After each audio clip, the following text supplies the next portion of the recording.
Welcome to Baker's channel where stories unfold, covering trial dramas untold. Grab your seats, settle in, start the show. Courtroom clashes, the fun we bestow. Baker's channel, action's hot, draws and fun, all we've got. Discuss, debate, break it down. Baker's channel, just the best in town. Lawyers spar, tensions high, sparks fly. We laugh, we learn, dive into the why. Join the chat, have your say, it's your place too. Every twist, we're here for you.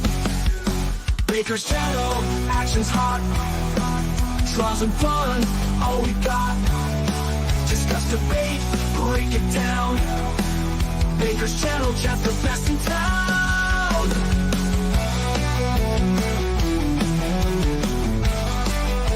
Damn, please let join the crowd. Baker's channel, we're live and loud.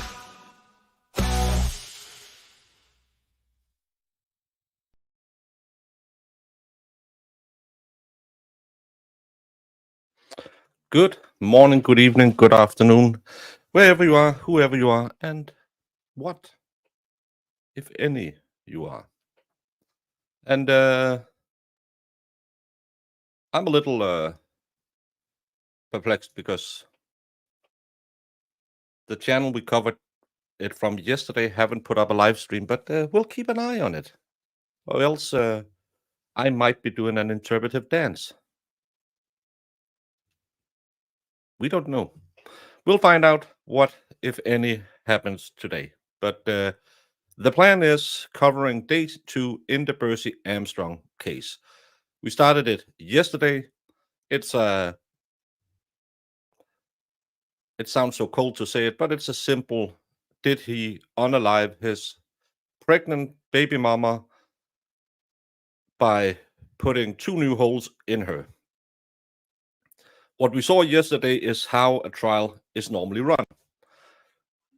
Fast, to the point, and especially a defense who seems to know they don't have a defense. So they didn't spend hours talking about nothing. They, most of the witnesses, they really didn't have any questions for them because they knew we can't really do anything to disprove their evidence. So it's probably most likely over today, I would think. Yeah, I can't help that court said they'll start at 11. Skybell, oh yeah, it'll probably most likely be over today. I don't think jury deliberations will be 45 hours in this case. Thank you, Amy, for hanging with us while you're working. And talking about hanging. Hey, Jamie, sorry I didn't send you a link. Yeah, I was getting on to look and you literally just sent it. And I was like, good thing you figured it out. I streamed 9 hours yesterday. Please, sometimes be sweet to me. Just as sweet as Helen from Holland. Hey, Mom of 10. And then, how you all doing? Mr. Federowski. He's going to Spain soon on his summer holiday. Aww. Hey, in and out. Out and about. In and out. Out and about. Jamie, I promised interpretive dancing if the court won't go live. So if I can get you to work on, I would like you to do a snowstorm. Then we will make an interpretive dance of the Karen Reed crime scene. Oh my God. I'm thinking something like this. Just put more soul into it. May the force be with you too. Got it. And hi, Lynn. Hi, Helen. Hi, Unbronze. We don't have an In-N-Out burger, so it doesn't make me hungry. We don't hear either. Oh, not until August. Well, that's gonna be torturous hot when you get down there. Ernie Birdie, how you doing? I'm just they haven't put up a live stream on the news channel yet, and it's 5 minutes till it's supposed to start. So hopefully they. But yesterday they let's just say it's not the best channel we ever covered a case with. But It seems like they went live just randomly. sorry. I said, didn't it just go live like randomly or something? No, yesterday they started early, but Oh. after the lunch break, they forgot to come back.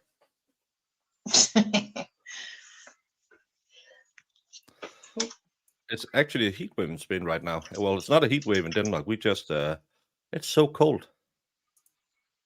Well, it's not cold. It's in the low 60s, but it's raining all the time, so it feels really cold.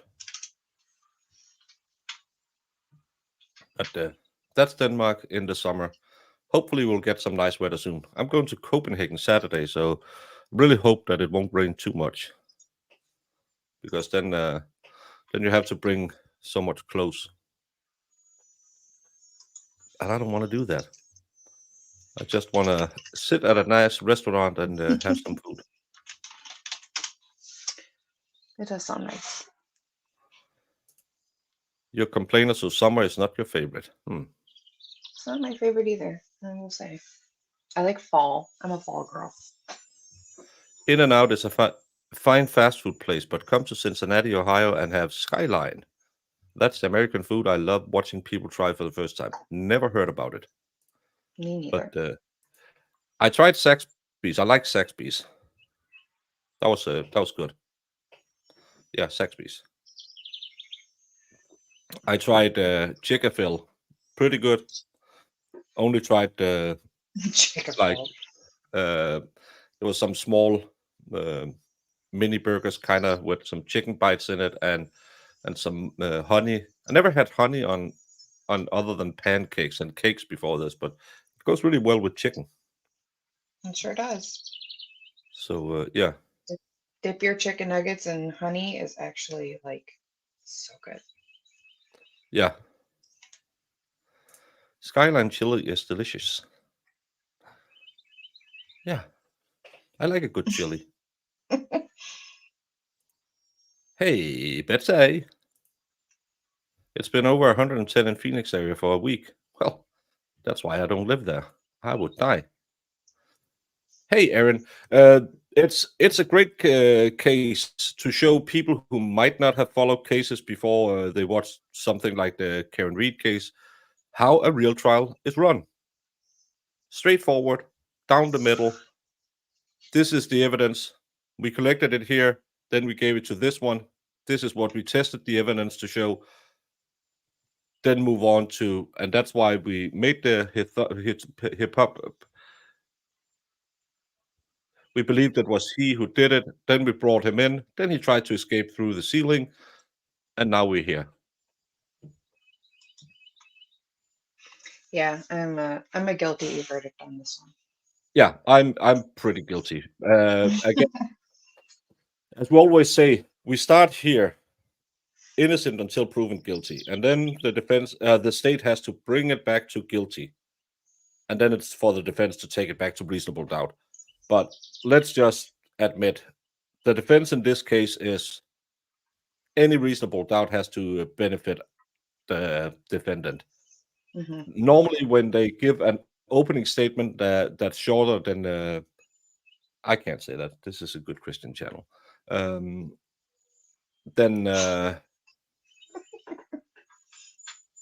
the wait time at In-N-Out Burger, it's probably because they know they don't have the bestest of cases. Pretty much. But, yep. They have pretty good evidence. Spaghetti noodles on a plate, add chili on top of that, then add cheese on top of that. That sounds... I'm not fond of cheese on my chili and stuff like that. I don't mind a little Parmesan on my spaghetti, but no, we no. But if you have meat sauce, that should have all the flavor you need. You don't need all that craziness. Cheese is just makes everything better. Yeah, except your heart. I'm pretty okay. I eat cheese like day and night, and I have like the best cholesterol. Yeah, but that's because you're Midwestern. You are bred on cheese. Oh, I'm bred on cheese. I think you're kind of like an alcoholic. If they don't have a certain BAC level, they can't function unless you have at least 1 pound of cheese in you. It doesn't really work. Well, Aaron, if you saw the attack, the escape attempt, you wouldn't praise him. He was sitting in the room just after they told him, "We're going to charge you with murder." He stood up, walked over, and looked at the security camera. Did this. When nothing happened, within a second, he took a chair, put it on a table, and tried to crawl into the ceiling. Brother love. They don't come in there because you do this. And again, give them 5 minutes to not react before they try to escape. Jamie, Right. it's hump day. This is your wake-up call. What are you doing with your life? The birds are trying to tell you something, probably to get out beyond your driveway and catch a fish or something. I love fishing. Maybe I'll do that, Zach. Thank you. It's eyelash day, so I am leaving my driveway. Just FYI. Thank you, Zach. Come on now, Court. Yes, it's actually really nice out today, so I have the windows open. Yeah, the bird seems to like it today. I haven't heard a bird in other than yours for a long time. They're loud for the fact that I don't see a single bird out there. So you're welcome, guys. Welcome, Baker, and hello, Baker and Jamie, and welcome back, birds.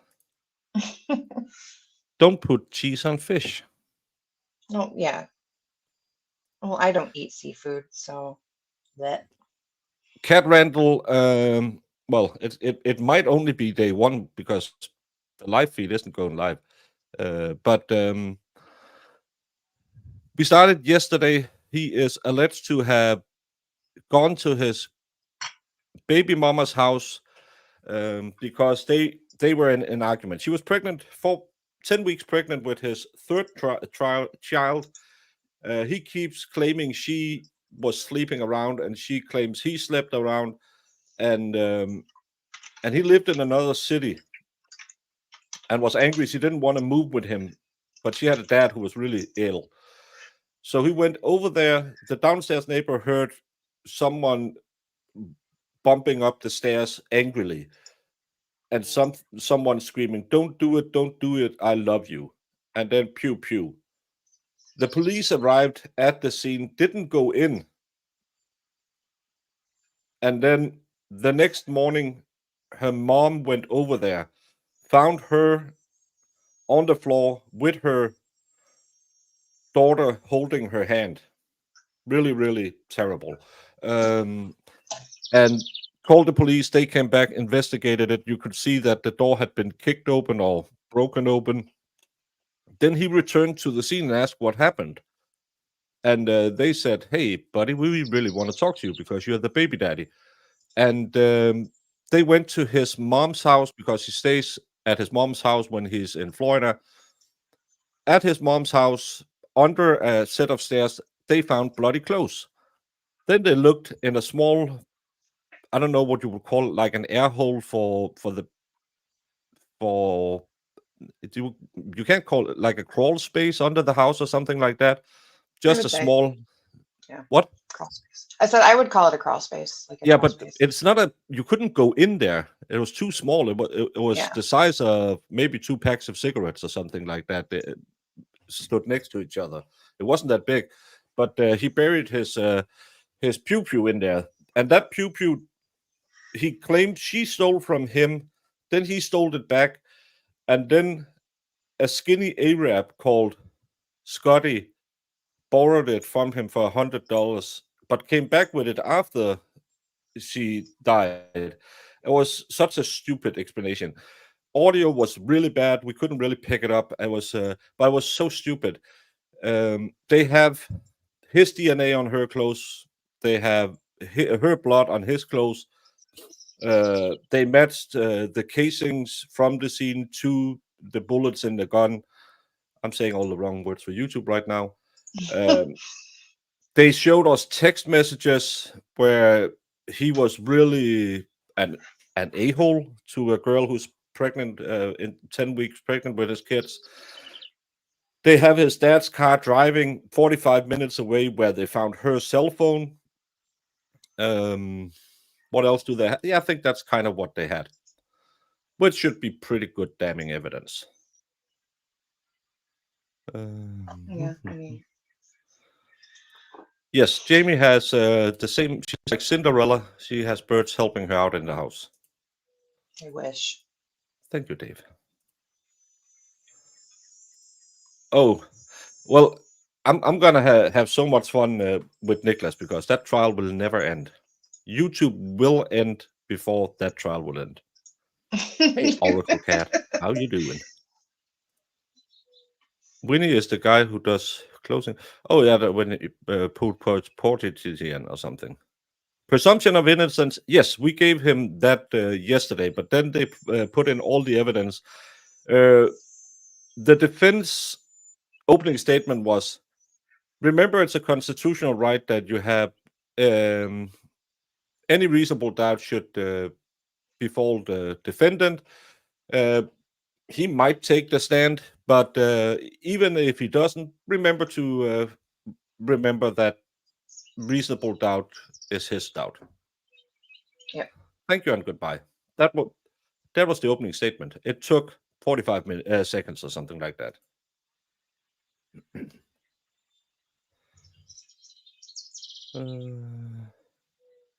Dave, I'm not sure. But I'm not pulling it up. Why isn't it going live, Jamie? Didn't they say 11?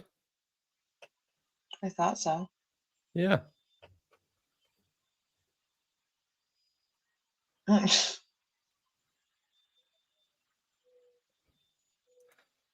Well, there's nothing much going on. We're just sitting here. Hey, Dave. How are you?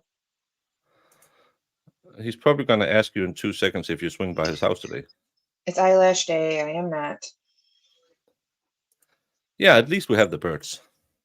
If we have nothing else, we have the birds. I'm glad you guys enjoy it. They are pretty to listen to. Yeah, they're just loud. It's amazing that because sometimes can you hear them?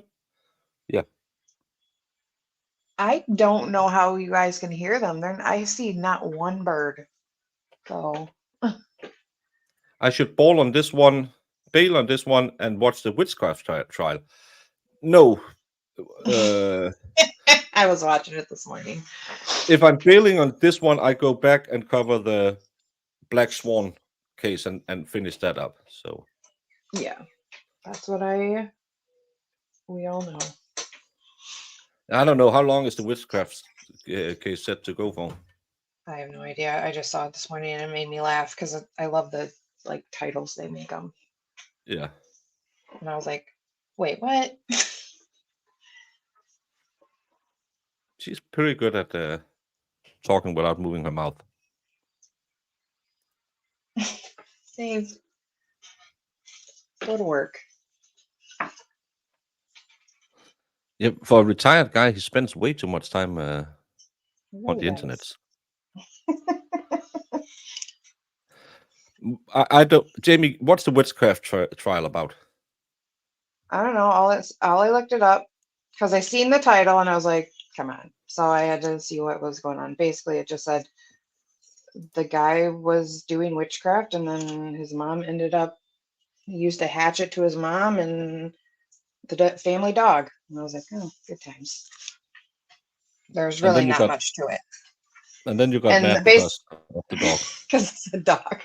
Well, and then the defense attorney didn't have much to say either. It was basically just keep an open mind and look at the evidence. Other people had keys to the house. Have a good day. So Once I was hired by the department, I took a series of written exams as well as lab practicals, as well as supervised casework. I don't They know if were trial is really, if court is live. to the training program, and I We have successfully audio. completed those as well before I was released into casework. Woohoo! Now, since first becoming employed by FDLE, did you continue to get your educational and training tests? You've kept that up to date? Yes, ma'am. It's part of our requirement. We have to have some continuing education credit every calendar year, and I have successfully completed that. Does a DNA analyst with FDLE have to go through proficiency testing? Yes, ma'am. And what is that? Proficiency testing is a test that's submitted to an analyst to perform just like casework. And we're required to do these proficiency tests every 6 months. So I perform a proficiency test twice a year. Have you been successful on all of your proficiency testing up to date? Yes. No, she was the radio host. She was a local, kind of famous DJ, and then she became a teacher. And he made fun of her in text messages saying, has been DJ. So he was a really big a-hole. And approximately how many DNA examinations have you performed during your career at FDLE? It would be in the thousands at this point. Are your examinations reviewed? Yes, ma'am. With our work, any of the work that we do is reviewed by a secondary person. The electronic data that I look at is reviewed by another qualified analyst before I go further, as well as when I put my case file together with my report, another qualified analyst in the section technically reviews that to make sure that I did everything I was supposed to do. And even after that, it goes through another pair of eyes. One of our supervisors looks over the case before it's released. And how long has the Jacksonville FDLE lab been accredited? Since 1990. And who does that accreditation? It is the American National Standards Institute National Accreditation Board. And Ms. Moran, have you ever testified in court as a DNA analyst expert? Yes, ma'am. And what fields? Marissa, I haven't seen you in chat. Can you please call Courtroom and tell the guy sitting right next to the microphone to stop opening his bag and taking out his lunchbox or whatever it is he's working on, because it's really distracting. Specifically, have you been deemed an expert? In conventional serology, DNA, and statistics. Would that also include STR DNA testing? Yes, ma'am. And do you know about how many times you've been qualified as an expert and in what jurisdictions?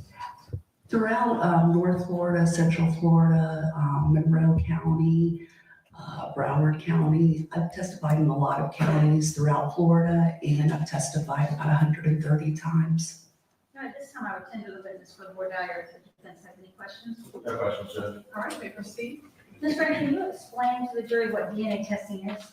Yes, DNA stands for deoxyribonucleic acid, and in forensic DNA testing, I'm looking at 21 areas of the DNA that's highly variable from individual to individual. So I'm looking at highly discriminating areas in samples that I look at, and DNA is basically the genetic material that you get from your mother and your father at conception, and your DNA profile is unique to you and can only be shared with an identical twin. So if you have an identical twin, there is somebody else on the planet that has identical DNA to you, but otherwise we're all unique. So although this might be an obvious question, just for clarification, could people who are related by marriage, say a stepfather and stepson, could they share the same DNA? A stepfather and a stepson, no. Now, what is DNA typing and how is that used in forensic casework? Well, like I said, there are 21 areas of the DNA that I'm looking at in each sample that I look at, and those areas together create a unique profile to an unknown sample. And when I'm looking at When the current retrial was over, my income went back up 11,000%. Don't you dare get me hooked on another one. Well, this one will probably be over today, Zach. So you can go back and not procrastinate. Next week we will start the Ashley Benefield case, which seems kind of interesting. The ballet dancer who might have unalived her husband, or he might have been an a-hole, and she was right to put 2 new holes in him. But thank you so much. I will help you procrastinate every day. That's my job. An unknown sample or stain, and I'm trying to determine who the source of it is. That's when I look at reference standards from people involved in the case, and that can be in this. Well, I think because if it's unless he's proven to be the biological father, well, wouldn't you still say even though he didn't know his stepfather was his biological father? Yeah. Most likely over today, defense has nothing. In the form of a bloodstain card or an oral swab. But an oral swab is just kind of like a fancy Q-tip that's swabbed inside the mouth, and the saliva that's deposited on that Q-tip or swab can be used to generate a reference DNA standard. And can you explain to the jury how you go about, like, what are the methods? Either 2 or 2:30. It's on the docket, but I haven't seen it. And to everyone who saw, oh, Bev isn't on the docket, she's having a civil suit, so she's not fired. Or the stages in your DNA testing?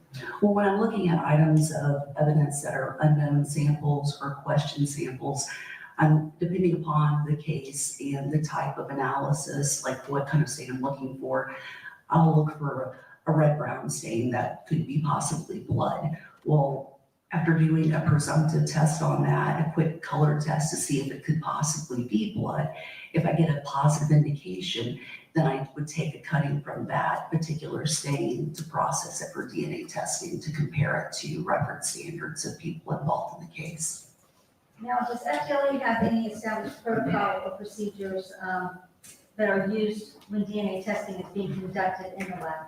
Yes, we have standard operating procedures that I have to follow, and that's part of the technical review process. The person doing the technical review makes sure that I followed all the proper protocols. Are there quality controls that you need to follow as the analyst? Yes, there's quality controls throughout the process so that we can determine if everything in the process worked. There are a lot of positive controls throughout the process of DNA testing that are just separate samples that are ran that should generate a certain profile that's known to us. So it's a good indication if the whole process worked. What about in terms of your actual area in the lab where you're conducting the test? Do you have quality controls such as changing gloves or not analyzing the same samples at the same time? What are those controls? Yes, basically when I'm looking at a piece of evidence, I need to protect myself too from contaminating that potential piece of evidence. So I wear protective personal protective equipment like a disposable gown, a hairnet, a surgical mask, gloves, which I change very often. And what type of results can you get when you do a DNA analysis? Well, sometimes you don't have enough DNA in an item to get a result, so you can get no results, or you can get insufficient DNA because there's not enough to go forward. You can get a complete DNA profile. You can get a single source profile, which means it's a person, you're just not sure who it is. And you can get mixtures, which is a stain or a sample that has Nothing. Absolutely nothing. Toy just asked, stepfather is something you say about a relationship thing, but the stepfather could also be the real dad. That's why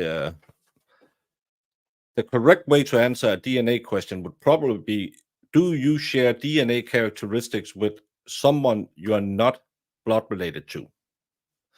Not just saying stepfather.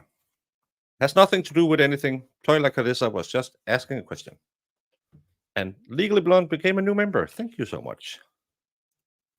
more than one person in it. It's not unusual in forensic samples to get mixtures from stains because more than one person was deposited there. And can you explain to the jury what the statistics are behind the DNA analysis and whether or not you calculate those? Yes, basically, if, let's just say I have an unknown sample and it matches someone involved in the case. Well, I need to give that a statistical weight to show, what does that mean? How common or rare is that profile in the population? So that is why we give a statistical weight to any matches or inclusions in casework. And when you are doing these statistical calculations, is that something that is accepted in the scientific community? Absolutely. Is it relied upon by the scientific community? Yes, ma'am. Now, were you assigned to examine evidence Thank you, submitted by the Jacksonville Sheriff's Office in FDLE case number 2022-0404668? Yes, ma'am. And I'm going to go specifically to certain items.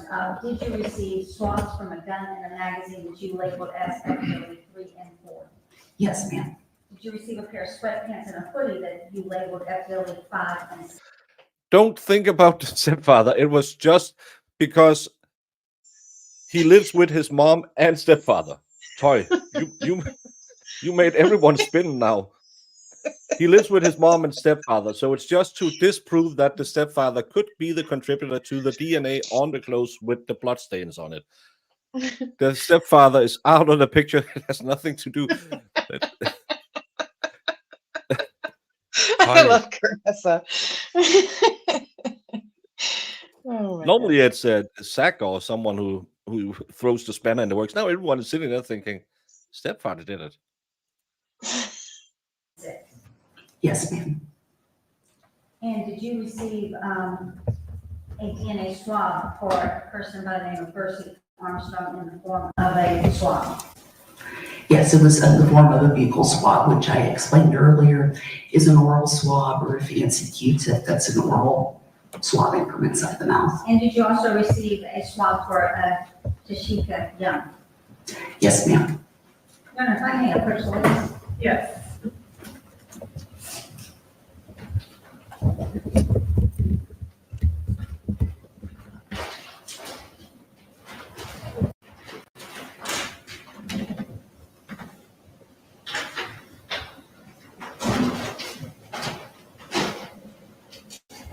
So, Ms. Ryan, I'm first showing you what's been marked as State's Evidence 53. What do you recognize that to be?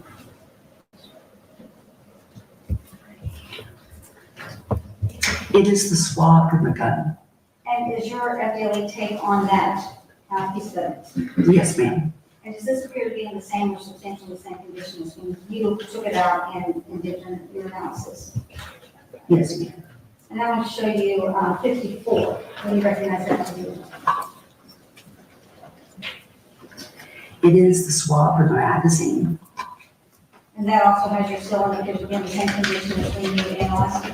Yes, ma'am. And now showing you 51, what do you recognize that to be? It is the buccal swabs from Mr. Armstrong. And again, that has your seal and it appears to be in the same condition as when you analyzed it. Yes, ma'am. And now I'm showing you, I'm sorry, State Evidence 44, and I know there's a larger envelope. What do you recognize the smaller envelope to be? It is the buccal swab from Miss Young. And that appears also to be in the same condition. Yes, ma'am. And now I'm showing you State's 56. What do you recognize that to be? That would be the lack. And you see your seal on the back that came in, I do. and that appears to be in the same condition as when you were doing your cuttings and analyzed it. Yes, ma'am. Okay, and lastly, I'm showing you State's 55. What do you recognize that to be? These were the sweatpants. And you see your seal on the bag, and that appears to be in the same condition. Yes. Again, for anyone who was following the Karen Reed case, what you just saw was identifying the evidence, testifying to how the evidence was brought in to her before she examined it, showing not Jiffy Lube bags, not solo cups, but actual evidence bags. I know you can't do it in Massachusetts because it's a state in deep South America where they don't have any money and are run by a junta. But this is how you do it in America.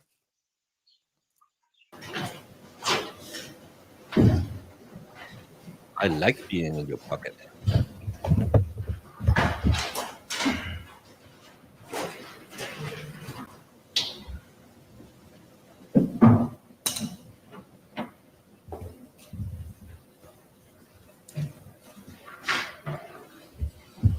So for the swabs that were taken from the firearm and the magazine, I know you talked about color change tests if you think you saw blood. Did you do a color change test on the firearm or the magazine? I did a color change test on the, on item 3, the swab from the gun, and it failed to give chemical indications for the presence of blood. And so what analysis did you do on the gun? I took a cutting from the swab and I put it through the DNA process. However, when I got to the quantitation step of the DNA process, there was not a sufficient amount of DNA or enough DNA on the gun to go forward. So I stopped there. And what about the swab for the magazine that was inside the firearm? I took that on for DNA testing. However, like What? What? I didn't do anything. Hola. how often they wash their hands, how much they shed skin cells. These are different variables, but also to where the gun was located. If it was environmentally insulted by the elements, that could be a factor too. So if this particular gun that you analyzed was found buried in a hole covered in dirt, would that impact whether or not you could have gotten DNA off the firearm? Very much so. Bacteria in soil is known to degrade DNA, so if something is buried, it will break down. And were you able, I'm going to go now to the swabs from Bursey Armstrong, were you able to get a complete DNA from those swabs? Yes, I was able to get a complete DNA profile from Mr. Armstrong's DNA preference standard, as well as Miss Young's DNA standard. And I know you said that you went through and used the quality controls you're supposed to, but just to clarify, did you, when you were doing the swabs from Bursey Armstrong, was Ms. Young's swabs anywhere near where you were testing? No, ma'am. So they were, you did completely sealed it, took it away before you did another one? Absolutely. That's good laboratory practice. And then for the sweatpants, did you do the color change test on those? Yes, I looked at that item, and the sweatpants did give me chemical indications for the presence of blood. Now, I know you had some cuttings on the sweatpants, and we'll talk about those more in a minute, but did you also do a swab on the sweatpants in addition to the cuttings? I did. I saw what appeared to be blood spatter near one of the pockets, and I collected that stain with a sterile cotton tip swab. And just so it's clear to the jury, what's the difference between taking a swab of the sweatpants versus taking a cutting from the sweatpants? Why would you do the different swab versus cutting? Well, there were stains, substantial stains on the sweatpants that I could easily take a cutting from, but near the pocket, there were like little drops. So in order to collect enough sample, in order to get a result, I used a sterile cotton tip swab moistened with distilled water to swab the spatter from around there to collect it onto one concentrated swab. And going to the hoodie, did you also see indications of presence of blood on the black hoodie? I did. And you took cuttings from that also? That is correct. Now, again, just so it's clear to the jury, why only cuttings on the hoodie and not a swab? Was there no need for a swab on the hoodie? There really wasn't, because there was substantial staining on the shirt. And like I said, with the pocket swab that I took from the sweatpants, it was just. It was Glock 43X twice. The worst one was from the back into the chest cavity. a matter of trying to get those little specks all onto one swab to concentrate it. That's why I use the swab. And Your Honor, may I have the witness sit down just so she can point out the cuttings where they were located? Yes, but just to be sure, if you were to face this I was thinking the same thing about stains on sweatpants, but we don't talk about that. This is a good Christian channel. way, so when you're speaking, the jury can hear you and the court reporter and I can hear you. Absolutely. Thank you. So I want you to stand to my right. And so what I'm gonna show you first, just come over here, it states that it's 55, the sweatpants. So where on these, No, his baby mama. He had a 1-year-old, a 3-year-old, and she was carrying a 10-week-old. That's why he is charged with 2 counts of second degree, because she and he knew that she was preggo. you have taken the swab? And I'm gonna get you not to turn your back. And speak loudly, please, since you don't have a microphone. I took a swabbing from this pocket to the right. There was blood spatter around this pocket, and swabbing was taken around that area. And where were the cuttings? Can you point those out for the jury?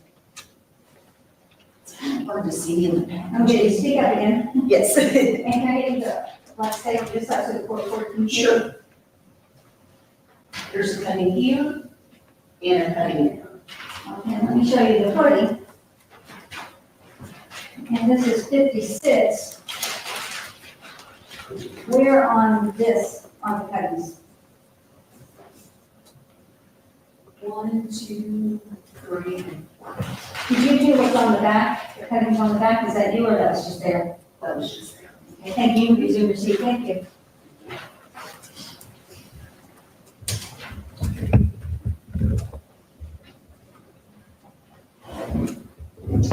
Now, Ms. Miranda, I want you to be swab that you took from near the pocket of the sweatpants. What is the result of your analysis for that swab from those pants?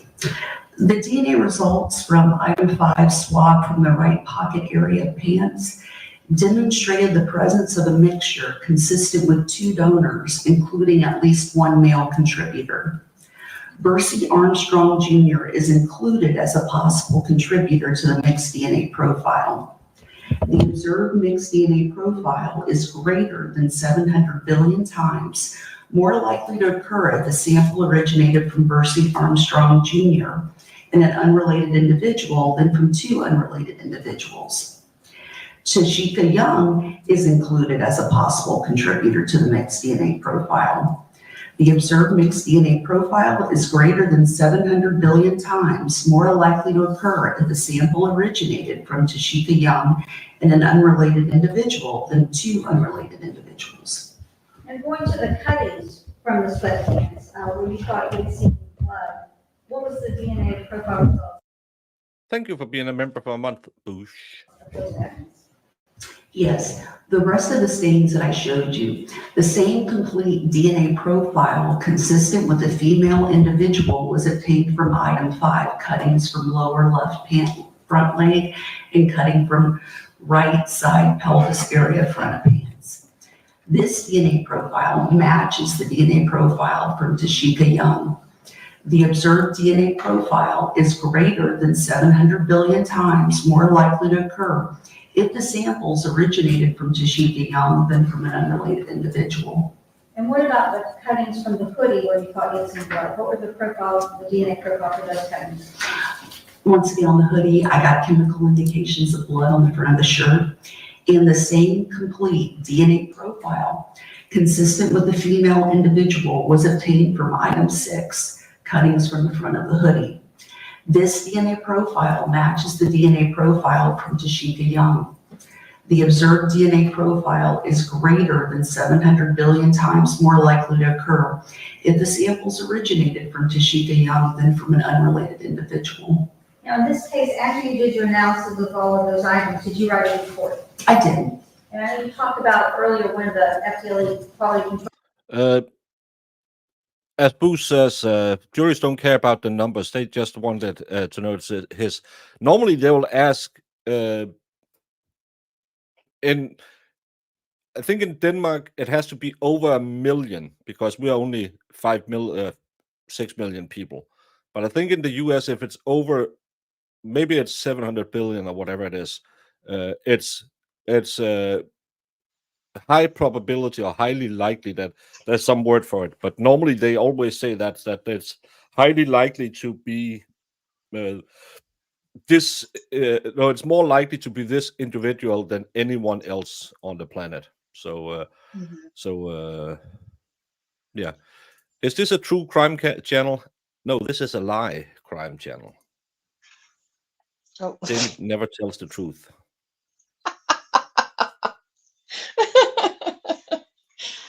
As someone reviewing your report, was this report reviewed?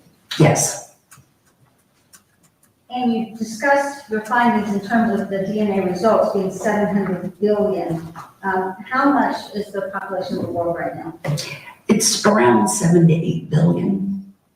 So in your opinion, are those strong indications that the 700 billion likelihood, is that a strong indication that your analysis is correct in terms of what belonged to Tasheka Young's DNA and what belonged to the defendants? Yes.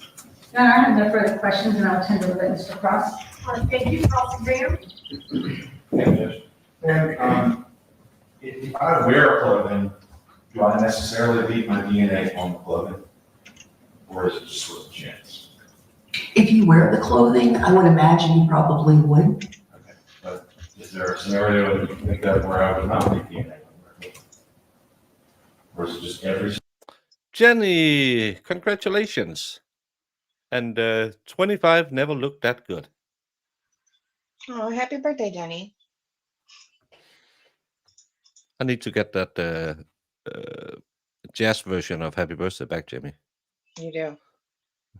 I miss you singing to people. It's not every single time. If you were bleeding, that would increase your chances. Okay, and if I put my hand in my pocket, right here, am I rubbing off skin cells and that's why you look in the pocket area?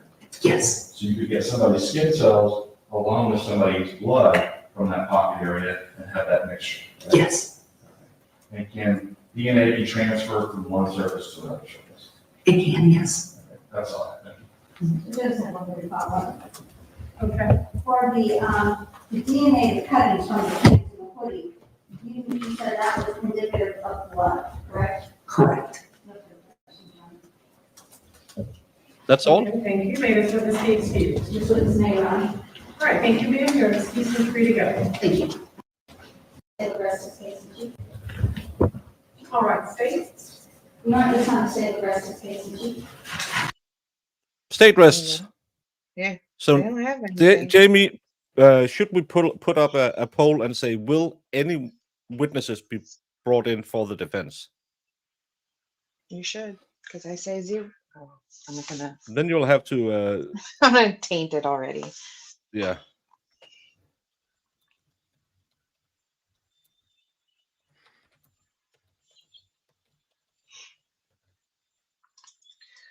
That was fast. What, 2 days?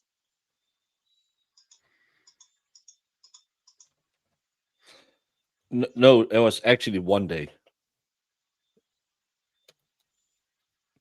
Well, I don't know why I add the last option. It was actually 1 day because if they had skipped yesterday or had the DNA lady ready yesterday, they were done. oh yeah. But technically, this yeah. is 2 days.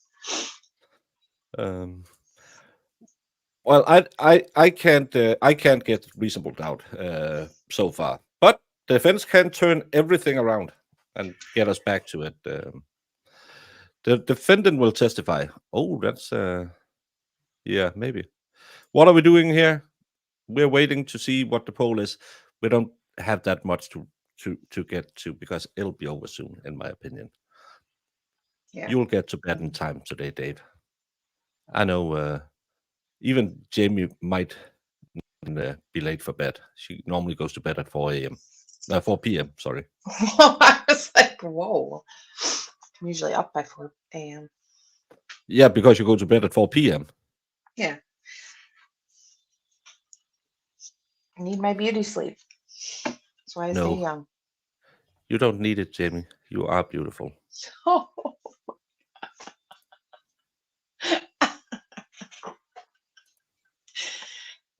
What are you sucking up for? Well, I'm Sort of hoping I feel won't you get today. beat today. Without knowing the snowfall, totally, I cannot convict. That's a big thing. It's true. I'm the only channel to pronounce your name Lorelei, Lorelei, and not Laurel, because it has no e in the end. So why would I put a Lorelei? It's Lorelei. It's the same. My daughter's name ends in an A. That's normally what you do in Sweden. In Denmark, we end with an E, and everyone calls her the Danish way, and she hates it. So, thank you, kiddo. I gave you 2 stupid names, so they will always be mispronounced. Let's see the poll before we start and see how much the defense is going to put into it. 48% says no, 25% says yes, and 25% say they'll take the stand. Let's get to it. All right, ladies and gentlemen, the state has rested its case. This requires us to take up a matter outside of your presence. So I'm going to ask that you leave your notepads behind Will and they have get them step direct into the verdict? jury room, and we'll bring you out very shortly. State has rested its case, then I'll hear from the defense. Judge, I have to testify or testifying. Okay, well, I'm going to call for you in a moment, but do you wish to move for JOA? Yeah, I'm sorry, Judge. That's Judge, what I the meant. state has failed to present a prima facie case of guilt against the clients on whom for jail. All right, does the state wish to respond? Just that we would rely on the evidence that the court the interview, and we would like to do more than that. And of course, at this juncture, the court must take all of the evidence in the light most favorable to the state. And in that vein, I do find that the state has established a prima facie case against the defendant as to counts 1 and 2, and therefore the defendant's motion for judgment of acquittal shall be denied. All right, then, Mr. Armstrong, if you will come forward to be sworn so that I may inquire of you, sir.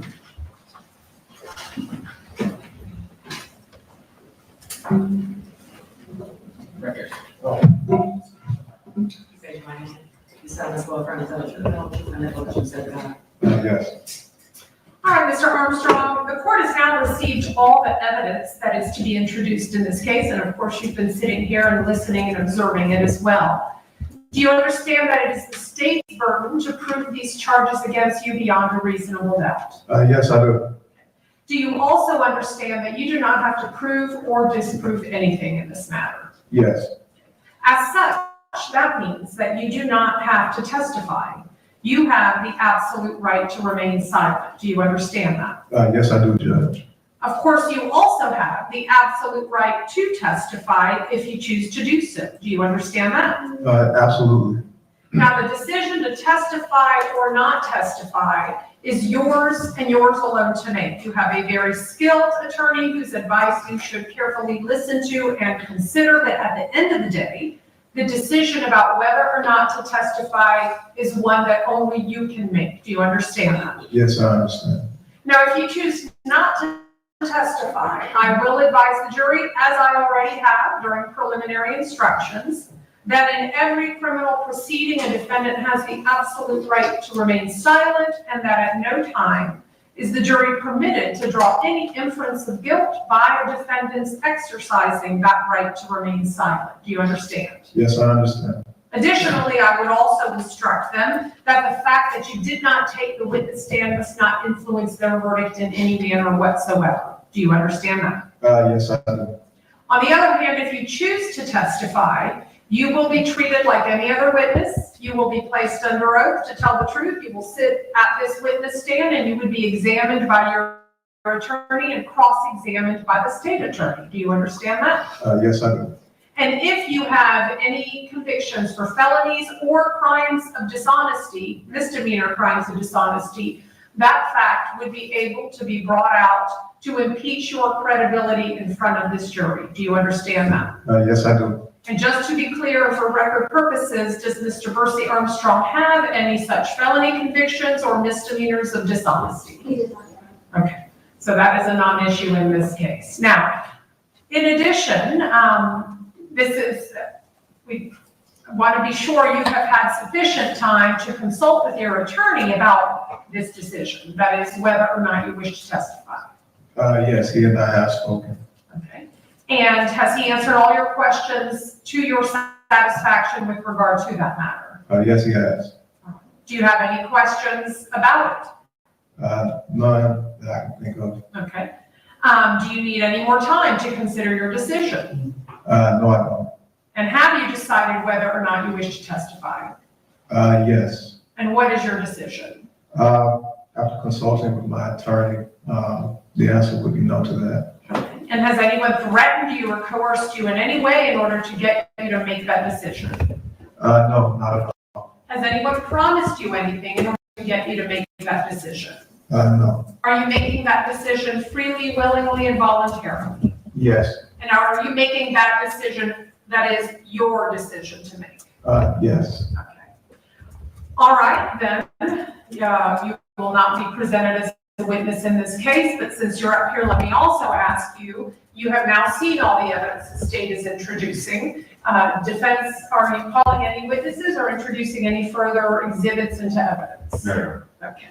And so are there any witnesses, Mr. Armstrong, that you wanted to be called that are not being called? At this point, Judge, no. Okay. Were there any exhibits or items in evidence that you wanted to be introduced that are not being introduced? No. Okay. Are you satisfied with your attorney's representation? Absolutely. Okay. And he has answered all your questions to your satisfaction? Yes, he has. Is there anything he's done or anything he's failed to do that would, in this matter so far? Outside bringing me breakfast, no. He failed to bring you breakfast or he brought you breakfast? Oh, he didn't What bring did me he say? breakfast. Okay, well, I think He'd that's up the your jail's cheese. responsibility. All right, then, you may resume your seat, Mr. Armstrong, thank you. Sorry, I got a phone call. Least surprising director Verdiment ruling in a long time. But few people went in there and gave a few. But he didn't bring a Shout outs. breakfast. Come on. Yeah. Bees on Mars, that's a bee. Thank you so much. I forgot to send this yesterday. I had such a great time in chat. Sorry for those who stayed around for the late show. I might have lost my head a little bit with that sunny side.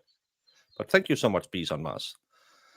Zach, Toila Carissa is a bit obsessed about wishing people happy birthday. As a Vietnamese girl growing up in Canada, she never had a birthday party. I don't think that's true.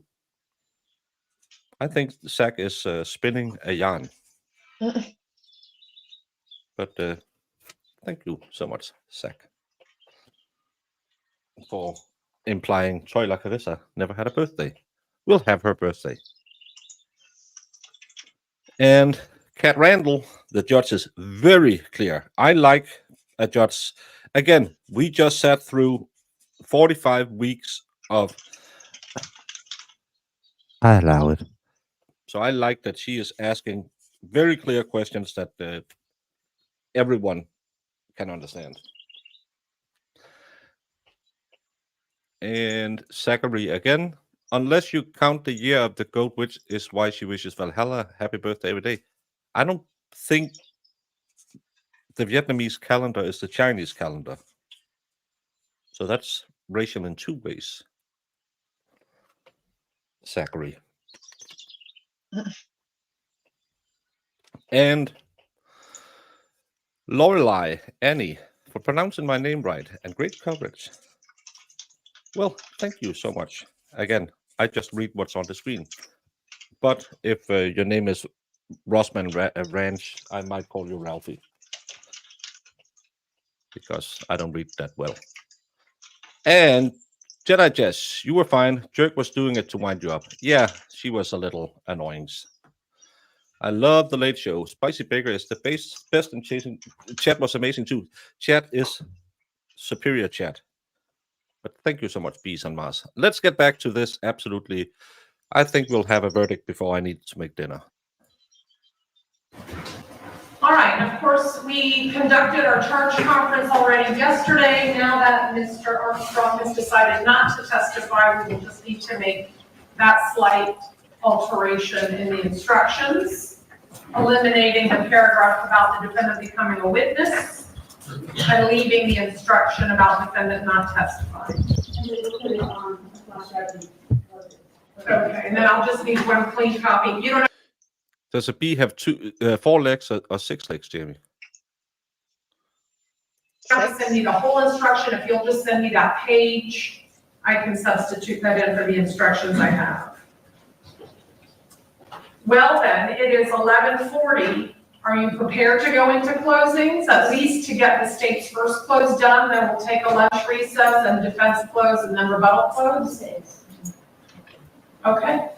Anything we need to take up before we bring the jury out? No, Judge, do you want me to rest in front of them? Yes, when they come out, I will let you announce rest, and so that we don't have to send them out again, I'll go ahead now and hear your second JOA if you wish to. Judge, I'm behind. On Wednesday, first January. Nothing's changed, Judge. Okay, that motion for judgment of acquittal shall be denied. We wonder if the closings are short enough, that, you know, they would go on to a new path where they lunches without getting started. It's just something for. Exactly, I don't know how long your closings are gonna be, that's the thing. I mean, if your closing's 10 minutes, then Mr. Fletcher, be prepared to do your closing. I'm going to 10, I'm just curious. Okay, because it's 11:40, so I don't mind going past 12. I don't need to break right at 12 for lunch, but at the same time, I don't wanna be starting a closing mid-lunch hour.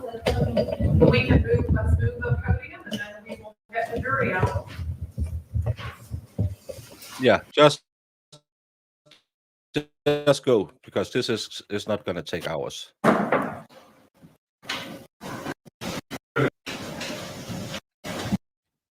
in this case, I'll turn to the defense. Your Honor, defense rest. All right. The defense has rested its case. So ladies and gentlemen, now that both the state and the defendant have rested their cases, the attorneys are going to present their final arguments to you. Please remember that what the attorneys say is not evidence or your instructions on the law. However, do listen closely to their arguments, as they are intended to aid you in understanding the case.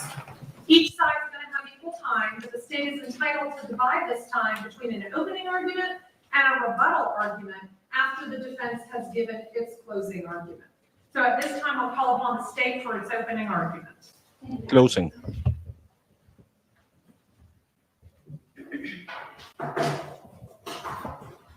I told you in an opening statement that the man seated before you, Bursey Armstrong, he is the only person with the motive. He had the opportunity, and he's the only one that demonstrated a consciousness of guilt when he tried to hide that evidence. So I'm going to walk you through those 3 things. Motive first. He is the father of her 2 children. He is the father of her unborn, now deceased child. And you heard from Ms. Young's mother, and you heard the text messages. Tasheka Young loved him. She wanted to be his wife. She wanted to be a family. What did you hear from the defendant and the evidence about that? He wanted to be single. He listed his status as single.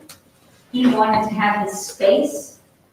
He archived her photos so that the public would not see the mother of his children on his social media, and he blocked her.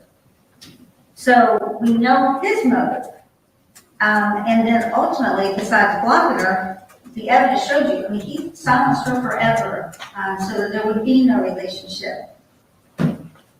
The other thing you heard, and obviously you couldn't hear from Tasheka Young, but you heard from Ms. Ward. And through Ms. Ward, you heard Ms. Young's last words. And what were her last words? I love you. I love you. Who else did she love other than Bursey Armstrong? So even though she wasn't able to talk to you today, her last words got to you. And her mother told you. I don't know this. I just pick up cases when I find cases, so I don't do anything. Marissa is my she does my homework. that although they had been on again, off again for years, they had the 2 children in at least 5 years. She did not date a single man after having those children. Her only focus was Bursey Armstrong. So again, he's the only person with a motive. The man who wanted to be single, the man who didn't want to be a father, didn't want to be a husband, is him. Now let's look at opportunity. Now, I'm going to go through the timing with you of certain things and walk you through it.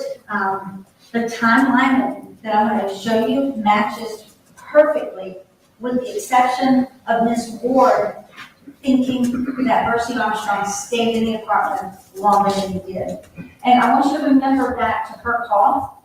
She was very emotional during her call. Things were happening quickly. She just heard a shooting. She was upset. She wanted to leave. She was calling her boyfriend, the father of her child. Yes, Virginia, this is closing already. That's what I said in the morning. The opening statement from defense was, just give us a chance. And their closings will be, well, they didn't really prove anything.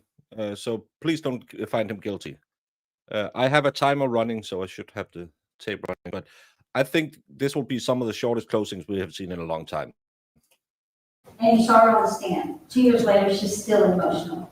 So she's not looking at the clock, and she's not trying to figure out exactly when was the shot and when did I no longer hear the footsteps. But the evidence we gave you was date stamped and time stamped. That can't be wrong. That's not emotional. We can't make a mistake. So let's look at those verified date and time stamps. We know from the analyst that looked at his download on his phone that his phone went dark. It was still on. It was still in Middleburg. It went dark at 12:15 in the morning. Then at 12:28 Saturday morning, we see that black Toyota truck drive through the ravines exit gate. Now remember, his stepdad owned a black Toyota Tundra, and his stepdad lived in the ravines. So now at 12:39, the stepdad's truck goes through that first toll on State Road 23. And you're going to have those toll records. You're going to have the ravine videos. You've got those with the little timestamp. You're going to have the toll records. But so we know now 12:39 goes through that gate to leave the ravines. At 12:48, so the truck goes all the way down State Road 23, and you have a map of that in the area. So you're going to be able to look at all those tolls on State Road 23, and it goes up to I-10, slight turn to the right, and then you're on I-295, right where Mission Point Apartments is, right up on the top of that curve there. So now that's 12:48, and he gets off of State Road 23 right there on I-10 to go up to Mission Points. So now at 1:30 approximately, and you've got that 911 call, there goes the 911 call. Turn the call action. So now at 1:41, we see that step truck is now back at that first toll on the top there where I-10 is, headed back towards the ravines. We know at 2 o'clock in the morning, you see the stepdad's truck exit State Road 23 on the landing, and then at 2:10, guess what? That black truck is going right back through the entry to the ravines. And what did the stepdad tell you? You have to have a decal for that gate to automatically go up. And if you remember that video, as soon as that black truck approached, that gate went up. So that truck belonged to the ravines, and all the tolls belong to the stepdad's license plate. So now we've got the truck going through 2:10. And at 2:12, guess what? His phone is not active again. And what's the first thing he does? As soon as he makes the phone active, he texts the woman he just killed to say, "Are you still mad at me?" Now let's look at how do you know those those time frames match? What did the detective tell you? So he said that morning when he testified yesterday, he drove that route at 1:30 in the morning to be close in time to traffic. He said he went the speed limit, and he said that it was 40.6 miles and took him approximately 41 minutes going the speed limit. So now again, if you do the math, if the truck leaves the ravines at 12:28 in the morning, 41 minutes later, guess where he could be? The parking lot of Mission Point Apartments at 1:09 a.m. Now again, you've got to park the truck, you've got to walk up to the stairs, you've got to go up the stairs, you have to bust the door, you have to walk down the hall, and Miss Ward called 911, approximately 1:30 in the morning. So that matches what the detective said it took him to drive.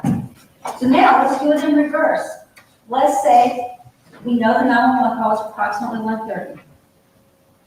And again, I know Mr. Ward thought he was there longer, but 1:30, 41 minutes later, when would that black truck be back at the ravines going into the security gate? Approximately 2:11. What does your video show you? 2:10. And we don't know, let's say he did stay a little bit longer in that apartment after he killed Michelle. Because he had to quiet the kids, because kids did quiet him. And think about this.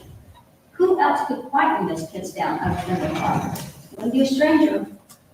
And then, again, remember back to what Olivia Young told you, because you have to wonder, well, if he wasn't in that apartment, why weren't those kids crying? Why didn't they come when the police showed up and the fire and rescue showed up? Why were they quiet? Well, Miss Young, their own grandmother told you that when she walked into that apartment and she's yelling her daughter's name, she's not hearing anything. She's not hearing the kids cry. She's not hearing Bursey. She's not hearing Bailey. And they know her. So what does she see? She sees Bailey holding her dead mother's hand, and she sees Bursey shaking on the bed. And I submit to you, it's not unreasonable to believe that after their father killed their mother, that they were so traumatized that when those police got there and fire and rescue, they were in that bedroom, Bursey shaking on the bed, Bailey holding her mother's hand. That's not unlikely. So these times match perfectly. So again, the times show the opportunity. The fact that the truck belonged to his stepdad shows the opportunity. And we did call the stepdad. I mean, let's face it, he was the elephant in the room, right? I mean, it's his truck, it's his house. As long as people are not making too bad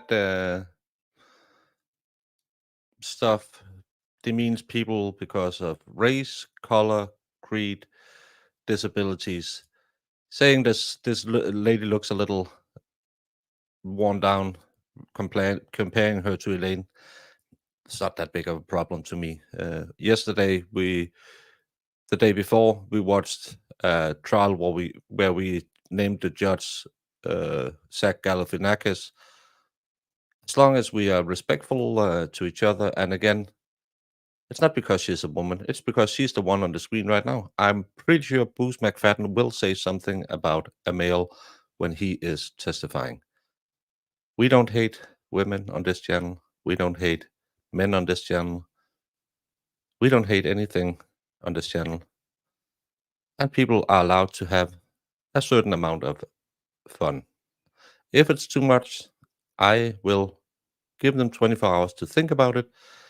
And normally, people are having an okay time with it, as long as they don't go overboard. It's the same if people are saying smash or pass if they think someone is hurt. Like Crash Daddy in the Karen Reed case. Is it overly sexualizing him? Jamie was in love with him? No. People are grown-ups. They should be able to say stuff as long as they keep it within the bounds of what you would say if you were out in public. This is a public space. I won't regulate stuff like that unless it becomes too much. Then I'll give people 24 hours to think about it. It's the same if people bring in politics. I don't yeet that instantly. If they want to turn it into a politics channel, I'll give them 24 hours to think about it because it's not a politics channel. If they want to talk about something weird, it's fine. People come in here all the time and call me fat. So I can live with it.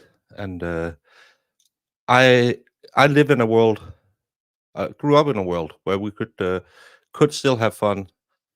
We don't have to shit talk every woman, because why should you shit talk every man? Because why should you? But still, it's okay to make a little fun. No one dies from words. And you can see, if you don't like what the Boos is saying, you can just mute him. Yeah, you can block people and you don't have to see it anymore. Yeah. Where the murder weapon was found, is his house where the bloody sweatpants and hoodie was found. So I asked him, did you kill Tasheka Young? And he said no. I mean, he had no reason. He knew her because she was the mother of his stepson's children. But Boos can't kick you out. I haven't given him a wrench.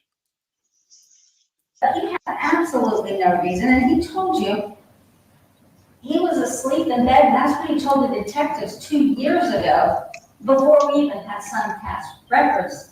He was asleep in bed at midnight. So there's no way he's driving that truck through the Ravines Gate and down State Road 23. And you heard the DNA analyst say that stepdads and stepsons, they are not going to have the same DNA. Whose DNA is on his clothes? It's from V Bursey and Tasheka. So the stepdad is certainly not the one that had the opportunity or the motives. So let's look at consciousness of guilt. He left his phone in Middleburg. Now, remember during the interview, he's technologically savvy. He knew exactly what location data was. He knew what social media they were going to be looking for. And he was very confident. You are not going to find anything on my phone because I was in Middleburg. Well, I agree his phone was in Middleburg. And he left it intentionally so that it would look like he was in Middleburg. And then, again, you'll have that map. So when you're looking at that map, when you're coming up I-295, so Mission Point is going to be at the top of that map. And as you're coming back southbound, so you're headed back to the ravines, where is Michelle's phone found? On the side of the road where he tossed it after he killed her, and he's headed back to the ravines. So what is he doing? Getting rid of her phone. But luckily, Mr. Jones found it when he was doing. What's going on today? How much does a wrench cost? I pay the wrenches because Amy has one. He hid the firearm. She takes 95% of everything I earn, plus I have to pay her $500 every time I stream. That was his firearm. That was the firearm that he lied about and said it was stolen, when in fact he knew very good that it was buried under their steps in his stepdad's backyard. And then, again, text to the victim after he knows he's killed her, are you still mad at me? And then he starts calling her over 20 times when they don't have that kind of a call history. That's all consciousness of guilt, an intent to hide the evidence. And of course, the biggest one, when the detectives tell him, you know what, we're done, we're charging you second-degree murder, he tries to crawl up the ceiling and get out of the interview room. Again, all consciousness of guilt. Now, the judge is going to read you some standard jury instructions. Keep in mind that these are instructions that... Hey, Kimberly Ree, kids are more important than me. Not more important than Jamie, but than me. Must be read in a criminal trial, certain ones. It does not necessarily mean that all the instructions apply to the facts of this case. And to give you an example, one of the instructions will be speaking about justifiable homicide. And justifiable homicide is a killing done while resisting an attempted murder of the defendant. So if Mr. Armstrong is resisting someone trying to kill him and he kills them, that's justifiable. So those aren't facts here. And we know that because we know the victim was asleep in bed with her pajamas on, and the medical examiner told you she had no defensive wounds. So this was not anyone trying to hurt him. And then the other one will be excusable homicide, and that's when it's accident or misfortune. And in that one, let's say someone is driving a car and it crashes and they kill someone. That's an accident. That's not going to be the case here. This killing was not an accident. And then heat of passion. Now, we did show you that they were volatile. They were on again, off again, toxic. But heat of passion is a sudden provocation. A spouse comes home, finds the other spouse in bed with someone, and it happens. They kill the person that's in bed with their spouse. That's sudden. Even with the toxic relationship, This defendant had the time to drive, one, make a decision to do the drive, but drive 41 minutes over to her, kick in her door and kill her while she's in bed. And we know she was in bed because the one shot was into the pillow. That's not a sudden provocation. So that's not going to apply. So let's look at second-degree murder. Second-degree murder, there are 3 elements that I have to prove to you beyond a reasonable doubt for you to find him guilty. First one is an easy one. Miss Young is dead, her unborn child is dead. Second one, the death is caused by the defendant. Now, that's going to take you back to motive, opportunity, consciousness of guilt. And then the third one is the act is eminently dangerous, showing depraved mind without regard to life. Let's talk about that one for a minute. That definition is the act was reasonably certain to kill, ill will, spite, hatred, malice, evil intent, indifference to human life. Well, reasonably certain to kill, shot her twice.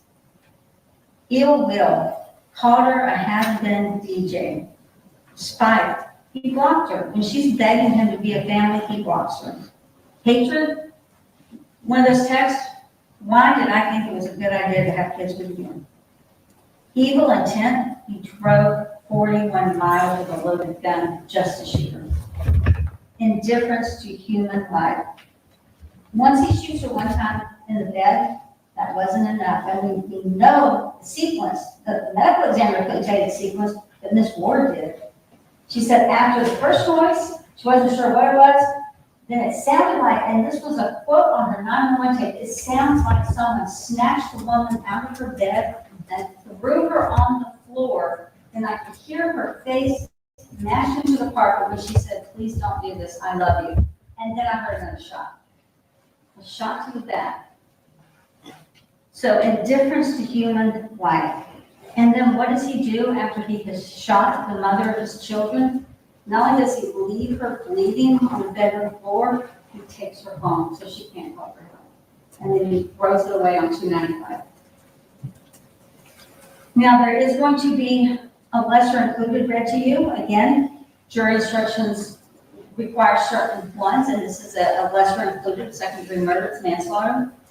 And with manslaughter, since it's a lesser included, some of the elements will apply, but not all of them, and that's the difference. And remember, I told you in jury selection that the judge will instruct you that it's your duty to find a defendant guilty of the highest offense that I proved beyond reasonable doubt. And manslaughter, it's got 2 elements, not 3. So again, Tasheka Young and her unborn child are dead, yes. It was committed by an act that caused the death, yes. So what are we missing there? The malice, the ill will, the hatred, the indifference to human life. That's why this is second-degree murder and not just manslaughter. Beyond a reasonable doubt, the judge will read you that instruction. It's really more of what it's not, is what she'll tell you. But what the instruction will tell you is, it is my burden to prove this case to you beyond a reasonable doubt as to the elements. And there's only 3 elements, and I just talked to you about those. So for example, as you're sitting here right now, and you think I have proven all 3 of the elements of second-degree murder, but you're saying, you know what, I can't remember. Was Miss Young wearing pink pajamas when she got killed, or was she wearing blue pajamas? That's not an element. So that wouldn't be a reasonable doubt that would take away from what the state has proven. You're going way too long. The defendant's statement, you're going to hear an instruction, and you didn't hear the first interview. The detective told you about it. It was over 10 hours long. But they told you, and he was candid with you, it was denied, denied, denied, denied for 10 hours. The instruction is going to tell you that you should consider a statement that has been presented to you with caution and weigh it with great care. But why? Because you want to make certain it was freely and voluntarily given, that no one forced him to give this statement. And you heard the detective say, we offered him food, we gave him water, we gave him bathroom breaks, we even gave him smoke breaks. And in the second interview, when they come back in and they say, Mr. Armstrong, you ready to do this again? And they said, do you need some food? Do you need some water? Are you comfortable? All of those things, yes, yes, yes. So his statement was freely and voluntarily given, and you can consider it. And let's look at the statement. Inconsistency throughout each interview. He starts off in that first interview, he's telling the detectives, and keep in mind, he's thinking nothing's going to show up in the evidence. We had a great relationship, we were going to get married. Yes, they only had the DNA person. If she was called yesterday, we could have been done yesterday. I called her as a future wife. And then they come back with text messages, and he's like, oh, well, yeah, we were a little wild, we were a little toxic, yeah, our family thought we were terrible together. And then the clothes, the ones that were underneath the steps, his clothes, he said, maybe I put them under there for yard work, which seems crazy. And then he goes, oh, no, those were Scotty's. And then he goes, no, they weren't Scotty's, they were mine. Just back and forth. Every time the detective would give him a little bit, the story would change to try and match what the detective was telling him. And then, quite frankly, the lies. He told the detectives up front, I had a gun, it was stolen, I have no idea where that gun is, I haven't seen it in months. And then lo and behold, guess where that gun is? Buried in step by step. So again, that was an obvious lie. He knew exactly where that gun was. It was where he put it. And the whole Scotty story, you can use your common sense, and the judge will tell you you should use your common sense. But when he came up with Scotty, he tried to describe him, and he said, okay, I found my stolen gun Saturday morning, and I immediately loaned it to Scotty, who I don't know, for $100. And then Scotty just coincidentally, on the day Ms. Young was murdered, drives 41 minutes over to return this gun. And then without asking Scotty, what did you do with this gun? He decides to bury it. It makes no sense. But what did Detective Barnhart tell you? Actually, from a question from the defense. I went to management and I asked them, I said, have you ever seen anyone like Scotty in this apartment complex? And they said, yeah, there's no one like that here. So there was no Scotty. The key takeaway that you should take from that interview is that he ultimately admitted that he put these bloody clothes and that murder weapon in that back room. Now I'm going to talk to you a little bit about, the verdict forms just briefly. The judge will give you verdict forms. The verdict forms are identical, except count 1 is for Tasheka Young, and count 2 is for her unborn child. But when you get the verdict forms, the top line there, where I put the red X, it says, we, the jury, find the defendant guilty of murder in the second degree as charged in the information. And then right below that, you have some findings, and you have to make a specific finding. That top line says, we find the defendant discharged a firearm, causing death or great bodily harm during the commission of the offense. We know that occurred, that a guy I think 8 or 10 witnesses yesterday. was discharged and 2 people died. And I submit to you that the highest offense that the state has proven is that top one as charged and that top finding. I like that she went through the verdict form. Imagine if someone else has done that. So in conclusion, and there will be after me, the defense will make an argument to you, and then Ms. Jimmerson is going to make an argument to you for the state for the final. So the last thought I would like to leave with you is that based upon the overwhelming evidence that you're going to have in the back with you, all of the ballistics, all of the DNA, the surveillance video, the sun pass records, based upon that, and the fact that this man is the only man who had the motive and the reason to kill Ms. Young, and he had the opportunity to kill Ms. Young. When you look at those times and those date stamps, and then his consciousness of guilt when he hid the evidence, I would submit to you that the verdict should be guilty as charged to both counts to second-degree murder with discharge of a firearm with death. All right, thank you, Ms. Moises. All right, it is a little past 12. But all my stops roughly 20 minutes. I'm gonna recess for lunch. I did not tell y'all to eat a big breakfast and come ready to go through the lunch hour, but we're gonna take a 1 hour lunch recess. And then when we come back, we will hear from defense close and then the state's rebuttal close. So I would ask that you leave your notepads behind. We're gonna lock them in the system and return them to you when we reconvene. And I must remind you again that during this lunch recess, you're not to talk about this case among yourselves or with anyone else. Trial is not over yet. You haven't heard these remaining 2 arguments.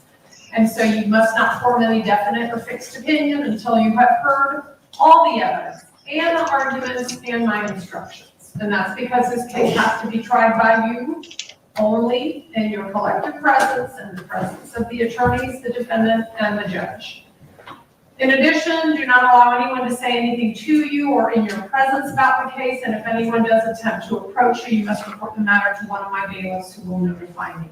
And lastly, should you see any witnesses or attorneys out in the hall or during the lunch hour, please do not engage them in any conversation as well. So with that, ladies and gentlemen, we'll be in recess till 1:05 p.m. All rise. So 40 minutes. Oh, I can make myself. I have it.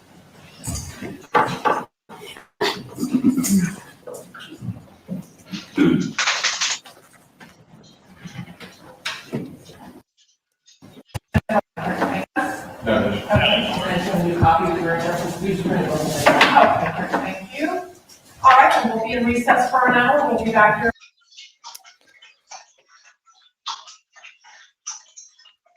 Go get some water, Doggy McDuckson.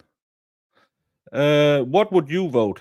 57% guilty. Where's the snow? 38%. 3% not guilty. 1% hung. That's what I got. And Lorelei, you don't have to thank me every time. That's the reason why you watch trials with commentators. Is we can pull up and answer questions. I won't pull every question up, but if it catches my eye, but you don't have to thank me. That's the service I do. Or else you could just watch it on the other channel. But then you would miss all the lovely people in chat. Why am I cross-playing as a Marine drill instructor? I always wanted to be a Marine. That's why I was in the Navy, playing music, because I didn't like all the shouting. I liked being more. That's why, in the end, I didn't go to become a drill instructor. I actually had a deal with a buddy of mine I was deployed with that we wanted to go and be sergeants. And then that was after spending a year abroad. Then we came home, spent time in a normal barracks in Denmark, and then we agreed that I would go back to being a baker and he would go back to being a butcher, because that was just too stupid.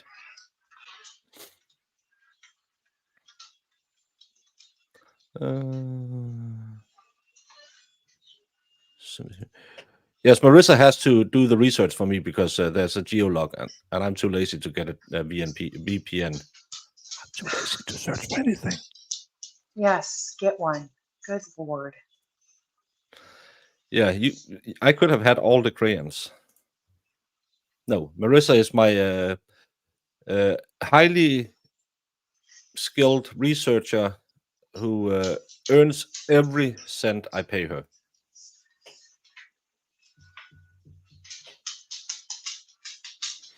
I will double her wages this month.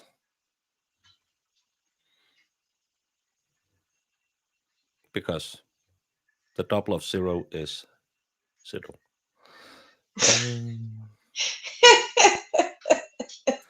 Hey, Grinnan. Yeah, Jamie was arguing I should do that, but I don't like. She likes cases where dogs are unalived. I don't do that. I'm not fond of it, but it was just the witchcraft drew me in. I love a good witchcraft, you know? Yeah. Like conspiracy. Was there a candlestick maker? Butcher, baker, candlestick maker. We don't say that in Denmark. So I didn't get that. Do I have a good Danish recipe? real Danish is really, really hard to work because you have to layer butter inside dough. So it's a very, very complicated matter to do. But I can tell you what will instantly make your Danish better is not putting cheese in them. So yeah, you're a witch, so I had to. Well, we don't talk bad about women on this channel. I love it. Was it in Massachusetts, the witchcraft turn? No, it was Iowa. Oh, Jamie, I'm gonna make me some dinner. Do you know what time it is? Words, crack time. Lynn, this trial will end today, so you don't have to be worried. Tomorrow we'll go back and watch the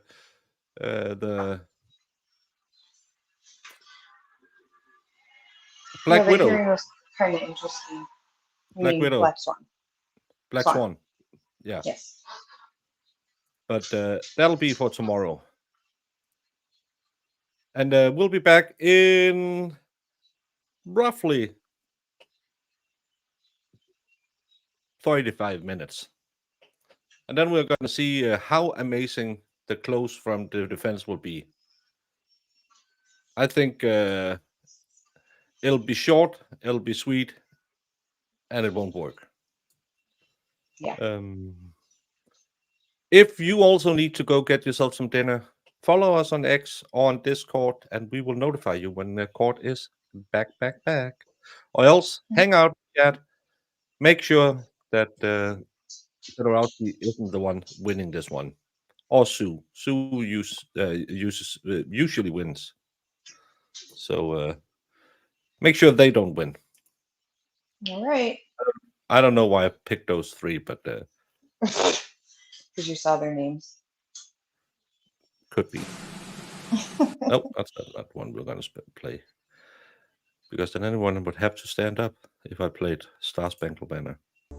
Did you hear that drunk chick singing your national Oh my anthem? God. That was so terrible. I thought Roseanne Barrs was bad.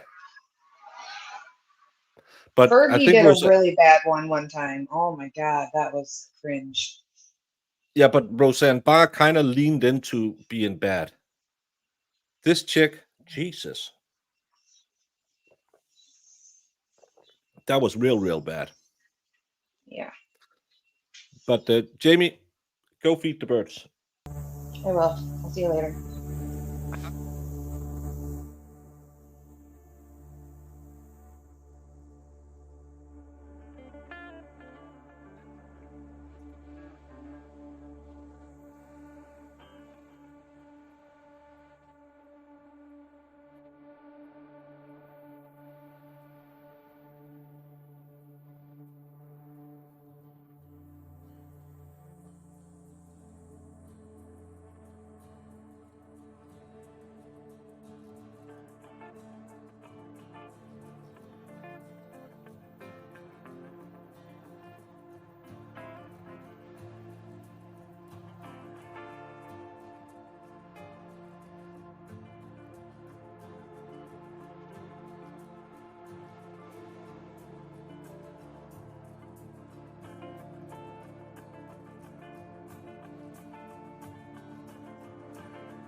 And we're back. Before my dinner was ready.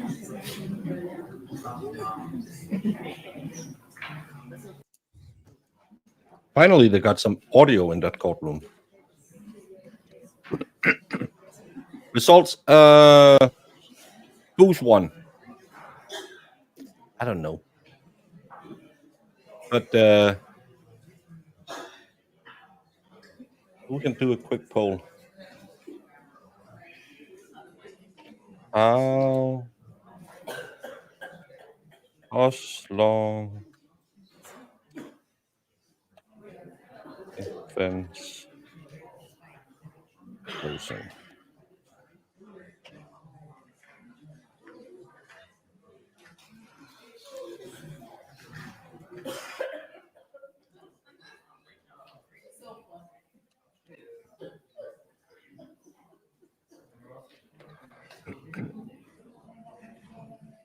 Well, sorry, Wicked Bookie, I came back.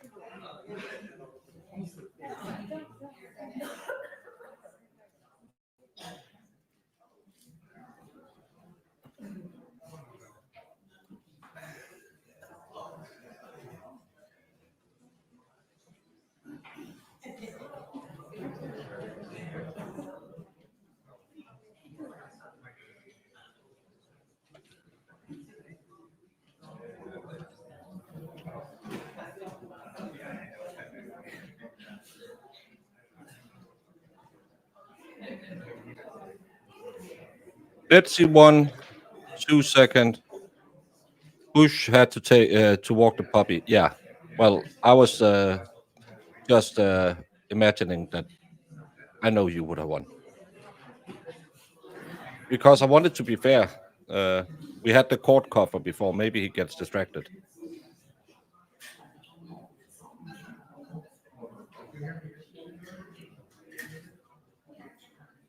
Well, Cat Randall, I just found it annoying to have to restart every stream, which is stupid of me because actually YouTube would pay me more if I made 2 streams.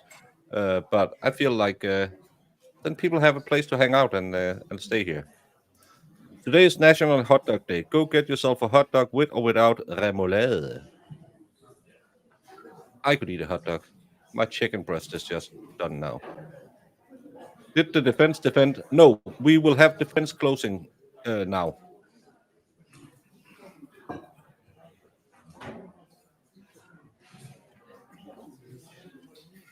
Yeah, next time I'll set up a stream just for you and you can play with yourself. I probably should have rephrased that.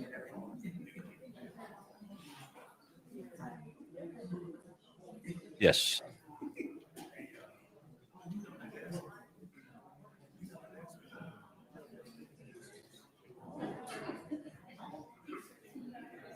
No, don't cross the streams. Unless you want to take out the Stay Puft Marshmallow Man. You see appeals. I don't.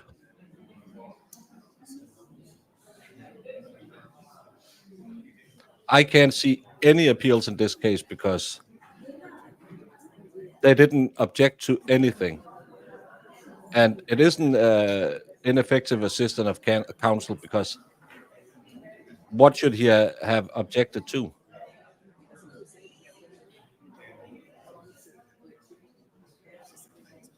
Well, it's Marissa. She'll beat me if I don't. Her and Jamie are really mean. They come off as nice people, but in reality,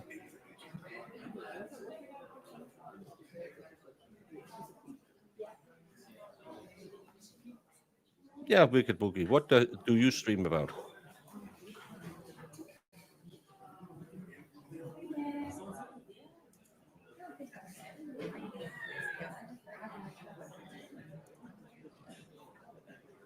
You said cross streams.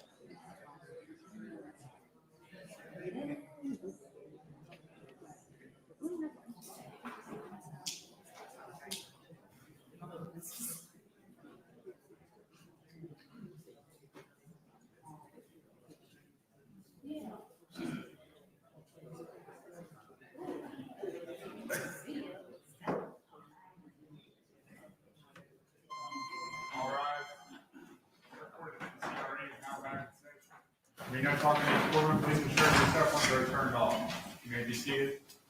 All right, thank you. Without person. All right, we're back on the record, and Mr. Armstrong is present with his attorney, as his counsel for the state. We have all the jurors present and accounted for, both sides ready to proceed. Yeah. Yes, Your Honor. Okay, let's bring the jury. Well, I can tell you about a case I had about where that could have been something.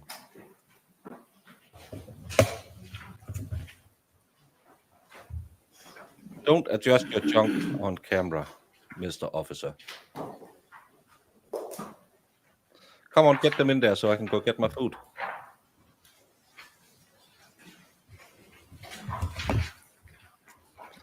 Enjoy the pool. Humble brag, but oh, I got a pool. How can the binders be louder than the judge?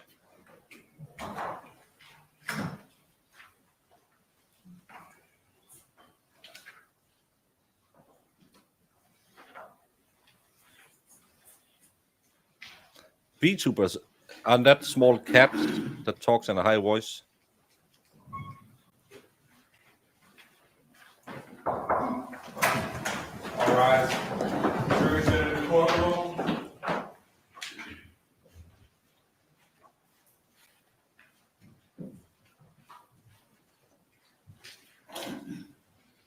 All right, thank you, ladies and gentlemen. You may resume your seats. Please be sure those are your notes if you are taking notes during this trial. And so at this time, I will call upon the defense for its close. Okay. Thank you, Your Honor. Please, court. Yes. Counsel. Good afternoon.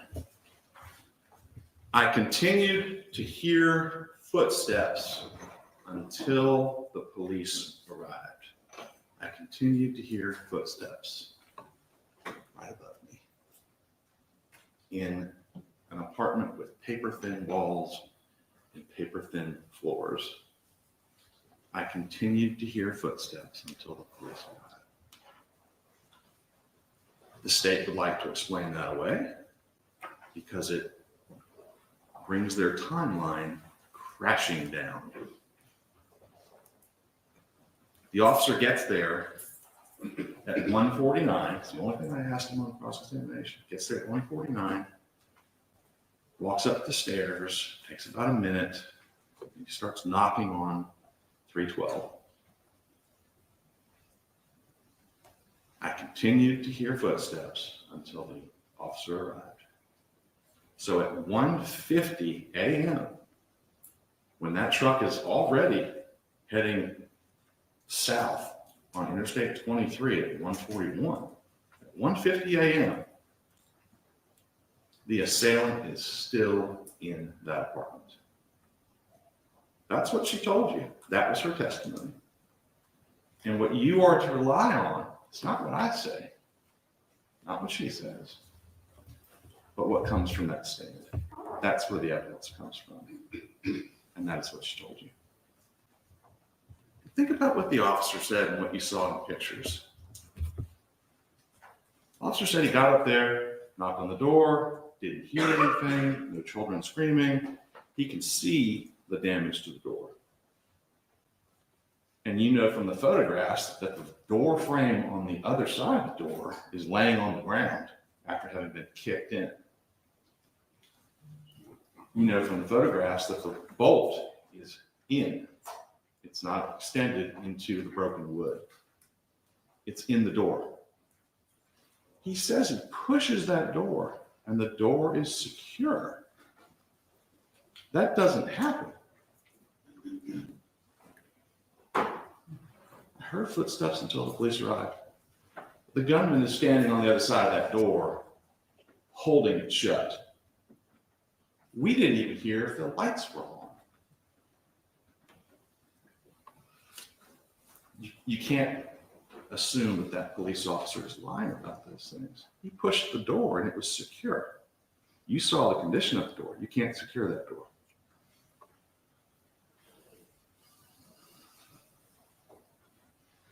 From the testimony, you can draw conclusions and you can draw inferences. We argue inferences all the time.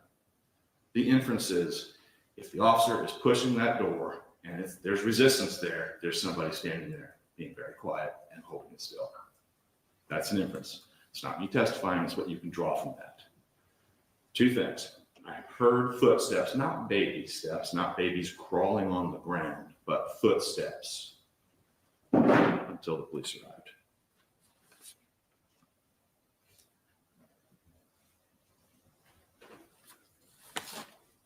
That throws their timeline out the window. And that's why the state addressed it when she first stood up. The judge will tell you when she instructs you, and there's a lot of instructions, but way in the back towards the very end, there's an instruction about reasonable doubt and where it can come from. And she will tell you it can come from a conflict in the evidence. And that by itself is a conflict in the evidence. She still hears somebody in that apartment at 150 when the police arrive, 149, 150. And it destroys their timeline.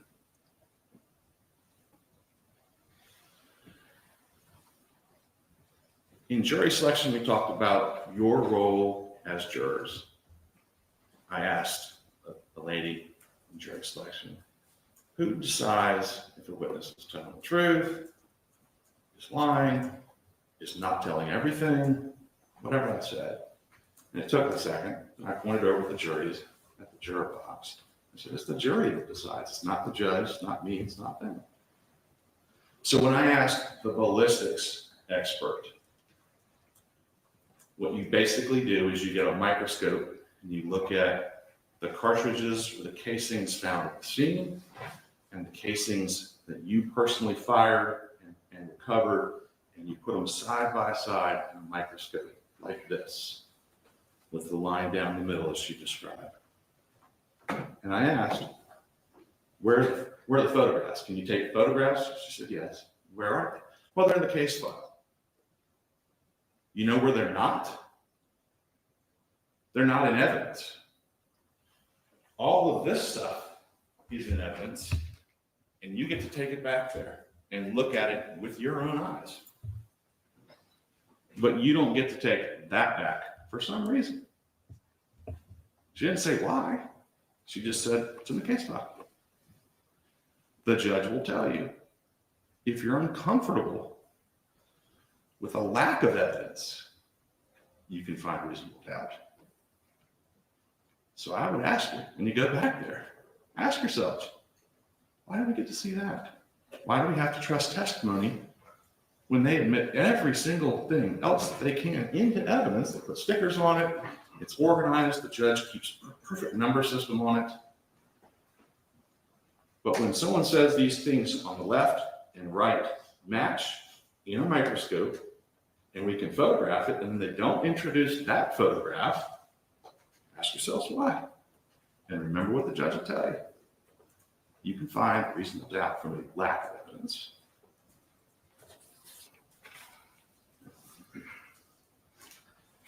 In the old days, the national pastime was baseball. You know what it is now? It's scrolling on smartphones. Everyone does it. A lot of people do it all day long, right up until the point that they start to fall asleep. And then as they roll over, they put their phone down and it goes dark. The phone's still on, but they're not scrolling on it. They're not actively engaging it. That is what every American does nowadays. And 4 hours, 3 hours, 2 hours goes by and somebody wakes up a little bit. And what's the first thing they do when they wake up? They check their phone. And for those that don't sleep well at night, it happens all night long. They sleep for 2 hours, sleep for 3 hours, and then they check their phone. They have evidence of that in this case, but that's all it is. It doesn't tell you that Bursey Armstrong is the killer.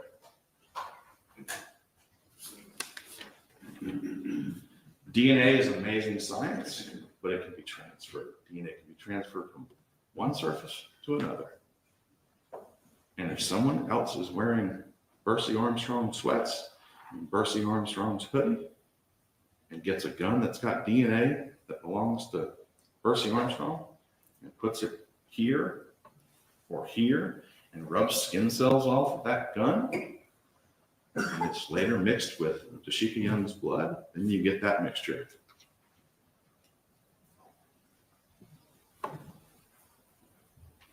Bursey Armstrong sat in that interview room for 18 hours, and you saw the tail end of it. You saw 48 minutes of it. Now that was broken up and edited, which is fine.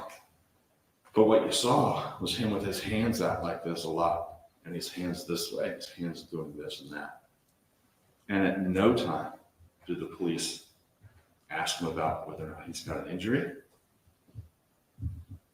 or if he was bleeding 10 hours, 15 hours before. Nothing like that. And there was no testimony that he had any injuries. So what you saw from the DNA analyst is a mixture of skin cells and blood. She cuts it out the blood because she can see it, but there's skin cells from the person who has worn those sweats in the past. He had no injuries. And if he did have injuries, you bet there would be photographs of them and they'd be on that table.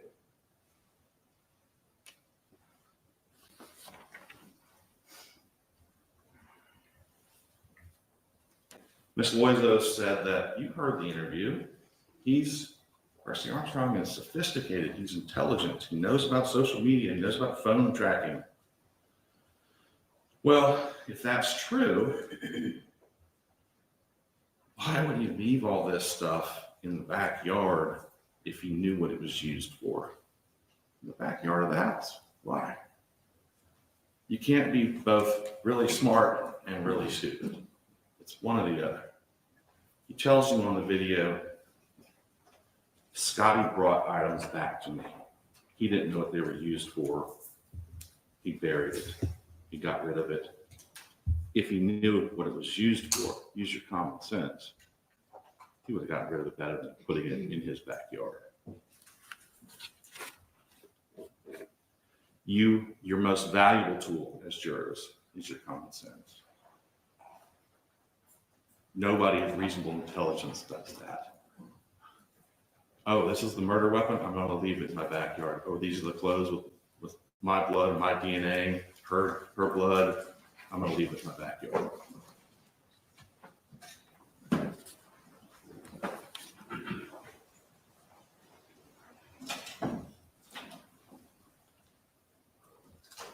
I continued to hear footsteps until the police arrived.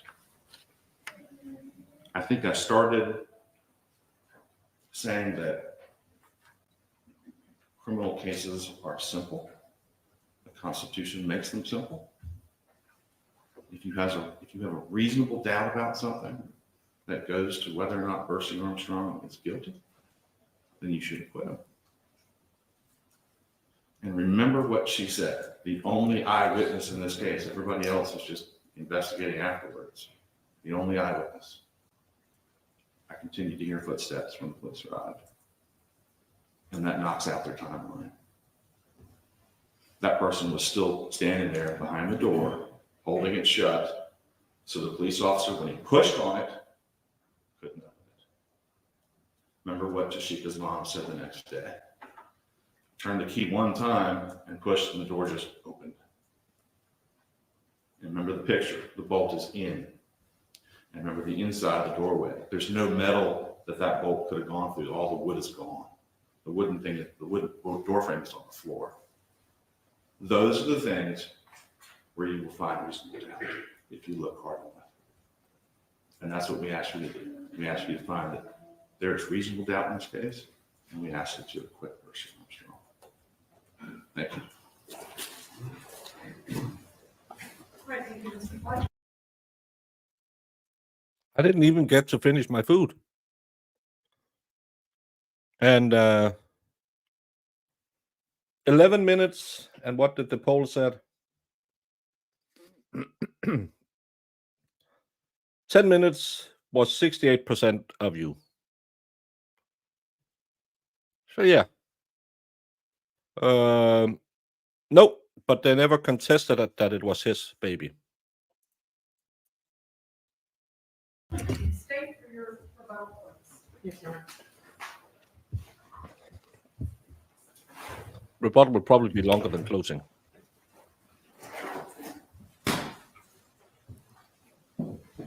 You can't hurt me anymore because you never loved me, and I realize that now. Goodbye, Bursey Jr. How wrong Tasheka Young was.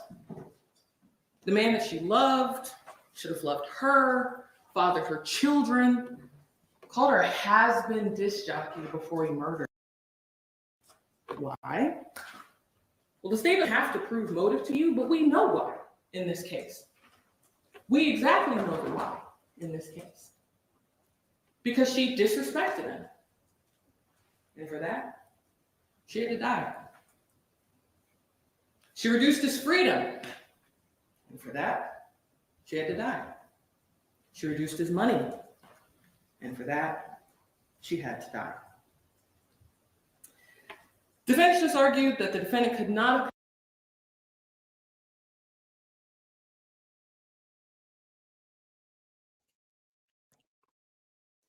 Come on now, I'm eating. I don't have time for you to do this.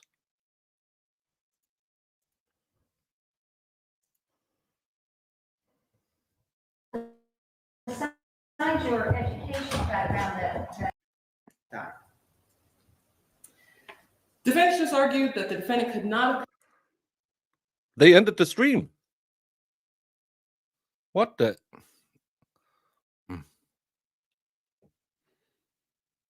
What the F is going on? 2 seconds.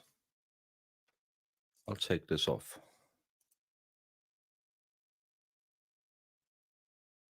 Yeah, they ended the stream.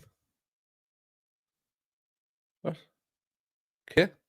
besides your education background that Die. What's this is about the worst ever.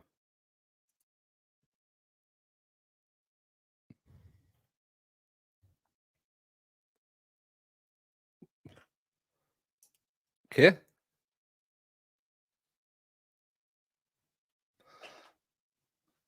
You can't do this to us. Come on. Get a new video feed running. What the F is going on?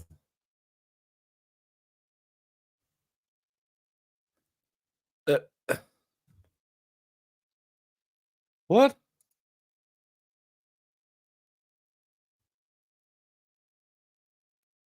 Marissa, can you call First Coast News and ask them?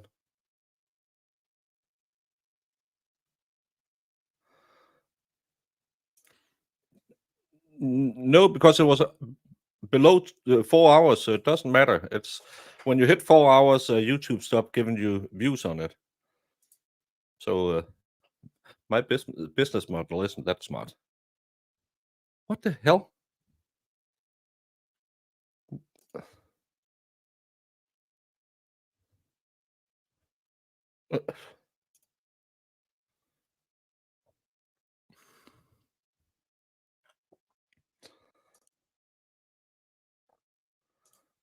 No, it never happened. Well, I can just make up like Plevin.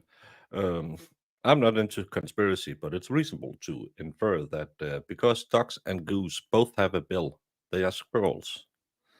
That's Plevin's logic. Well, she doesn't fix anything because she's not getting the feedback. She's just constantly sitting there saying, well, I have other things to do, like more important than this. No, I think the problem is you have been watching too many trials. That's stupid. So you need a twist. You need a you need a Matlock moment. But in reality, this is how 95% of all cases are. Clear with clear evidence and what the F is going on? And this is the only channel covering that. Come on now. What the F is going on? Hey, King Bob.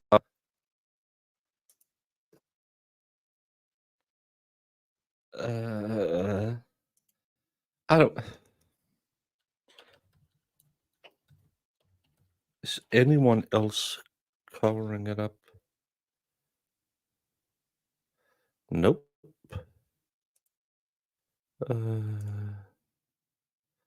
Nope.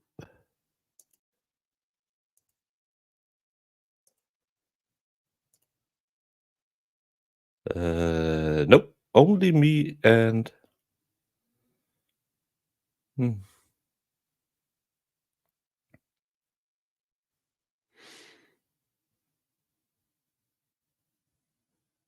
Mm-hmm.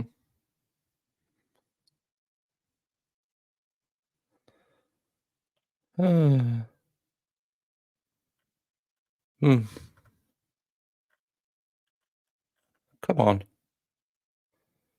You can't do this. Jesus Christus.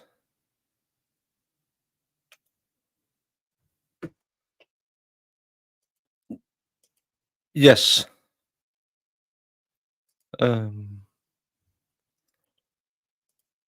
Yeah, maybe he was crawling in the attic. Oh, that was weird.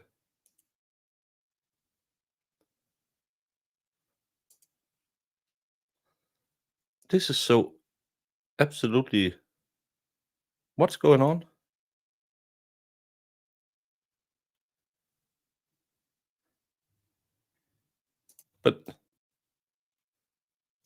But why?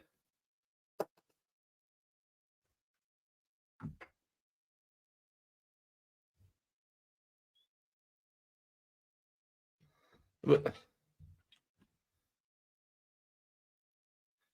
this.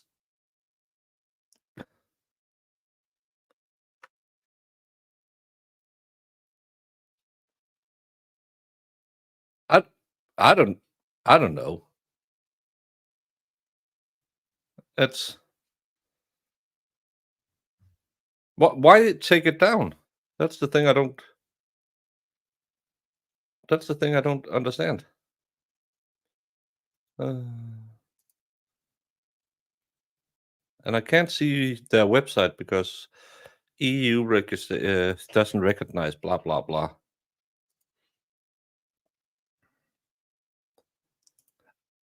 My internet is fine. It works fine. The stream has ended. You don't want that. That would be even worse.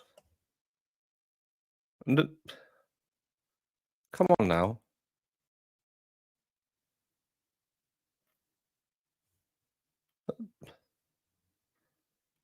This.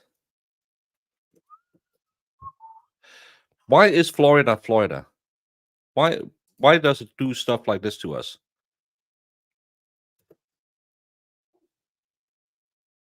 I don't know what to do.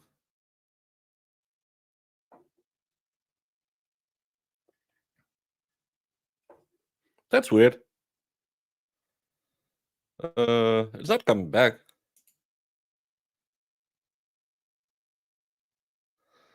Maybe the camera person heard we made fun of his camera work and decided that he quit.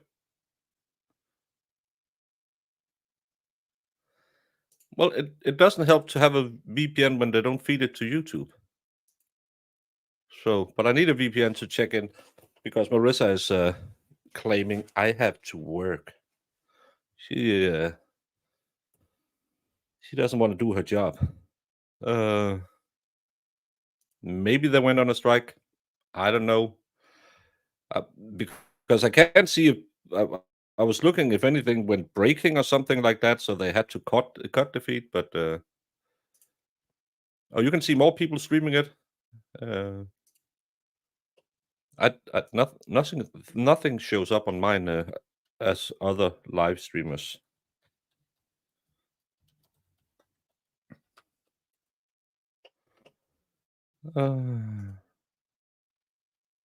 Live? Nope. Me?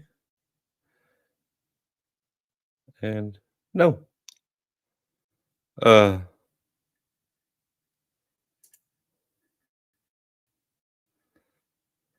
because they start at a weird. They start weird times. Like the opening. Now, when you collect Watching yesterday. So I only get 2 other people, and they are dual streaming, and they are watching yesterday. Well,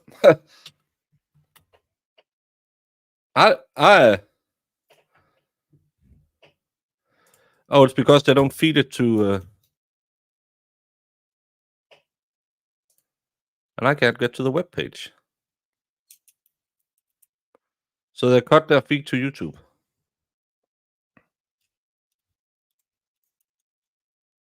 The joys of being a live trial streamer.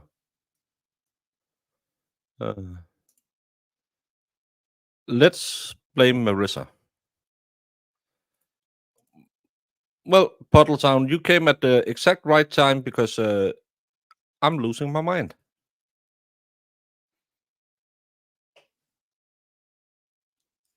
I don't know what to do. Should I just end my show? And I can't do anything.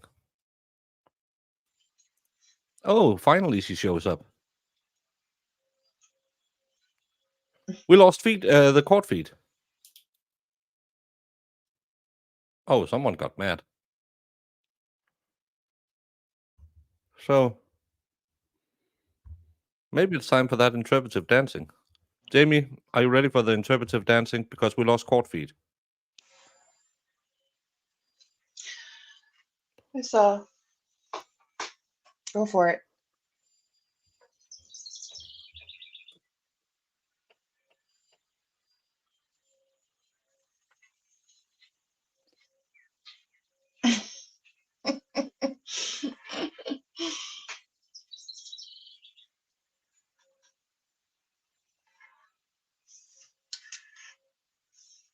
Oh, it's beautiful.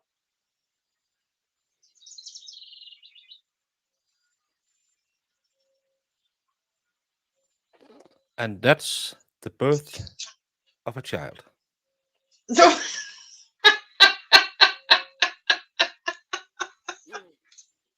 I didn't expect that one. That's the interpretive dance of how a child is born.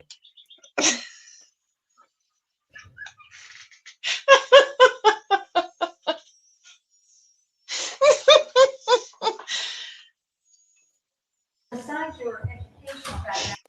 I can't with you. Did you see it? No, you don't watch the show. It just ended in the middle of nothing. Yeah, I was on a phone call and I was watching in the background and it just went off. Yeah. So that's fun. They're reading jury instructions now. I should be there on Dancing with the Stars. Well, then they're probably going to on Verdict watch. Yeah, pretty much. I still didn't finish my dinner. I have a quarter of a chicken breast left. I thought you have hated been- chicken. Yeah, I hate chicken, but I'm also fat. Okay. Oh, I put in the air fryer for 30 minutes. It's drier than no. It's a good Christian channel. Drier than the Sahara. That's what you can say. Yeah. Thank you, Tyler Carissa. I felt I really got the emotions of childbirth going. I don't know Rowan if says it's clear you never delivered a child. I'm pretty sure that I know more about what's going on in a delivery room than most women who gave birth. Because Really? because they get really emotional and start yelling and we guys have to stand in there and just say, yeah, you're right. Yeah, Mm, yeah, I did this to you. you better Yeah, I'm sorry. tread lightly, sir. It's we remember what goes on in there. Bye, Jamie.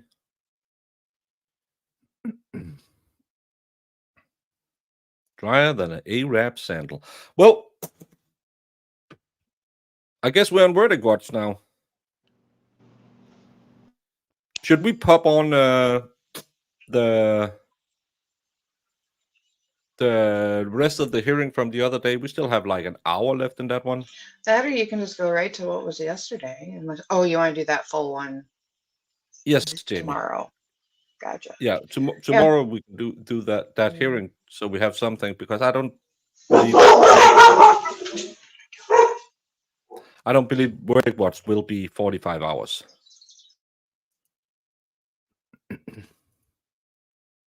Yes, you could clearly. This is when he pops his head out of the placenta and looks around and says, "Where am I going?" And he goes back and he takes a sneak peek, and then he sees that angry woman yelling, "Push, push!" and he ducks back in, and then he's born. That's how it is.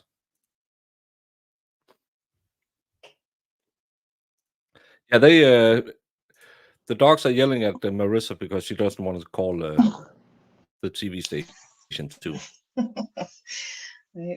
Someone keeps calling my phone. Jim Cox, you came in just in the right time for us to lose the court feed. So yeah.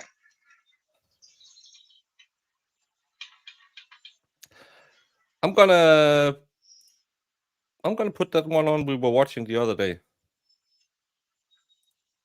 because at least the presumption of innocence. nope, that's not the one. This is the one.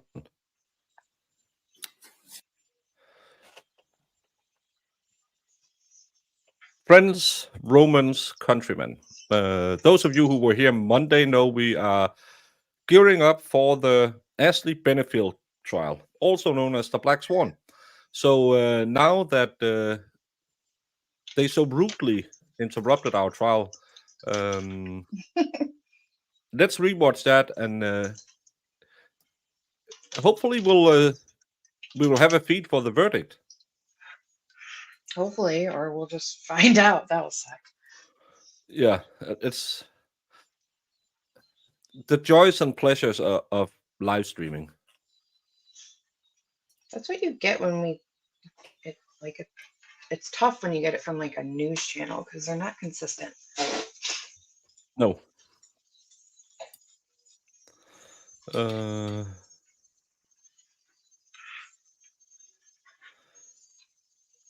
Yes, I know, Helen. Swan of blackness, please. Let's not be bigoted in the enlightened day and age. Sorry. Swan of color.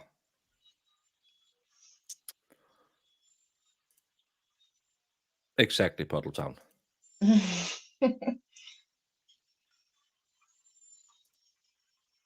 Well, I could see it, but it ended. I don't know. Let's do this, and I'm gonna update I'm gonna chuck my food down. Okay. Ready, Jamie? Go for it. Gracias. I think we can put it in 1.2, and we have subtitles again. You take the minutes. Yes, sir. All right. State. The next witness is going to be a little lengthy. Do you think we could take a 5-minute break before we start? Sure, absolutely. Thank you. Oh, I can't see that. It is 4:06. How about 4:15? Maybe a few minutes after 4:15. Thank you, sir. Thank All right. We'll see you then.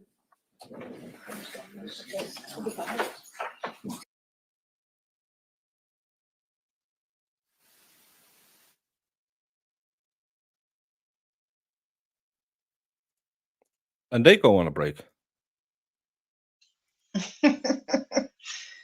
This is the most wonderful day. I want my food. It for sure is. Is it Puddletown's birthday? Happy birthday. Happy Puddletown. It's- Happy. I guess. Yeah, these are the text messages, which. Correct, yes, sir. Objected to because of relevance. And we still believe them to be relevant, but as Your Honor has noted, no jury. So however the court wants to treat it. Relevance. Judge, the relevance is the tenor of the They're relationship. back live. This is all after she's made all of these allegations. Don't you play with my emotions, woman.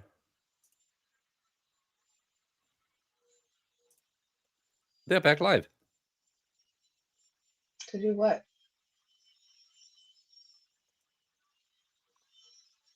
Dead. And as to count 2, the unborn child of Tasheka I'll have to take that out of the Young headline is again. dead. Element 2, Bursey Jerome Armstrong Jr. intentionally committed an act or acts that caused the death of Tasheka Young is to count 1, and or the unborn child of Tasheka Young as to count 2. Every person has a duty to act reasonably toward others. If there is a violation of that duty without any unconscious intention to harm, that violation is negligence. The defendant cannot be guilty of manslaughter by committing a merely negligent act, or if the act was either justifiable or excusable homicide. In order to convict of manslaughter by act, it is not necessary for the state to prove that the defendant had an intent to cause death, only an intent to commit an act which was not merely negligent, justified, or excusable, and which caused death. If you find that Bursey Jerome Armstrong Jr. committed manslaughter, and you also find beyond a reasonable doubt that during the commission of the crime, he personally carried, displayed, used, threatened to use, attempted to use a firearm, you should find him guilty of manslaughter with a firearm. And firearm has been previously defined. If you find that Bursey Jerome Armstrong Jr. committed manslaughter, but you are not convinced beyond a reasonable doubt that he personally carried, displayed, used, threatened to use, or attempted to use a firearm, then you should find him guilty only of manslaughter. The state must prove that the crimes were committed on July 23, 2022, on or between 12:01 a.m. and 5:20 p.m. It must be proved only to a reasonable certainty that the alleged crimes were committed in the vicinity of 12450 Biscayne Boulevard, Building 300, Apartment 312, Jacksonville, Duval County, Florida. The defendant has entered a plea of not guilty. This means you must presume or believe the defendant is innocent. The presumption stays with the defendant as to each material allegation in the information through each stage of the trial, unless it has been overcome by the evidence to the exclusion of and beyond a reasonable doubt. To overcome the defendant's presumption of innocence, the state has the burden of proving the crime with which the defendant is charged was committed, and the defendant is the person who committed the crime. The defendant is not required to present evidence or prove anything. Whenever the words reasonable doubt are used, you must consider the following. A reasonable doubt is not a mere possible doubt, a speculative, imaginary, or forced doubt. Such a doubt must not influence you to return a verdict of not guilty if you have an abiding conviction of guilt. On the other hand, if after carefully considering, comparing, and weighing all the evidence, there is not an abiding conviction of guilt, or if having a conviction, it is one which is not stable but one which wavers and vacillates, then the charge is not proved beyond every reasonable doubt, and you must find the defendant not guilty because the doubt is reasonable. It is to the evidence introduced in this trial and to it alone that you are to look for that proof. A reasonable doubt as to the guilt of the defendant may arise from the evidence, conflict in the evidence, or the lack of evidence. If you have a reasonable doubt, you should find the defendant not guilty. If you have no reasonable doubt, you should find the defendant guilty. It is up to you to decide what evidence is reliable. You should use your common sense in deciding which is the best evidence and which evidence should not be relied upon in considering your verdict. You may find some of the evidence not reliable or less reliable than other evidence. You should consider how the witnesses acted as well as what they said. Some things you should consider are, number one, did the witness seem to have an opportunity to see and know the things about which the witness testified? Number two, did the witness seem to have an accurate memory? Number three, was the witness honest and straightforward in answering the attorney's questions? Number four, did the witness have some interest in how the case should be decided? And number five, does the witness's testimony agree with the other testimony and other evidence in the case? Whether the state has met its burden of proof does not depend upon the number of witnesses it has called or upon the number of exhibits it has offered, but instead upon the nature and quality of the evidence presented. The fact that a witness is employed in law enforcement does not mean that his or her testimony deserves more or less consideration than that of any other witness. Expert witnesses are like other witnesses with one exception. The law permits an expert witness to give his or her opinion. However, an expert's opinion is reliable only when given on a subject matter about which you believe him or her to be an expert. Like other witnesses, you may believe or disbelieve all or any part of an expert's testimony. It is entirely proper for a lawyer to talk to a witness about what testimony the witness would give if called to the courtroom. The witness should not be discredited by talking to a lawyer about his testimony. You may rely upon your own conclusion about the credibility of any witness. A juror may believe or disbelieve all or any part of the evidence or the testimony of any witness. The Constitution requires the state to prove its accusations against the defendant. It is not necessary for the defendant to disprove anything, nor is the defendant required to prove his innocence. It is up to the state to prove the defendant's guilt by evidence. The defendant exercised a fundamental right by choosing not to be a witness in this case. You must not view this as an admission of guilt or be influenced in any way by his decision. No juror should ever be concerned that the defendant did or did not take the witness stand to give testimony in the case. A statement claimed to have been made by the defendant outside of court has been placed before you. Such a statement should always be considered with caution and be weighed with great care to make certain it was freely and voluntarily made. Therefore, you must determine from the evidence that the defendant's alleged statement was knowingly, voluntarily, and freely made. In making this determination, you should consider the total circumstances included, but not limited to, number one, whether, when the defendant made the statement, he had been threatened in order to get him to make it, and number two, whether anyone had promised him anything in order to get him to make it. If you conclude the defendant's out-of-court statement was not freely and voluntarily made, you should disregard it. Now, these are some general rules that apply to your discussion. You must follow these rules in order to return.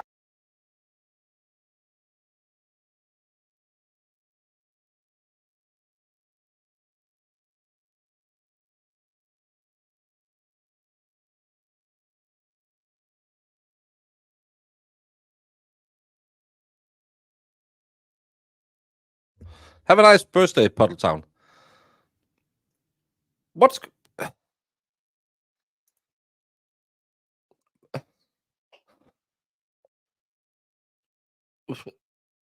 Why? It's... Feelings about them should not influence your decision in this case. Number five, your duty is to determine if the defendant has been proven guilty or not in accord with the law. It is the judge's job to determine a proper sentence if the defendant is found guilty. Number six, whatever verdict you render must be unanimous. That is, each juror must agree to the same verdict. And number seven, your verdict should not be influenced by feelings of prejudice, bias, or sympathy. Your verdict must be based on the evidence and on the law contained in these instructions. Deciding a verdict is exclusively your job. I cannot participate in that decision in any way. Please disregard anything I may have said or done that made you think I prefer one verdict over another. Now, during this trial, I have permitted you to take notes, and you will be allowed to take those notes into the jury room during deliberations. You are instructed that your notes are a tool to aid your individual memory. You should not compare your notes with those of other jurors in determining the content of any testimony or in evaluating the importance of any evidence. Notes are for the note taker's personal use in refreshing his or her recollection of the evidence. They are not evidence. Above all, your memory should be your greatest asset in your recollection of the evidence. You may find the defendant guilty as charged in the information, or guilty of such lesser included crime as the evidence may justify, or not guilty. If you return a verdict of guilty, it should be for the highest offense which has been proven beyond a reasonable doubt. If you find that no offense has been proven beyond a reasonable doubt, then of course your verdict must be not guilty. The verdict must be unanimous, that is, all of you must agree to the same verdict. Only one verdict may be returned as to each crime charged. The verdict must be in writing, and for your convenience, the necessary verdict forms have been prepared for you, and they are as follows. I am holding in my hand two documents, each of which is 2 pages in length, each of which is styled State of Florida versus Bursey Armstrong Jr. One verdict is titled Verdict Count 1, and that is as to Tasheka Young. And the other one is titled Verdict Count 2, which is as to the unborn child of Tasheka Young. But the verdict options and the findings are identical on each. And they are as follows. If you will move the screen to the verdict form so they can see it. All right. Your first verdict option reads as follows. We, the jury, find the defendant guilty of murder in the second degree as charged in the information. So if that is your unanimous verdict, you would mark that line with an X or a check. And then you have to make one of the following 4 sub-findings that are underneath it. And those sub-findings are as follows. We find the defendant discharged a firearm causing death or great bodily harm during the commission of the offense, or we find the defendant actually possessed and discharged a firearm during the commission of the offense, or we find the defendant actually possessed a firearm during the commission of the offense, or we find the defendant did not actually possess a firearm during the commission of the offense. So you would select one, assuming it's your unanimous vote. He is over on most channel being a mod almost every time she streams. I think every time she streams. And mark the appropriate line with an X or a check. The second verdict option you have reads, we, the jury, find the defendant guilty of manslaughter, a lesser included offense. And if that is your unanimous verdict, you mark that line with an X or a check. And there are 2 sub-findings underneath that verdict option. And you would select one and mark the appropriate line with an X or a check, and they read as follows. We find the defendant carried, displayed, or used a firearm during the commission of the offense, or we find the defendant did not carry, display, or use a firearm during the commission of the offense. And then your third verdict option reads, we, the jury, find the defendant not guilty. And if that is your unanimous verdict, you would mark that line with an X or a check. So say we all, done at Jacksonville, Duval County, Florida, and there's a line for the 4-person to sign and date the verdict form. And again, the verdict on count 2 is identical with those options. All right. A separate crime is charged in each count of the information, and although they have been tried together, each crime and the evidence applicable to it must be considered separately, and a separate verdict returned as to each. A finding of guilty or not guilty as to one crime must not affect your verdict as to the other crime charged. In just a few moments, you will be taken to the jury room by the bailiff. The first thing you should do is choose a 4-person who will preside over the deliberations. The 4-person should see to it that your discussions are carried on in an organized way and that everyone has a fair chance to be heard. It is also the 4-person's job to sign and date the verdict form when all of you have agreed on a verdict, and to bring that verdict form back to the courtroom when you return. During deliberations, jurors must communicate about the case only with one another and only when all jurors are present in the jury room. You are not to communicate with any person outside the jury about this case. Until you have reached a verdict, you must not talk about this case in person or through the telephone, writing, or electronic communication, such as a blog, Twitter, email, text message, or any other means. Do not contact anyone to assist you during deliberations. These communications rules apply until I discharge you at the end of the case. If you become aware of any violation of these instructions or any other instruction I have given in this case, you must tell me by giving a note to the bailiff.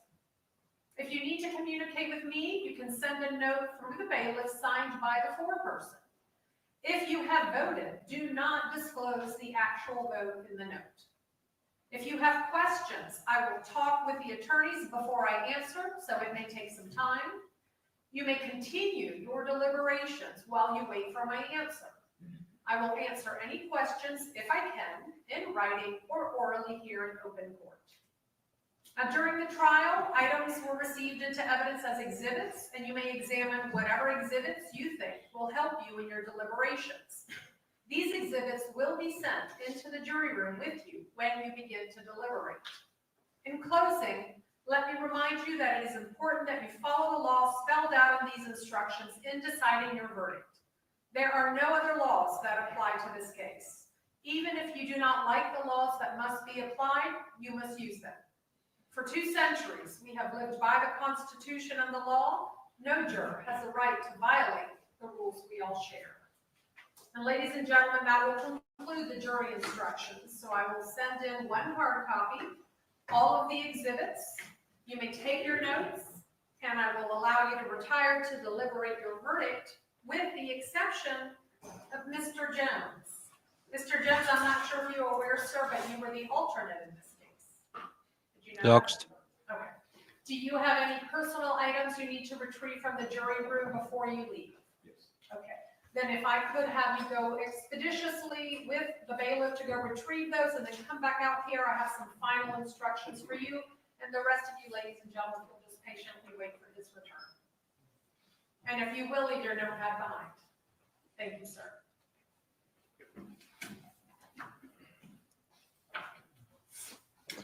That was, oh, that got stamped.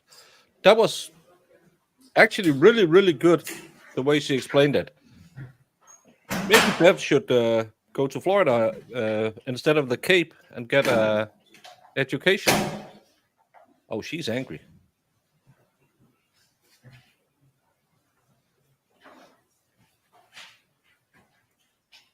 I really like, I wish they had better audio, but I really like this judge.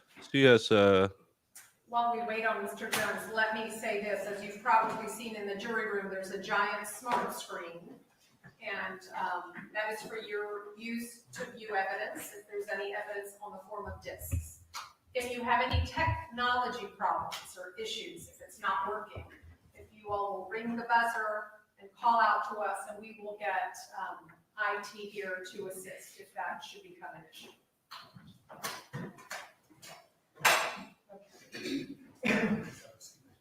I think she really likes her staple, so she could slam it. Mr. Jones has returned. I will excuse the jury to the jury room to begin their deliberations. All right.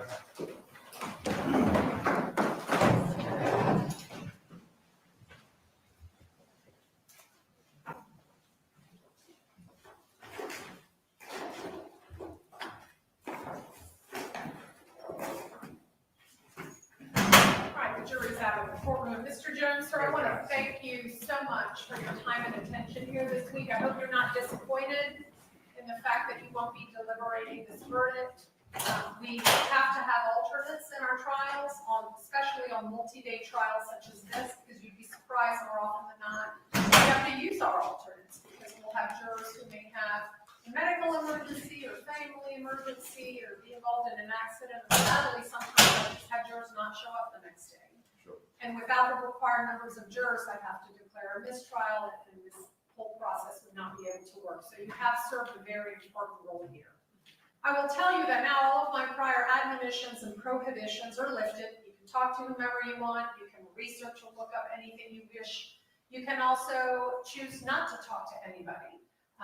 That right to maintain your privacy of your own thoughts and opinions, or to express it to others, that decision is left up to you entirely, sir. You are also now free to go. You're also free to stay if you wish to see what verdict your fellow jurors return here. If you do want to leave, but do want to know the verdict, we certainly, I believe, have your number and we can call you and let you know. But at this point, the only thing I'd ask then is if you leave your notepad behind, you leave that juror button behind because we will need to use those next week for trial. And otherwise, sir, you are excused or free to go with this court's thanks and appreciation.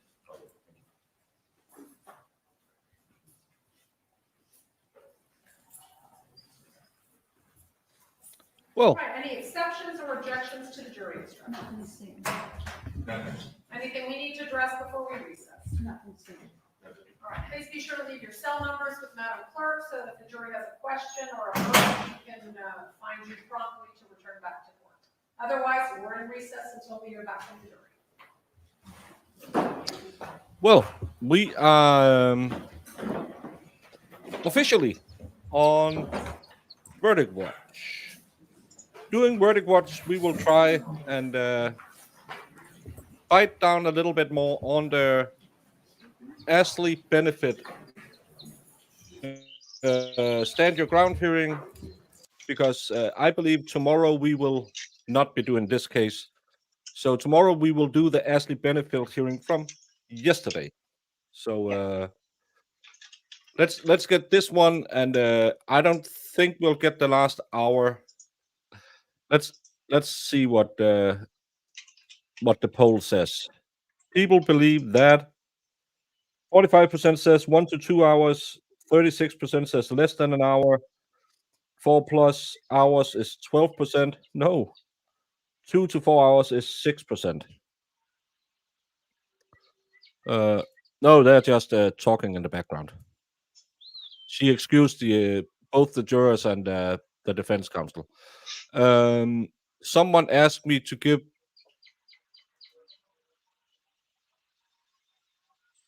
You can see they're just doing this. Someone said to give the lowdown on this case. This man is accused of taking his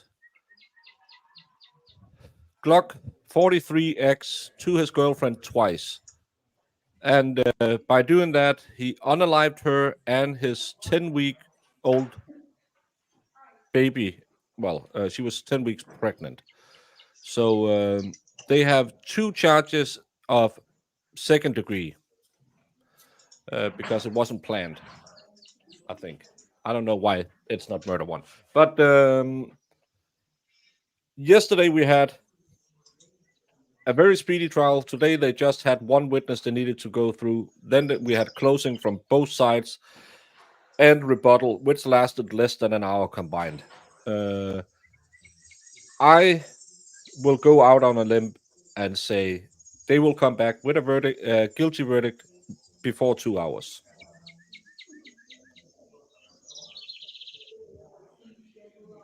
Tweety McTweetberg, I don't agree with what you're saying. Oh.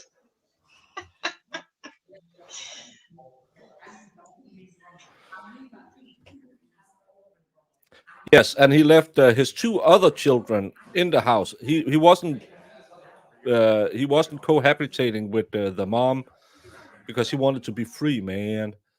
And that's still alive. So he lived with his mom. He wrote a letter to the judge. Maybe, can I find it?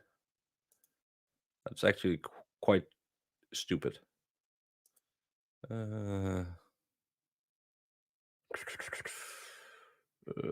Marissa send it to me?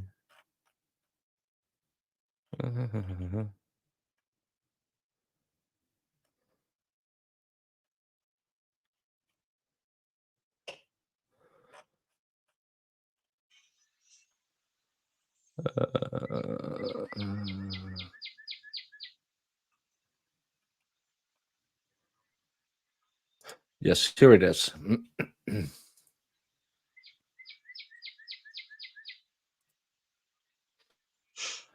McTweetyson is really weighing in on it today.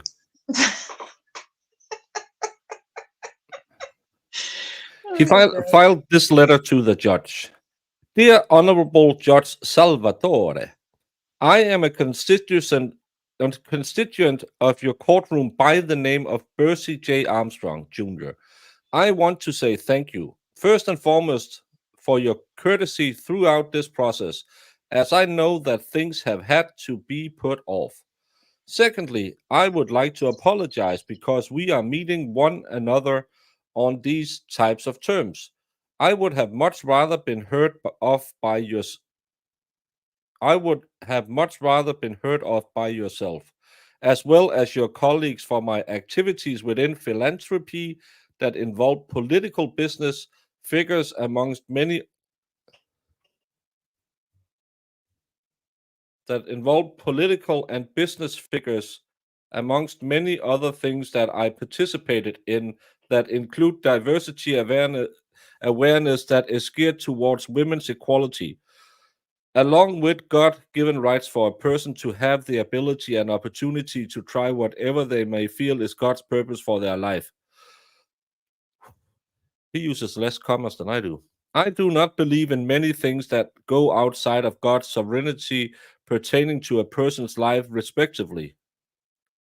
I believe that my attorney may not be fully prepared for my trial due to us being at the less than 80-day mark with no evidentiary suspension hearing scheduled. My family is very close to former Judge Brian Davis, and I thought about reaching out to him to speak to you on my behalf. But instead, I feel as if it is in my best interest to speak to an extraordinary woman of your prestige myself. My children's lives are at stake, and they have already been subject to a series of misfortunes thus far. The last thing that a man like myself need at this point is for my attorney to be unprepared, which includes rushing. This experience is very humbling because right before this unfortunate incarceration, I was growing within my craft just as any young professional does.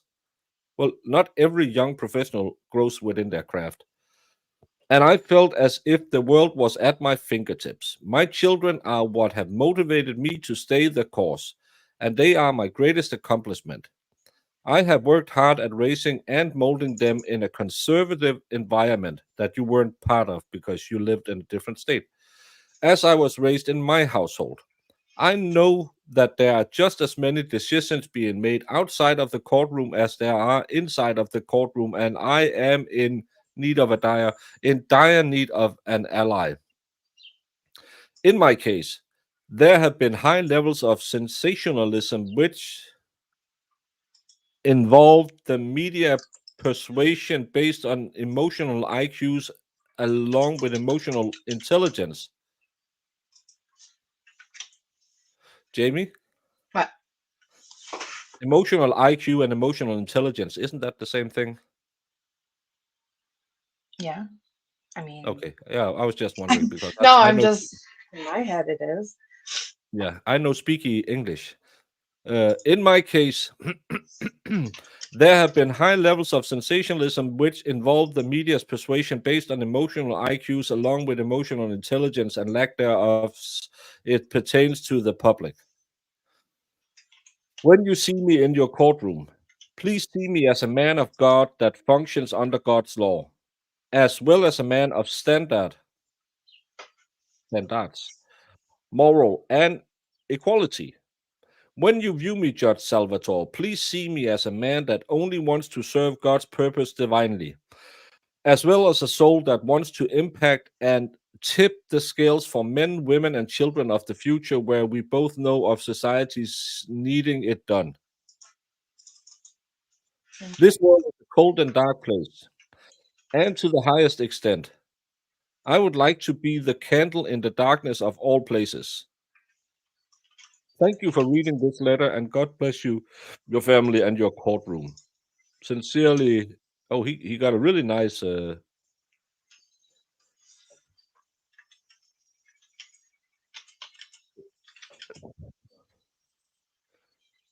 For the law of the Spirit of life has set you free in Christ Jesus from the law of sin and death.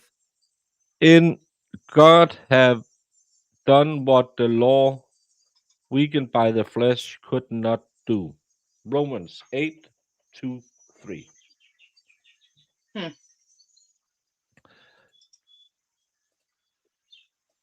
We are reading this man's letter to the judge. He doesn't like commas and he likes equality. Women's equality, to be specific. Yeah. And he wants to be a candle in places. In the darkest of all places. No, I don't really think that I want you to be a candle in any dark place. I'm pretty sure I don't want this man to be any candle. Mm-mm.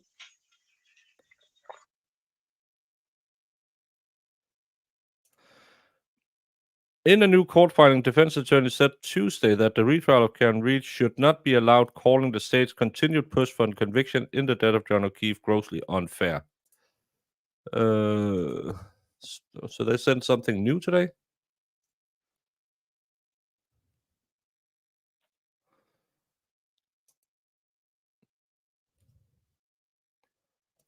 Yeah, it was a great letter. Sue, he wants to be the candle for you in the dark place, and he wants you to be equal. Come on, Sue. Yeah. 6 years old on Yahoo. Who goes to Yahoo? Does it still exist? No, Zach. Nope. Bad boy. Zach. Gross.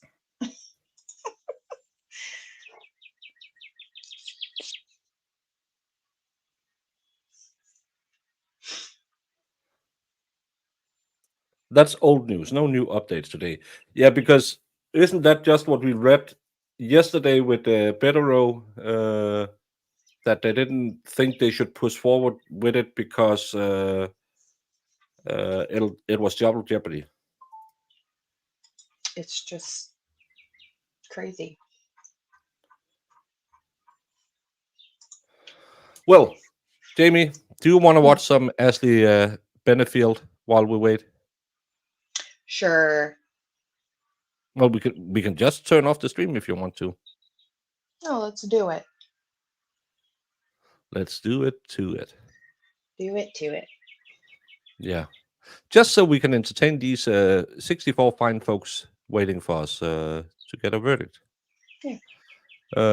She is back on the docket. I saw that earlier. She was having a civil. She was on the docket, but for a different civil suit. That's why always. Wait a minute, Mr. Postman. Because there's a lot of rumors going on. Yesterday, I saw someone believe that her not being on the docket meant that she had been arrested, and other people that she had recused herself. Normally, that's just a good explanation. Mm-hmm. So she is back on the docket.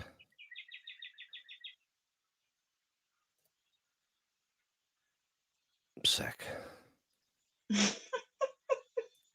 Nope, there's no truth to that.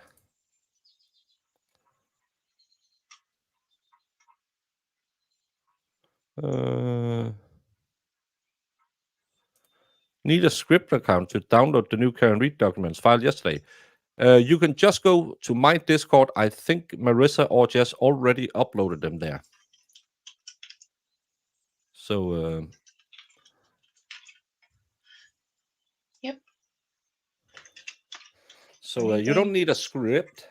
I like the script too because I got a lot of my documents there. But Beth is back on the docket for Monday. It's just I don't know what's if it was a clerical error or maybe she has a trial early in the day and then they didn't, because it'll be 2 p.m. Monday. So that's why No, I don't know. I don't want to say anything. It comes off as me being no. Let's start this one. Against the defendant, or I'm sorry, against the victim, and all of them have been shot down. And then she's telling people that she's afraid of the defendant or of the victim, I'm sorry, and she's afraid for her child, but yet she's having these text conversations with him that clearly there doesn't appear to be any fear, and it helps set the tone for their relationship. All right. There was also, I know relevance was now, but there was also the objection to hearsay, not as to obviously the text attributable to the defendant, right, or come in. Right. But what about the argument that any text by was alleged to be Mr. Benefield hearsay? I would have to know which text specifically, but like, for instance, he says, trucker on the way as the last text. So my argument for that would be statement of intent, that hearsay is allowed to come in if it's a statement of intent by a witness and the state is trying to show that the witness complied or acted in compliance with that statement. So that would be my response to that. The other ones of good morning, good night, those aren't offered for the truth of the matter survey. All right. Yes, sir, Mr. Taylor. So there's your answers to your two objections. So anything else you want to put on the record, sir? I don't believe so, Your Honor. I'm a lot more concerned with the next witness that I'd like to take over the court. All right. Well, there's some foreshadowing for you. Okay, I'm going to allow it. I'm going to overrule the objections defense. States 45 is admitted, that being the text messages. I find them relevant solely for the purpose of the state's argument, and that's the only way that I'm going to take them, because that's why the state has said they're offering them, is just to show the nature and tenor of the communications and the relationship between the parties in the days leading up to the event. And as to hearsay, certainly any statements made by the defendant or attributable to the defendant as part of this text messaging would be admissible under the rules. And as to the other ones, again, I don't find that they're offered for the truth of the matter asserted. With the good night, the good morning, what do you need at Lowe's? You want to go to Panera? I'm taking it solely for the purposes that the state has said they're submitting it. So I will overrule on that.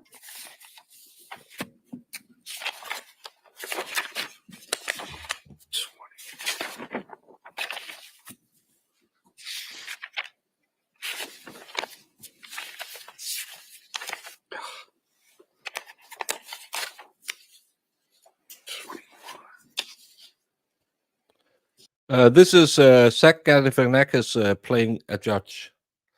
No, this is from the Black Swan trial. I can't remember his name, but he's good too. And I'm gonna get my iPad so I can have the other trial running on that.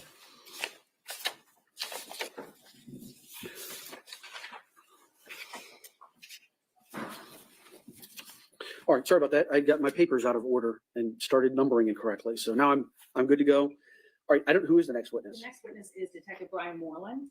So is that? So if there's concerns, let's hear them now, I guess. If they're general concerns as opposed to discrete portions of his testimony. I think this witness marks the beginning of the down the rabbit hole that we were hoping to avoid, only because this is the detective, Judge White, that was assigned to the DCF cases and the allegations of abuse by Mrs. Benefield against Mr.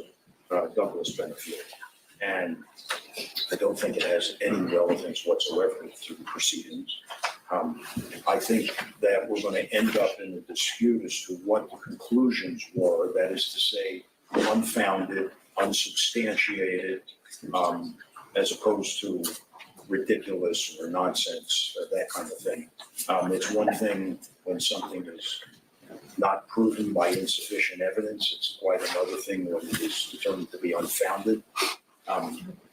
I don't know that any of the DCF people who actually made the decisions are going to be present to be able to be cross-examined. And I think even if they were, I don't think that that's a road that we want to go down, because again, I don't think it has any relevance to the proceedings at all.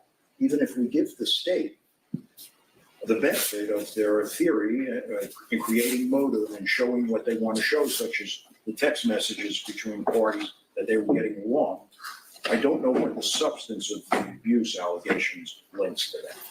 All right, let me just say this. That's where my mind is going, but I don't know anything about these allegations. I don't think it's in any of the paperwork I can tell you, Judge, my intention, and it's for the same reason that I entered Judge Moreland's oral order for the previous things.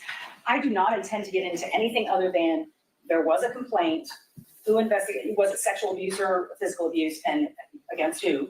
And then was it investigated, and did this detective close the case? Or, file the case, or how did it work? Okay. Let me get a little bit more. Oh, hold on. As you may have noticed, I'm pretty big on procedure. And so I go with proponent, and then I come back to the non-movement or non-proponent, and then I come back for rebuttal. So when I come to you, tell me everything you want to know, because I don't ping pong back and forth. But I have questions. Yes. Because I don't know anything about this. Who are the complaints against? The complaints are the defendant making complaints of sexual and physical abuse against the victim. Regarding what child? The same child, Emerson. Emerson. Yes. Because I've heard about an older child Yes. and Emerson.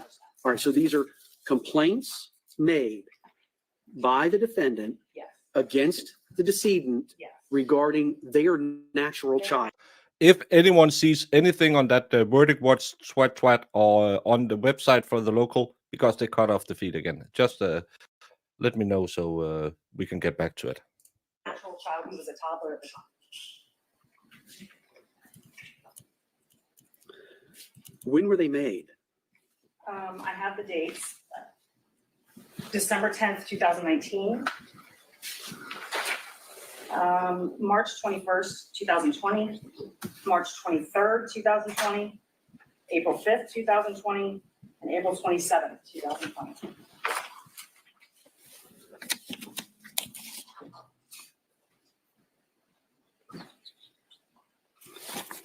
Oops, sorry.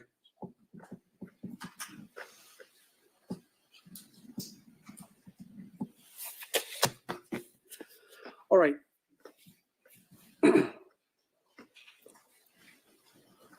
So tell me, what is your theory as to why these tend to prove or disprove any material facts that I need to consider? Well, to me, there are two issues. There's credibility, ultimately the credibility of the defendant, because we have to take the facts as known by her, or as at least as she's saying. So the credibility of the defendant is an issue. So some of these things that I'm getting into go towards the credibility or lack of credibility. These things also go to the motive for this, because the defendant attempted in court over and over and over to stop this communication with the child, and Judge Moreland stopped that. So she changed tack and then went to abuse against the child as opposed to supposed abuse against her. And she attempted for the abuse against the child. And she even makes comments to a witness that we're going to have later on that nobody will help me. What am I going to do? Nobody will listen to me, because these reports were not being filed by law enforcement. And then at the time, all of this is going on at the time they're goodnighting it in the text messages. So all of what's going on? These complaints are going on before the text messages where they're. Yeah, I was going to say, because those are from the week before. They're from the week before. These are months before. Yes. So these had already been made. I apologize. These had already been made at the time that there's talking like they are here. And her argument is, I just want to save my child. That's the only reason I'm around him. This is all going to come out later on. And otherwise I would never be around him. Nobody will listen to me. I have to move to Maryland to get a new family jurisdiction. So this goes into everyone. She had exhausted, in the state's opinion, every avenue that she could to keep this man away from the child. And when she felt like no one else was going to do anything, this was the result. All right. Anything else? No. All right. Now, sir. So, Your Honor, you wear the robe. But all I can say is, as I tried to explain in my opening statement, the parameters of the stand your ground statute require the state to prove by clear and convincing evidence why the force used was not justified. I don't see how motive has anything to do with that. I also don't respectfully see how complaints about abuse have anything to do with that. And what I'm particularly concerned about, and the reason why I think it's going to be, to a great extent, a depletion of the court's time unnecessarily, is that this detective was not the one who received the complaints. That would have been DCF. So this detective, whatever he has to say, is going to the extent it's substantive, is going to be based on rank hearsay. That's number one. Number two, I'm concerned about this detective offering an opinion as to how the case was closed.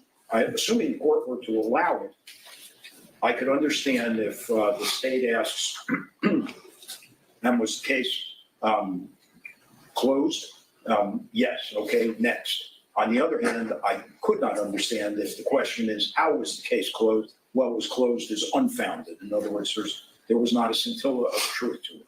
How am I going to cross-examine this detective based upon that conclusion, which was rendered by somebody else? All right, so what I'm hearing is this detective, he's a CAC? Yes. All right, crimes against children. A complaint was made Yes.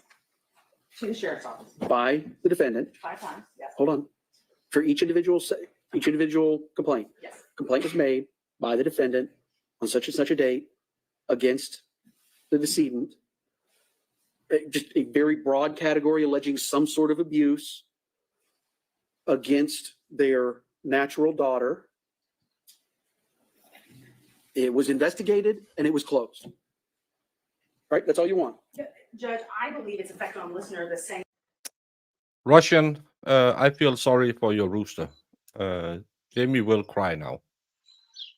Aww.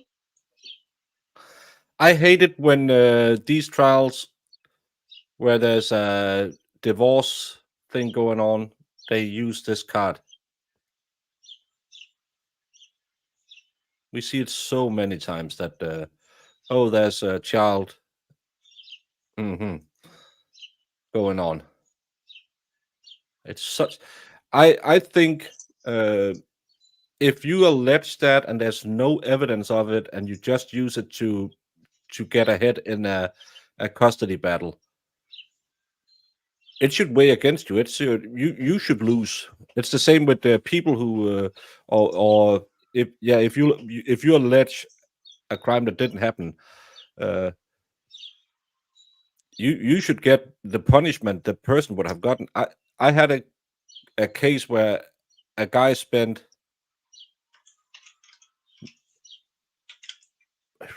I believe like 9 months in prison because his ex-girlfriend alleged rape against her because she was going back to her ex-boyfriend, and a little smexy time could be a problem.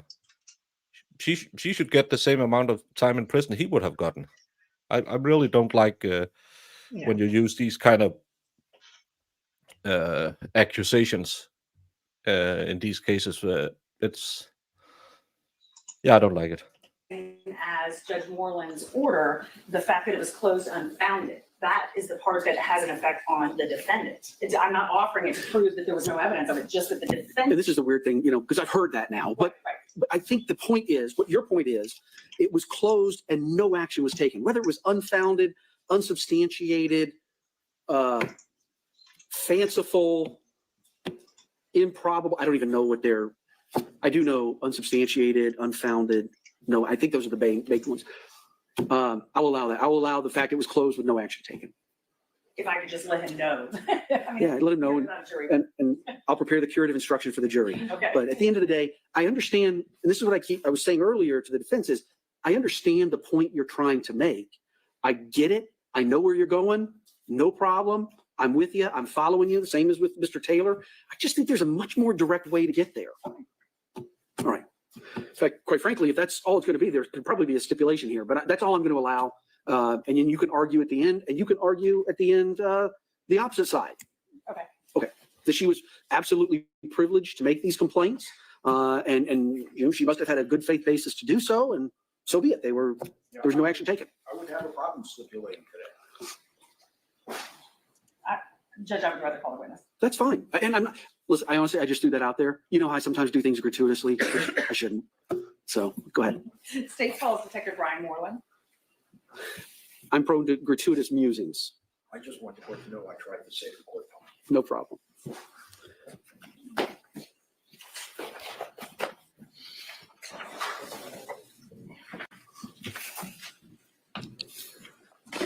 Basic resolution right now this morning.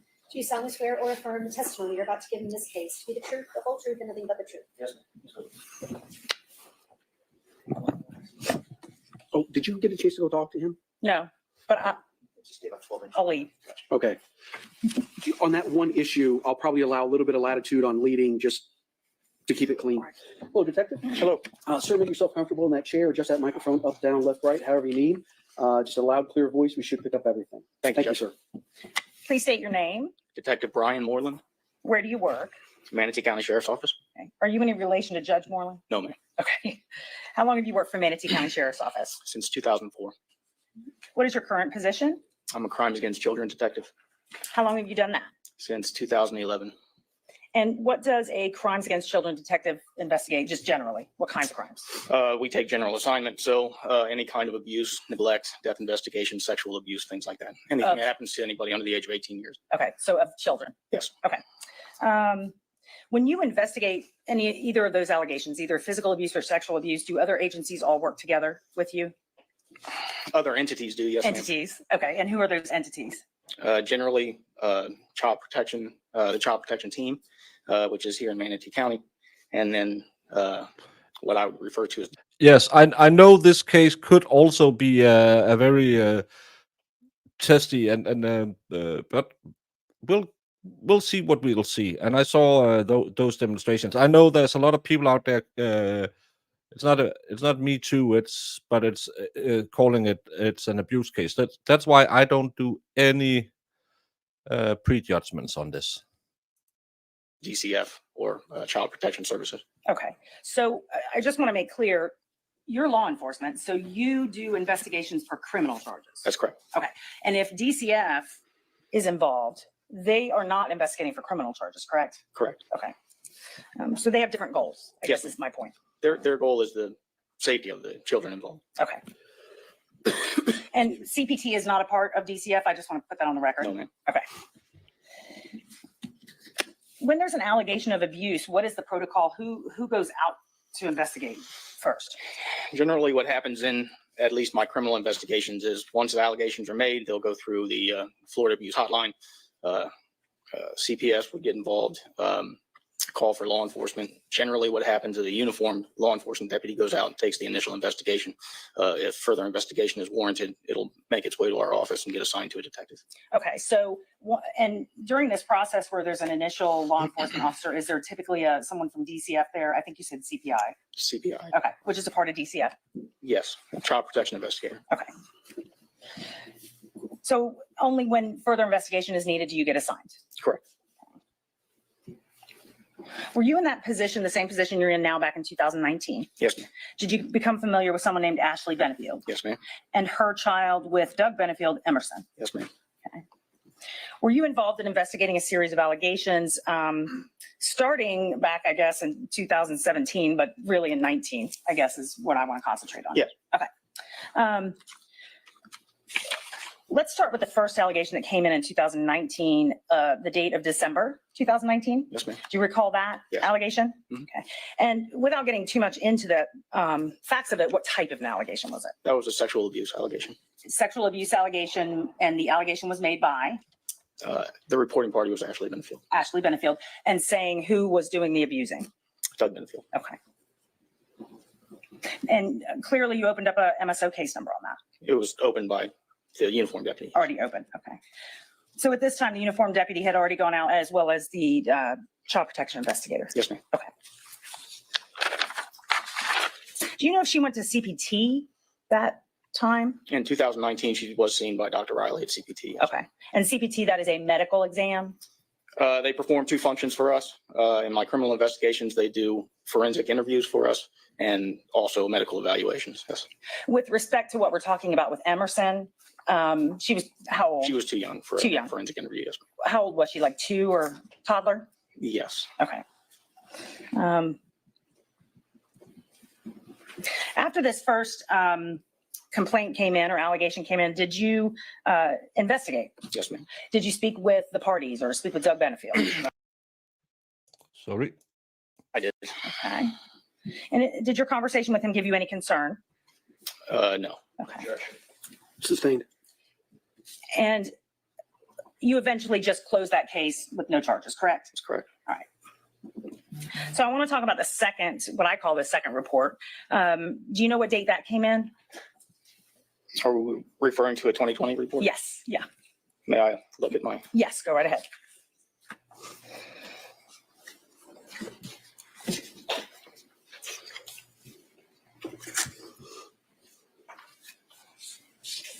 The report date on that was March 21st, 2020. Okay. And that was also obviously given an MSO case number. What was that allegation? That was a physical abuse report. Okay. And that was, again, by Ashley Benefield saying Doug Benefield was abusing the child, Emerson. Yes, ma'am. Okay. Did, to your knowledge, did a deputy and a child protection investigator respond initially before you got it? Yes, ma'am. Okay. Before you could fully investigate that case, did another complaint come in?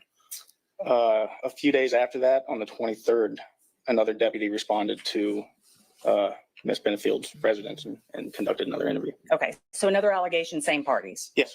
All right. And what type of an allegation was that? Also physical abuse. Physical abuse. And did you investigate both of these reports kind of together? Yes. Because they believe she is the victim of spousal abuse. That's her defense. That's why we have the stand your ground hearing we are doing here. Because she claims she was a victim and she did it because she was afraid of him. Did you ultimately close that case? Yes, ma'am. With no charges? No charges. And then the fourth report, can you tell me what date that was?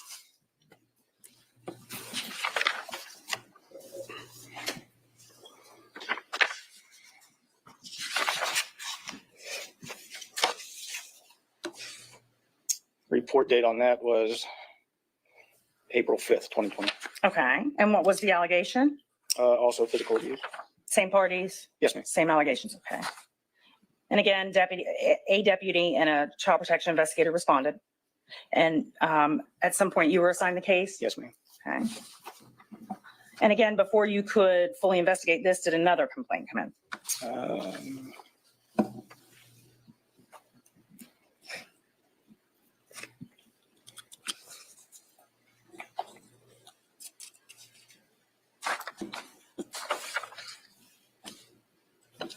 That I don't recall. Okay. I have something dated April 27th of 20. Do you have any notation of that in your file? With Deputy Schrenk? This is when he responded to Ashley's residence, yeah. Okay. And that was on April 27th. Yeah. And that was another allegation, correct? New bruises and sexual abuse? Allegation of bruising and marks, yes. Okay. Same parties? Yes, ma'am. Did you investigate this case or these two cases? I did. And ultimately, you closed those with no charges? That's correct. Okay. Thank you. I have no further questions.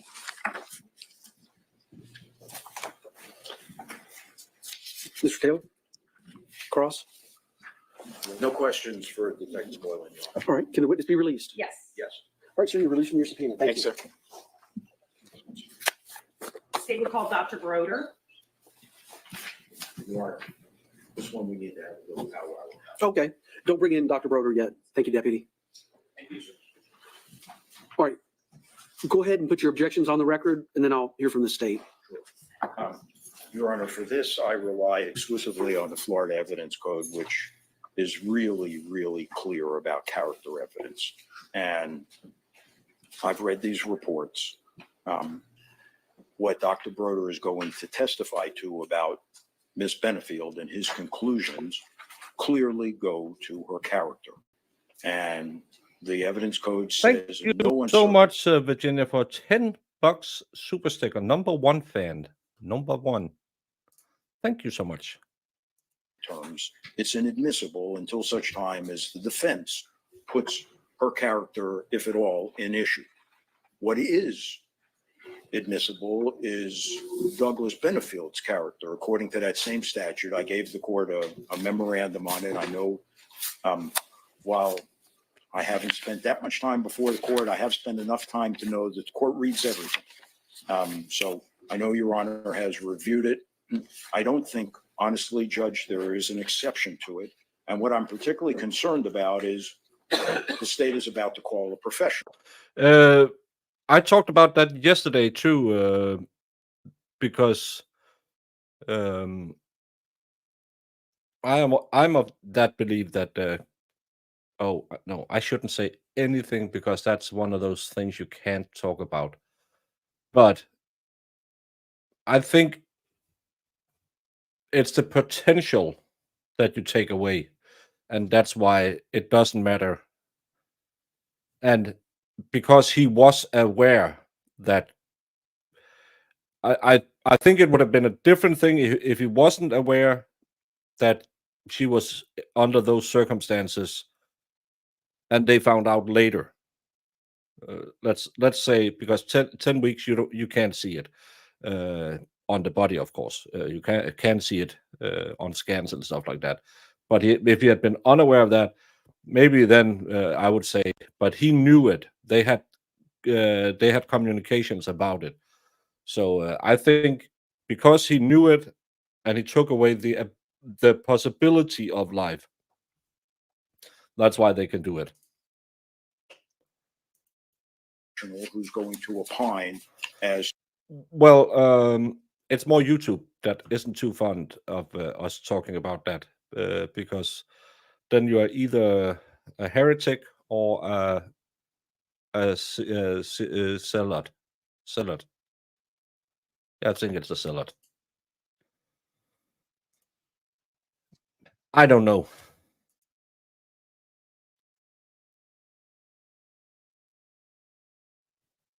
Well, they did have 2 kids before that. So, and again, an intelligent letter. I'm not an American conservative who lives by the word of God, but is it really good conservative Christian values not to live with your twice baby mama when she has the 3rd one in the oven? I'm not sure. Tom Gillis, thank you so much for the super chat. Hey there, 2 of the best. Well, we try. Jamie does all the work. Hi, Tom. Good to see you.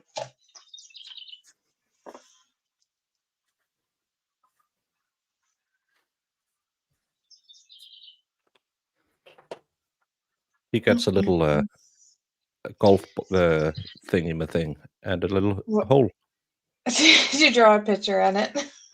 Yeah, because he's a golf pro, so he got a golf club and a flag in the hole.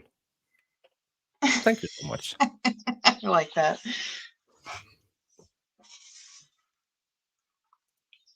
to characteristics of Miss Benefield that really have no place in this hearing. And while I firmly believe at the end of the day that Your Honor will parse this appropriately, I have some real concerns about this kind of testimony and whether or not the court would be capable of that. So I think it's improper. All right. State, what do you expect Dr. Broder is going to testify about? Okay, there are several things. Most of what I try to keep Dr. Broder's testimony to is his observations of the defendant and the victim and the child. Also things that the defendant told him. So I try to section this out to sections that I did not believe would be objectionable. But then there is a section where he does talk about some testing that he did, and some of his opinions and diagnoses of her would suggest that she has, it will probably be improper for me to get too far into it, but suggests that she does exaggerate facts, that she does exhibit paranoia about things. And I think that is highly relevant to the self-defense argument. First of all, I believe the defendant has put her character into question by asserting self-defense in the motion, even though we're not technically in trial. But I do agree that character evidence only has certain ways that it can be proven, and that's not what the state's trying to do. What the state is trying to do is the court has to determine if this use of self-defense was valid based on the facts as they were known to the defendant at the time. And as I've argued before, the only person that knows the facts as were known to the defendant at the time is the defendant. And if a professional has investigated her and evaluated her extensively and says she has a tendency to exploit the facts and exaggerate the facts and be a victim when she's not necessarily a victim, No, I think it doesn't- goes to the I don't- facts as seen by the defendant No. at the time and the reasonableness of her belief that she needed to use deadly force. All right, so let's talk about that one first. And you can sit, you don't have to. Okay, it's just hard. I To understand. remember to do that. And if you want to, that's fine. If you want to stand up and move around, that's fine too. Okay. So we certainly have to look at the use of force as informed by the facts and understanding that the defendant had on that day, which sometimes misleads folks into thinking it's a subjective test. It is not. It is knowing the facts that would have been within the defendant's ambit of knowledge at that time. What would a reasonable person have done? So I don't look at what would a reasonable person who tends to exaggerate situations. I'm not concerned with a reasonable person who's paranoid or mentally ill or schizophrenic or any of those. I'm just, what are the facts that were available to and known to the defendant? And were the actions of the defendant reasonable in looking at it from the perspective of a reasonable person? So I guess I'll say that I'm not seeing, and I'll come to you. Don't think I'm not coming over there. I am. But before I go over there, I want to make sure I understand what the testing of the defendant and the diagnosis that she exaggerates and may suffer from paranoia, to the extent that those are diagnoses, DSM-4 or 5, whatever we're on now. So I want to hear a little bit more about that, but also what the observations of the defendant, the victim, and the child, what those are, when were they, and what's the relevance of any observations that that witness may have made. Defendant statement's another issue. I'm not going to spend a lot of time there because if she made statements to him, as long as they're relevant, they're coming in.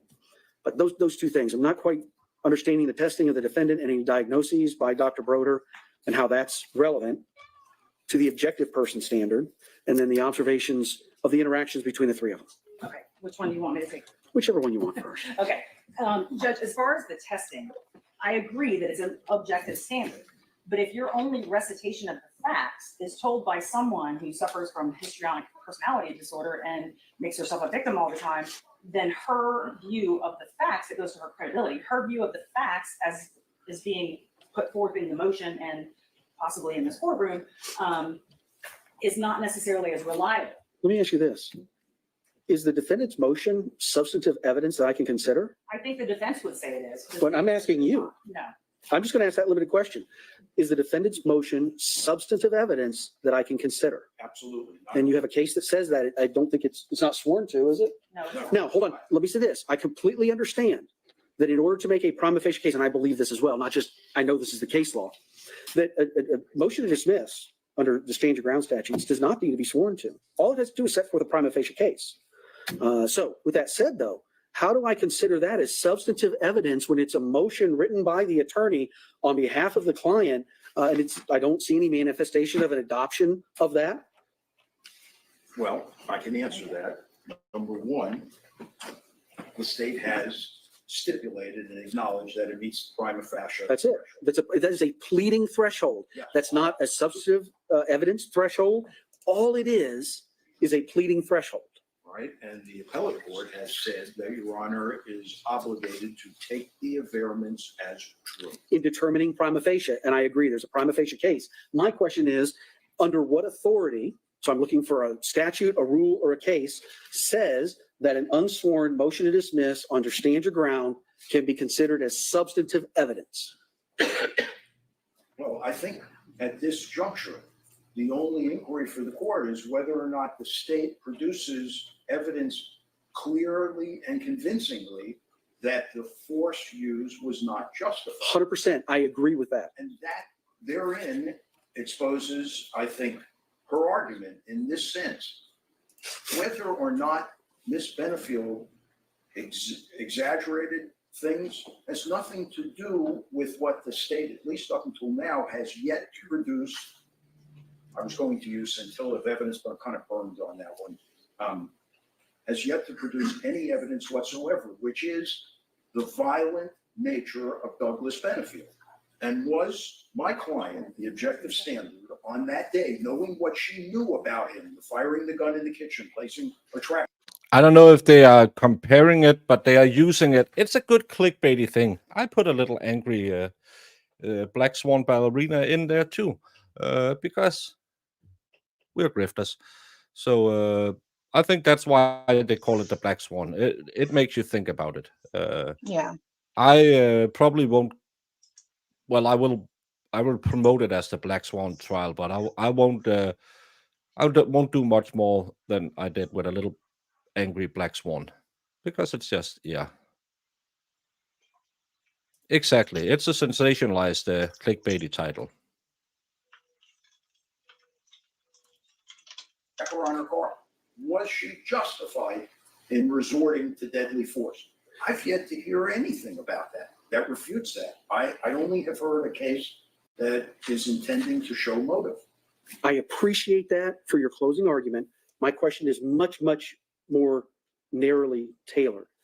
Can the court consider the defendant's motion to dismiss for stand your ground reasons that was written by the attorney, is not verified, has not been adopted as a defendant's statement, as substantive evidence?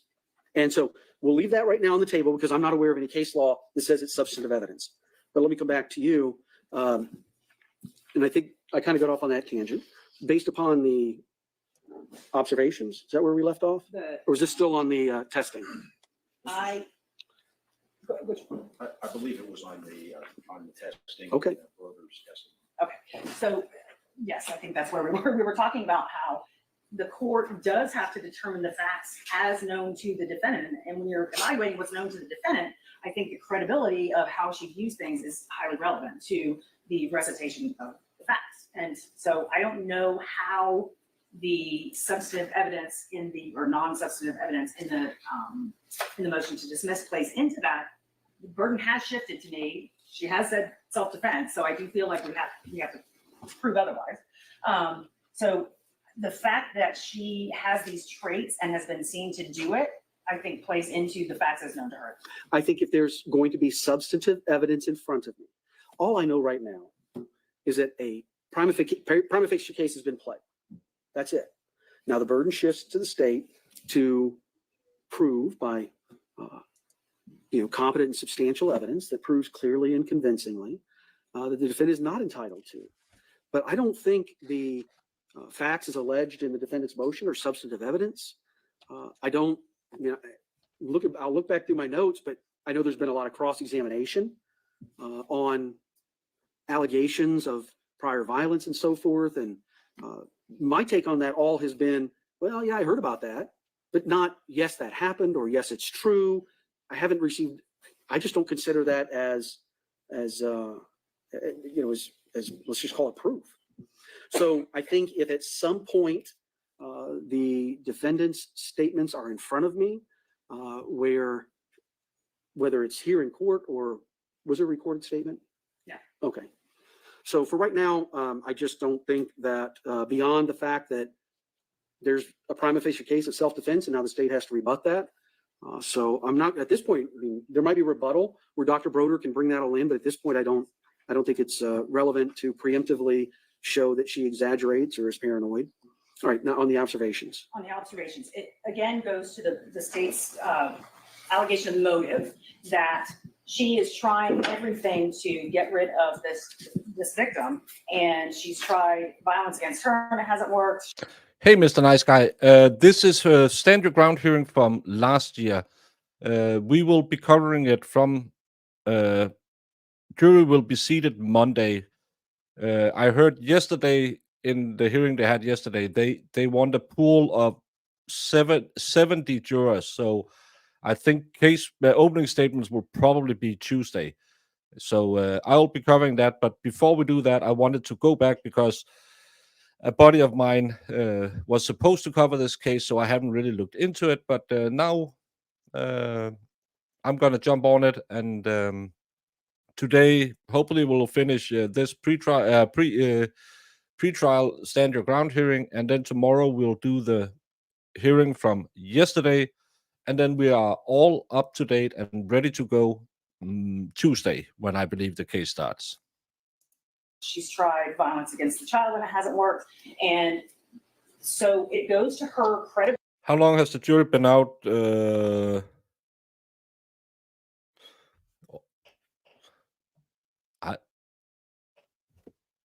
They've been out for a long time now.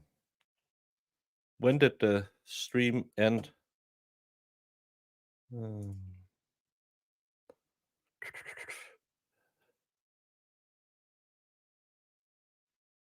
They've been out for about an hour. So, but again, if anyone sees anything about them coming back to court, because it's not on their website, it's not on their, I can't see their website, and they cut off the stream. And motive that she's telling the defendant one, or I'm sorry, the victim one thing, she is acting another way in private. It shows that she is being manipulative and she is not at all wanting to have this nice family relationship, which goes to her motive to get rid of him. She doesn't want him around. All right, let me take even a further step back. And this is an example of where you guys know the case so much better than me. What observations do you expect Dr. Broder to testify to? I saw it on this day. I saw this. On the seeing is mostly with the child, because the allegations were of abuse, and the seeing is the child interacting with mom and dad. The rest of it is the defendant's statements. All right, so the observations, I'm only talking about that right now. The observations portion, which was number one of the testimony you intend to elicit from Dr. Broder, is that he observed the decedent interacting with the child, Emerson, presumably in a positive way. Yes. And the child didn't exhibit any external manifestations of fear or. Correct. Okay. When were these observations made? And I have to look at my questions, but the report was set to come out. It came out, I think, a week before he was killed. So he met with them 10, 15 times. So I'm not sure exactly what date, but I can tell you when he was asked to do the report, when he was assigned to do the evaluations of the two of them. It was.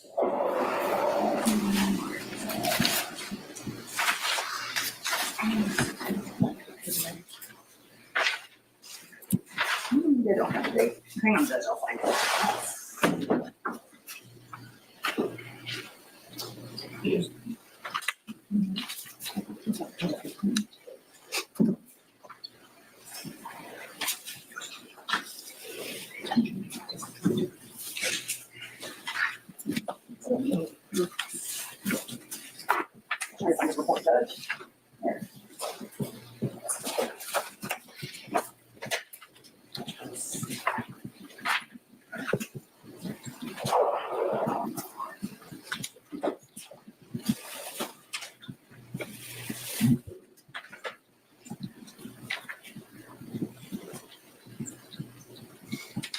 I believe it was spring into summer of 2020.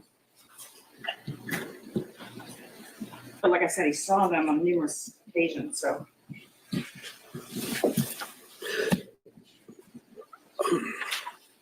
And your intention of offering the evidence of the observations by Dr. Broder of the interactions between the decedent and his daughter is just simply to show that she didn't seem afraid or scared of him. Correct. So that should be one question. I think he's entitled to say why. Well, I mean, yes. What did you observe? Because otherwise it's conclusory. Right. But he's got to put the facts on there. But Right. okay. And I'm going to come to you in a second to hear your other portions. And then on the defendant's statements, I mean, how numerous are these? If they met 12 times, are we going to hear hours worth of defendant statements? No, I don't know how long it's going to be, but there's several statements. Okay. I don't know what they are.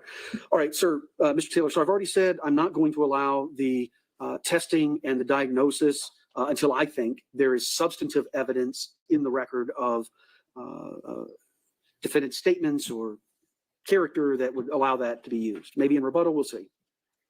But now to observations. Did you want to be heard on the observations of Dr. Broder? Well, let's assume, I think the court got to it right quick. Let's assume that he's going to come in and he's going to testify. I observed Douglas Benefield with Emerson, and Emerson appears to be quite happy. Okay, so that's, I guess, another way of establishing that the complaints were closed with no finding. So it's, I guess, reinforcing the state's establishment of motive.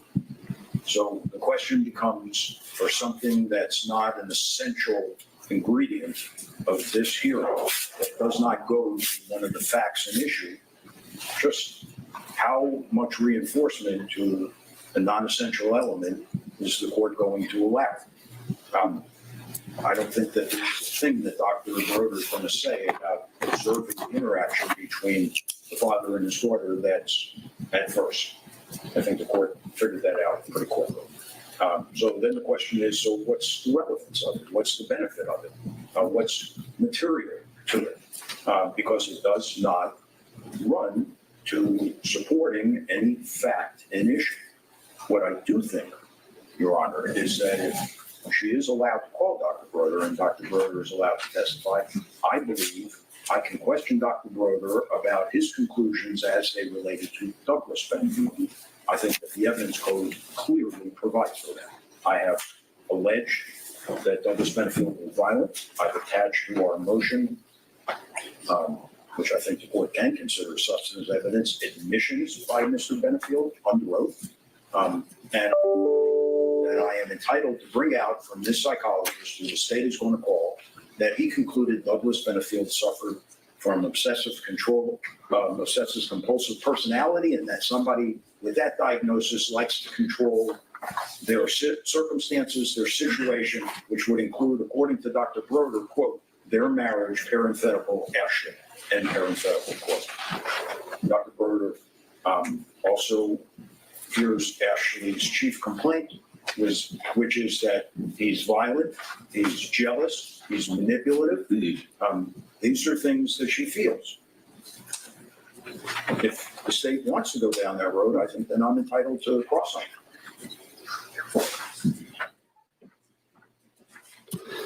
All right, I don't know because I haven't heard his testimony yet. It may be within the scope of direct, and it may be outside the scope of direct. I don't know how far they would get into that. I think that's more of a game time decision. All right, State, any final thoughts? No, I just want to put on the record that I disagree that if I do get into certain things about the defendant, that it opens the door naturally to talk about his impressions or diagnosis of dumb. I think I would like to see that rule of evidence. And that's why I said I don't know. Because I don't know what his testimony is going to be. Certainly, it's something that could happen. I don't know. Maybe it's relevant to some issue you raise. I don't know. But more specific to the observations that Dr. Broder made regarding the interactions between the decedent and the child, the ruling is much like I just made with Detective Moreland.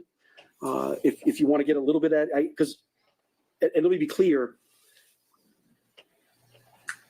if I'm understanding how this is going to come full circle, that a couple of days before, this is what I'm understanding from you and from what I'm piecing together as we go forward.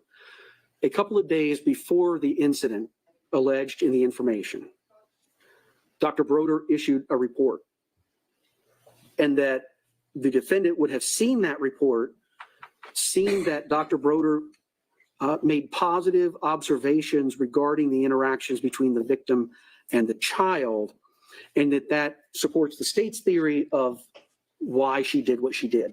Your Honor, I'm sorry to interrupt, but Ms. Benefield never saw the. And that's what I'm trying to understand. Right, that they did a joint motion to disclose but they had not seen it. I would agree with that. All right. So what again would so then here's where I'm left.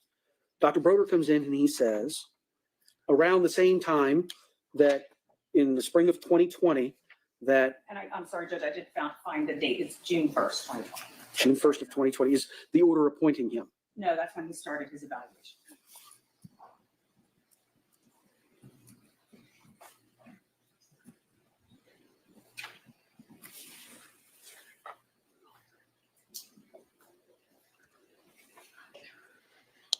Hello. All right. That's what I thought it was for. So then I need to understand again, what is the purpose? What's the relevancy of Dr. Broder's observations of seeing the child have positive interactions with the father? And again, my assumption, I'm sorry, I assumed, was that somewhere along the lines, the parties saw the report or knew about the report.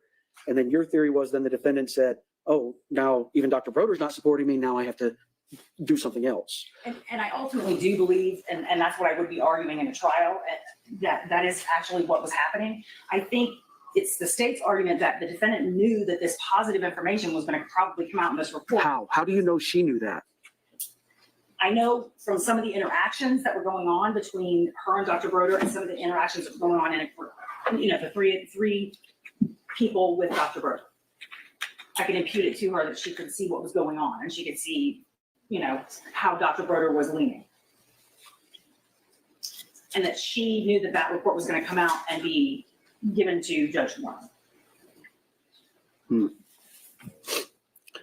So now from understanding, it's going to be Dr. Broder's observations of the interactions of the decedent with the child in the presence of the defendant and how those were positive. I don't know. There were some that were not in her presence and some that were. All right. Then to the extent, I don't see any way to make it relevant to any issue that I need to determine, but for what effect it might have on the defendant. So to the extent there were some observations of positive interactions between the decedent and his daughter when the defendant was present. Here's some bugs because me, Bush, and Fed definitely ran out of serendipity. I don't feel bad about it. It takes some audacity to come into a chat and tell people what they can and what they cannot say. Thank you so much, Sue. But again,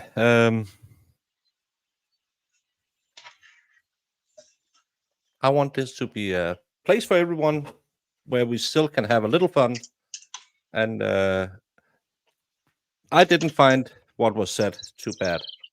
But some people want to have their way of speaking, and luckily the YouTube has millions of, not billions of channels. Some of them have exactly that environment you want. I want an environment where we have fun, pay respect to people, but also remember this is it's a place to learn, it's a place to meet, and it's a place to hang out. Not gang up on people and try to run them off and stuff like that. But you didn't do that. You just said respectfully. On this channel, Jamie runs the show, and she will take her chancla Iris to anyone who goes over the line. But there is a line. People will find out where the line. I treat chat like I treat my children.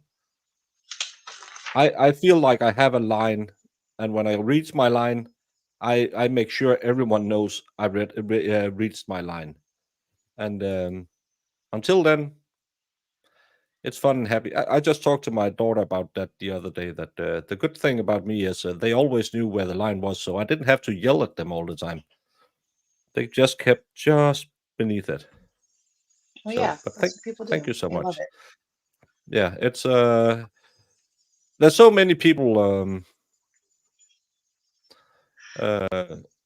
out there who want everyone to be the same. I don't want that. I don't want people to feel like they're not welcome here.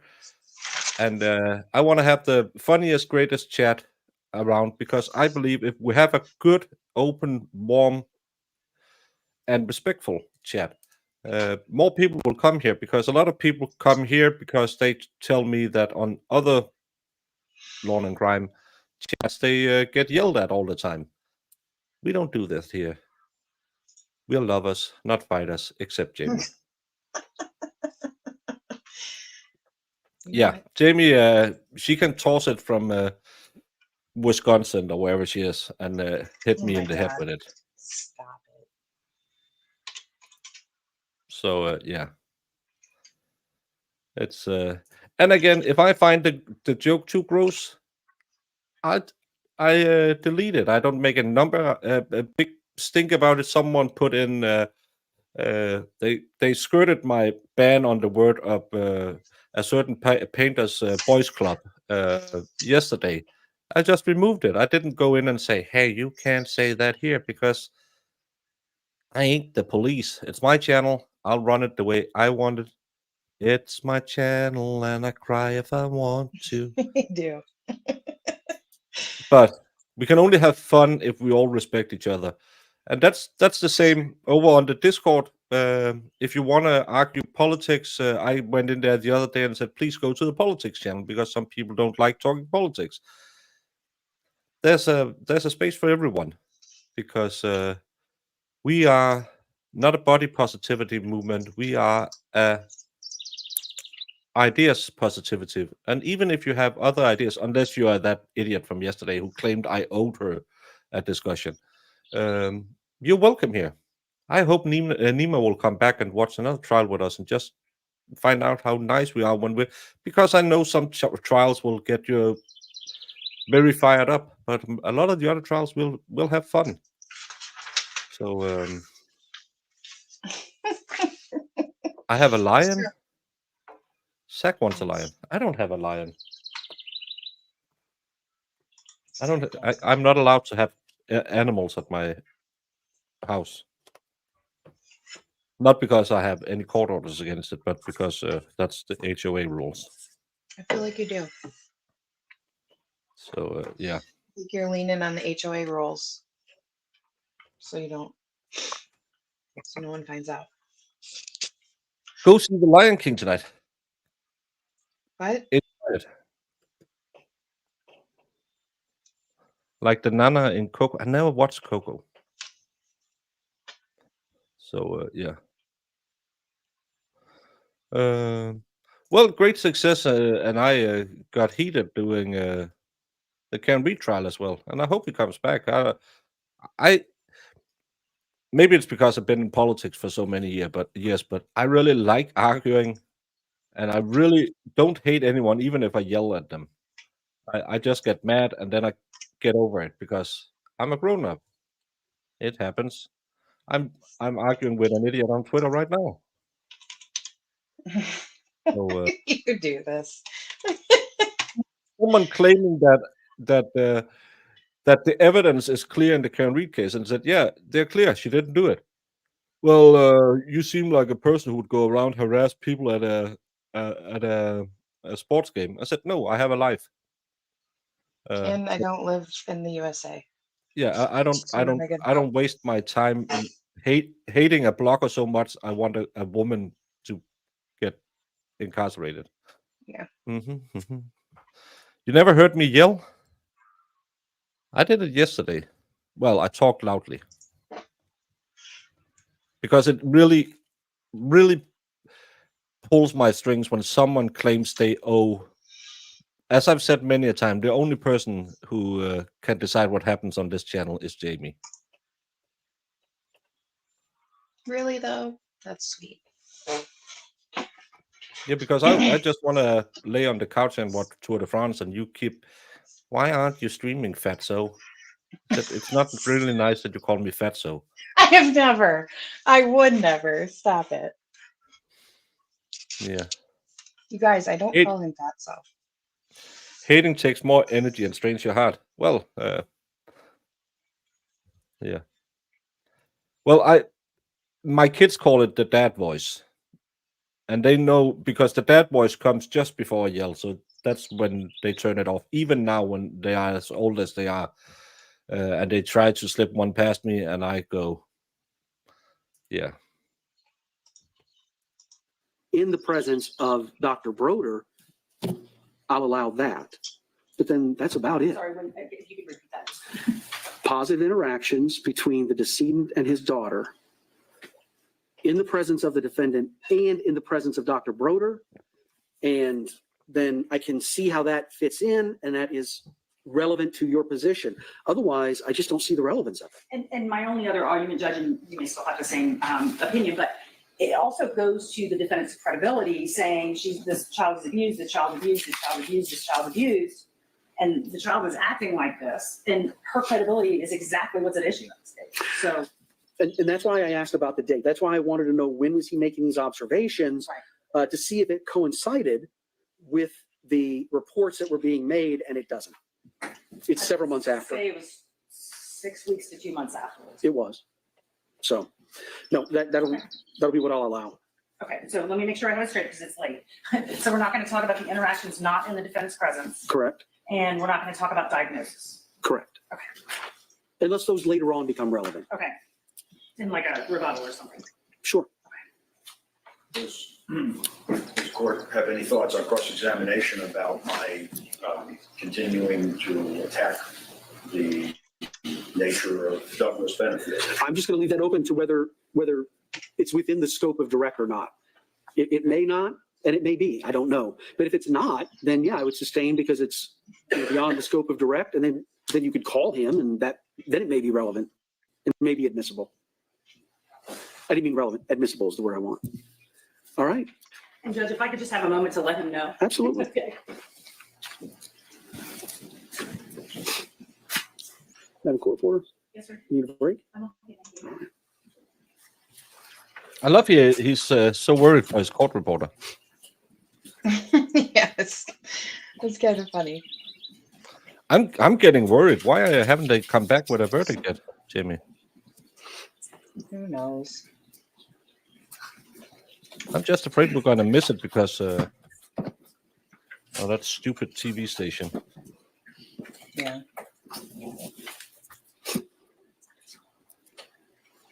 Well, they're not live, so at least we have that going for us.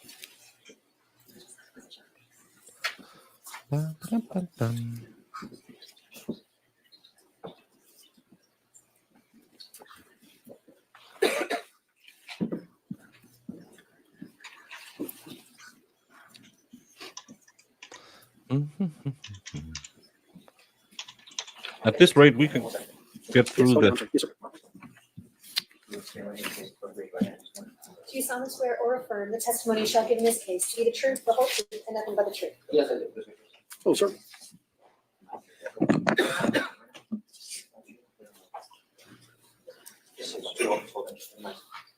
Thank you. Hello, sir. Good afternoon.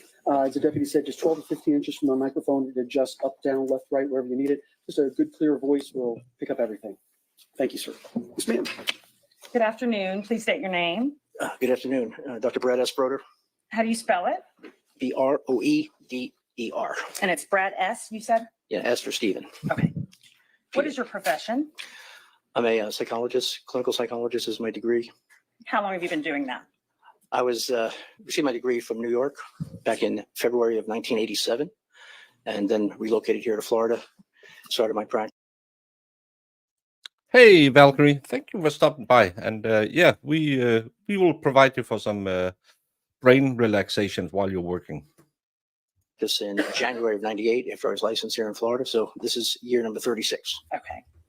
And what do you currently do? Do you have your own business? Do you have a practice together with someone? I'm a solo practitioner. I have run my own business, but I do serve as a consultant to Sarasota County and Manatee County Child Protection Team. Okay. So what is your education to be a psychologist? Well, I first earned my master's degree in counseling psychology and then went on to pursue my doctorate in clinical psychology. And you have a sole practice, you said? That Sole is correct, practitioner? yes. And you do consulting work for the county? And who is that? Yeah. I think in light of the court's ruling, I don't have any problem acknowledging him as an expert, and we can get on with limited nature. Okay. Thank you. I hope you do that during trial. That's as fine, well. Judge. I just want to establish that he consults for CPT. All right. I think that was the last thing I wrote down. Yes. Yep. And what does that mean, consult for CPT? What do they ask you to do? Well, each county in the state of Florida is supposed to have a consulting psychologist because that person helps with the in-service trainings as well as attending the multidisciplinary staffings, consulting work to advise, and then if need be, called in to conduct evaluations either of a parent, a child, or both parents. And you said that you consult with them. How are you notified when they need you? Usually the team leader or director will contact me and let me know that what's my availability to attend the staffing. And once or twice a year, I'm kind of on call, let's say, to conduct seminars or workshops. Okay. And what is a staffing? The staffing is referred to as multidisciplinary staffing when you have different people that are concerned about a case. Usually if the CPI, Child Protective Investigator, has responded to an abuse call, that they will, if based on their concerns, their impressions, their observations, they may then request from CPT, the Child Protection Team, to do an overall evaluation. And based upon that, if there's some concerns or people are undecided or unsure, then we kind of meet as a group. And those people would usually be the DCF representative, supervisor, the CPI, the caseworker from the CPT team, the director or coordinator from the CPT team. If there was a medical examination conducted, there would be the nurse or practitioner there. Pardon me, myself, and usually the invitation goes out to anyone else who might know the family, the parent, or the child. How did you become, or let me ask you, did you become involved in a case involving Ashley, Doug, and Emerson Benefield? Yes, I did. Okay. How did you become involved in that? I was contacted by Ms. Kimberly Griffin from the Manatee County Child Protection Team. She was at that point the team coordinator, and they had concerns based upon. Also saying as to the substance of issues Okay. that may have been communicated. Based on, let me back up. So Kim Griffin is with, which agency did you say, CPT? Manatee County. Manatee County. And had she, to your knowledge, been involved in several prior complaints against Doug Benefield, lodged by Ashley Benefield? There had been 3 complaints in total starting in December of 2019. Okay. And you were asked to evaluate her, Ashley. I don't know. Have they reported the kid and have they found that anything should be done? I don't know. I don't work for CPS in Florida. Yeah, I have no idea. I really haven't done much of the. Jamie and I watched one that deposition hearing. We watched that one. I love eating peas. That's the best thing about summer. So much better than everything else. Peas? Yeah, peas. You Love just it. love eating peas? Are they like Yeah. just fresh peas? Yeah, you just take out the peas and great snack.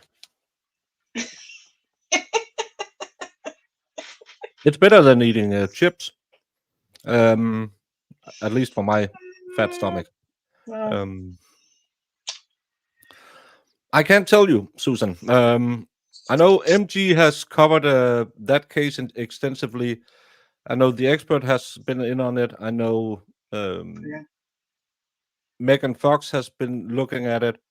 I think Chuck has been looking at it as well, that umbrella guy. Maybe Shirsi. They have way more answers. I saw a couple. I think there was a new hearing in it. I sleep most of the times when they cover it, so I don't. I have no. I just don't know enough about the case. we haven't been covering that case at all, so we know nothing. Yeah. So I don't. I can't. I would advise you. I think no. Tonight the expert. No, he's going to cover that tonsil twins. Maybe MG Law would be a great person to ask if you can stay up late enough to watch his stream. I would highly recommend it because I just don't have any answers. Ashley Benefield, correct? That's correct. And were you also asked to evaluate Doug Benefield? That case hasn't started yet. What? Yes. Okay. And what was your purpose of? Oh, yeah, that's Hardly that's the already. one with the mom. Yeah, Nick covered that. I didn't watch it because we were doing Montgomery at the time. Yeah. What is your goal here? You're not law enforcement, so what is your goal when you do an evaluation? Well, sometimes the evaluation might be just parent effectiveness. Sometimes you're assessing for substance abuse. But more often than not, it's an evaluation, psychological evaluation for mental health issues. Okay. And did you in fact complete evaluations of both parties? I did, yes. Okay.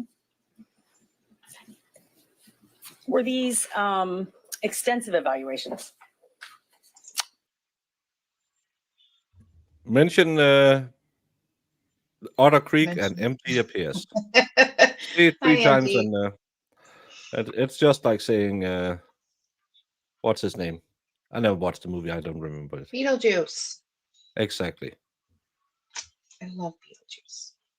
As a solo practitioner, I pride myself on being thorough, so I would say yes, they're absolutely extensive. Okay, so I want to talk about Ashley Benefield for a moment, specifically. In preparation for your evaluation, did you review documents? Part of any thorough evaluation would be looking at not just collateral contacts, interviewing other people, but collateral data, which would be whatever records are presented pertaining to the case and the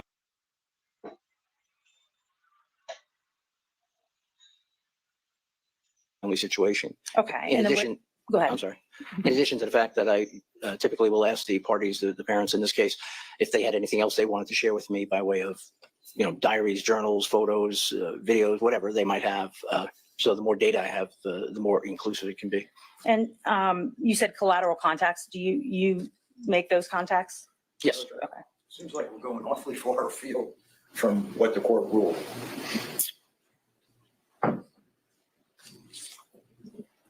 I'm going to overrule.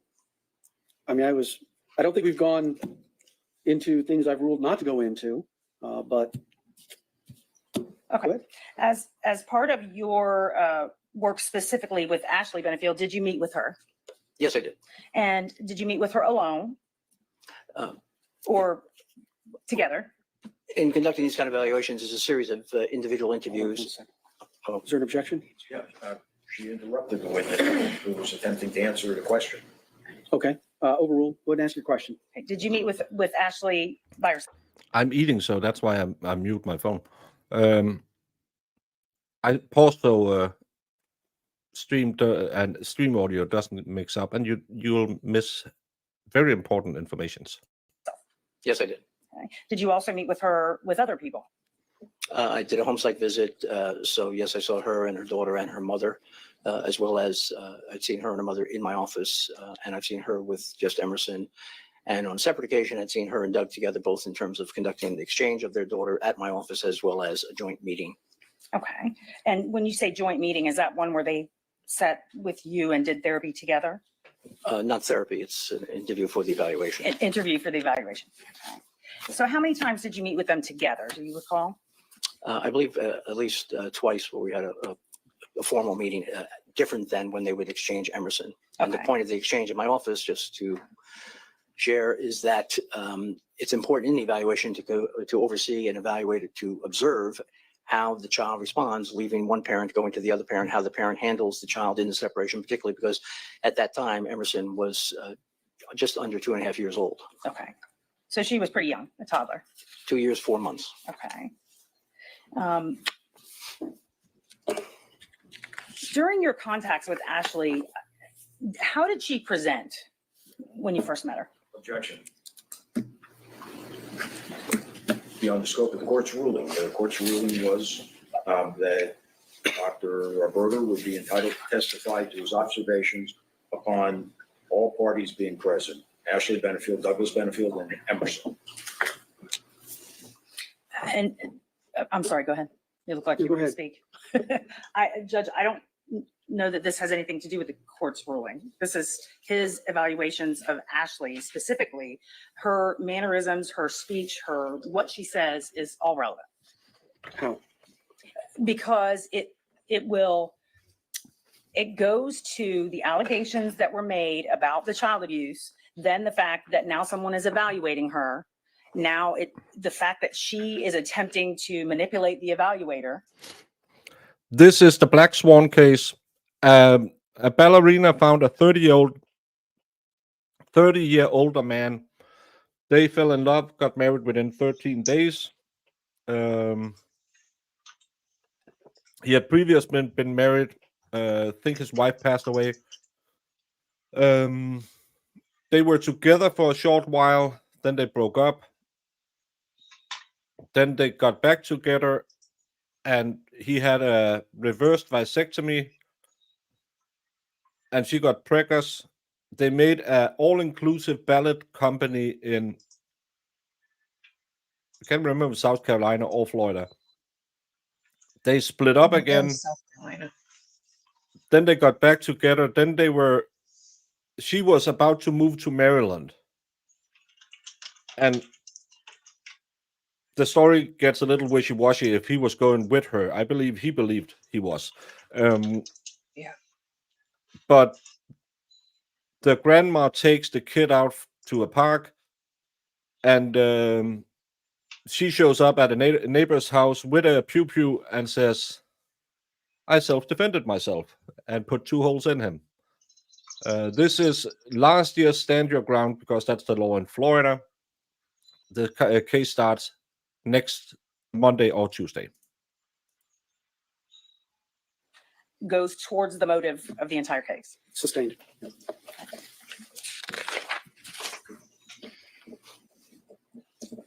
What did Ashley tell you about her relationship with Doug? Objection. Once again, beyond the scope of the court's ruling. No, I said defendant statements we didn't get into. We didn't talk about the limits. Defendant statements weren't limited in any way. But with that said, so it's not a violation of the ruling I just made a few minutes ago, but maybe there's other objections that may be relevant or appropriate as we go through. But no, I mean, defendant statements they're allowed to come in under the rules. It's just a matter of whether they're relevant to any particular issues. Did you speak with Ashley about her plans for the future with or without Doug Benefield? Yes, that certainly came up in the scope of the overall evaluation. And what did she say about that? She made it very clear on more than one occasion that she had no intention of reconciling with Doug, and that she had every intention of relocating to Maryland with her mother in Emerson, particularly because her grandmother had passed away and her mother had inherited that home, so she could return to her native home state of Maryland. And did she indicate to you that she was going to go without Doug? Go to Maryland without Doug? Again, in several different occasions, she had indicated that was her intention. She did not want him to come along with her. There was some email exchanges indicating that she was trying to make that happen. He had made it clear that he was going to be going there and thought that he'd be moving in with them, which she clearly made clear to me that that was not going to happen. Okay. So she made clear to you that he is not moving in. We are not getting back together. Yeah, absolutely. Did she say those things and act that way during the joint session with Doug? No. Okay. How was it different? It was different in that her presentation of herself was more deferential to Doug, because her goal, as she had shared with me, was to, in essence, kind of appease him, go along with him, because she was concerned he might get angry and blow up. So she wanted to just kind of go with the flow, as the expression is, and therefore she was willing to go out to lunch or go to a movie or hang out with him and Emerson. So she was not going to present that ultimate goal, certainly not with me. In those sessions, it didn't come up. Okay. Did you talk to her about the suspected poisoning in the past? Or did she mention it to you? That was an issue that came up, yes. Okay. And did she believe she had been poisoned? She was suspicious. She admitted that she didn't know for.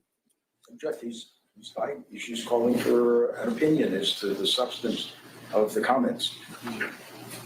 Did she believe? Yeah, I mean, to the extent it asked for an opinion, I mean, we're talking about statements. What did she say? Okay. What were your observations? What did she say to you about the poisoning and whether she believed or not that she was poisoned? She had a very definite concern, a fear that he might have attempted to poison her. She was concerned first with during her pregnancy and felt ill, and then when she delivered the baby, she even stopped, didn't even want to attempt breastfeeding for fear that she had been poisoned. So she had refrained from that and went so far as to ascertain a toxicology report to that effect. Okay. And did she ultimately admit and say, well, okay, maybe he didn't poison me?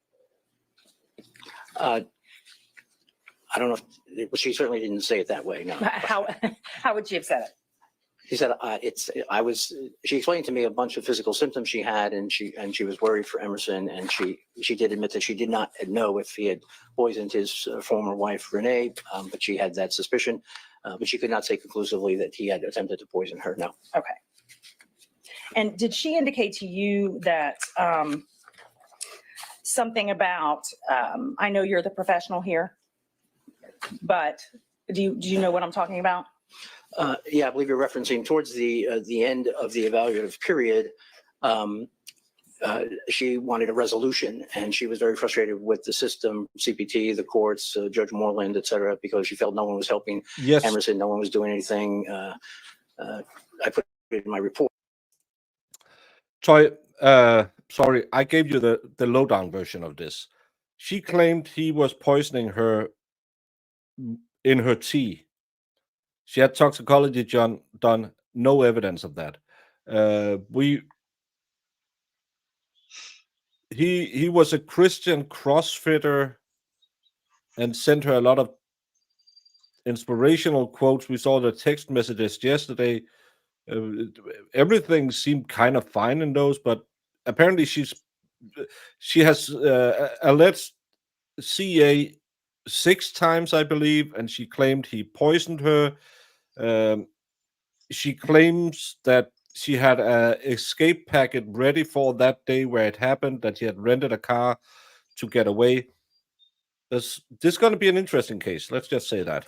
Yeah. Or she declared, I'm the expert, I'm not doing anything, and what's going to happen? She'll have to take matters into her own hands. Okay. Thank you, Kat Randall, for the membership to Zero Sum Samus. So she indicated to you that she specifically had a problem with the authorities, MSO, CPT, CPI. That is correct. Okay.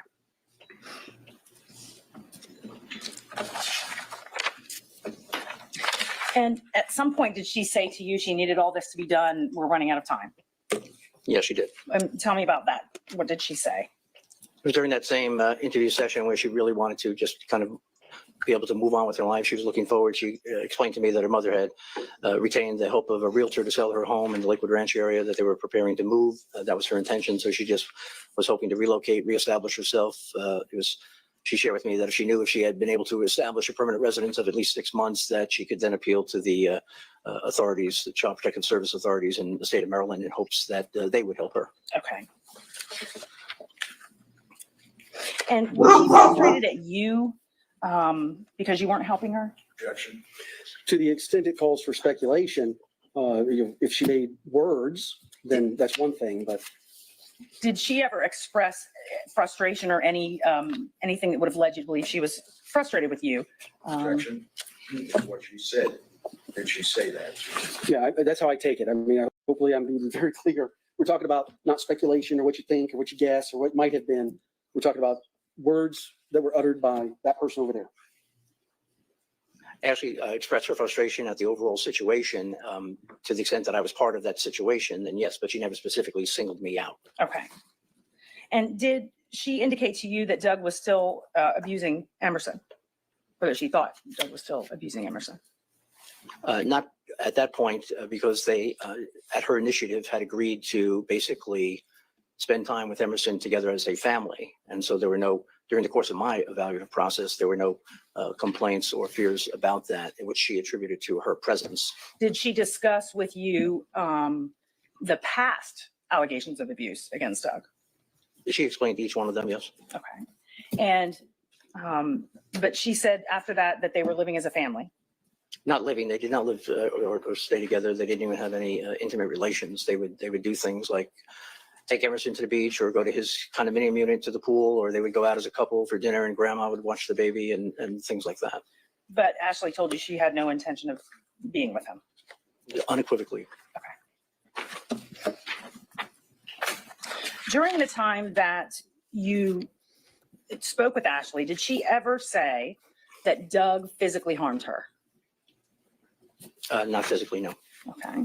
Did she ever say that she was afraid of Doug being violent with her? She explained the gun incident in their kitchen in their South Carolina home, and that was certainly a frightening experience for her. But did she say that would have been 4 maybe years before, correct? Before you were meeting with her?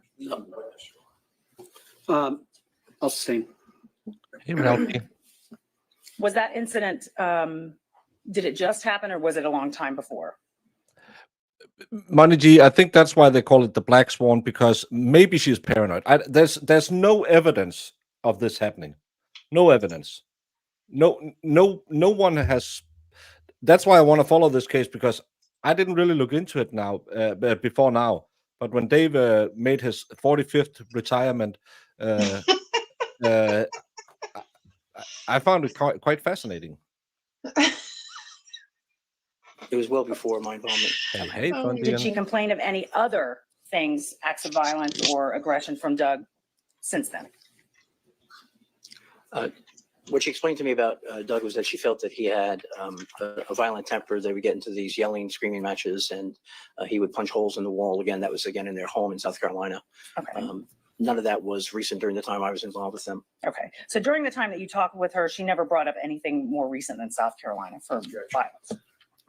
If she didn't say it, it's not included in what she did say to him. Overruled. Go ahead. Did she give you any examples of Doug's violence, any more recent than South Carolina? No. Okay. Did she indicate to you that she was afraid of him while she was talking to you? You mean in the individual sessions? Yes, Just she and yes. I? She did not present as fearful or worried about that, no. Okay. When was the last time that you saw them? You recall? Approximately late August. This is 2020. And when did you do your report? I believe it was submitted on or about mid-September, I think the 14th of 2020. Okay. So when a report is submitted, it gets submitted to CPT? The work product is the property of the child protection team.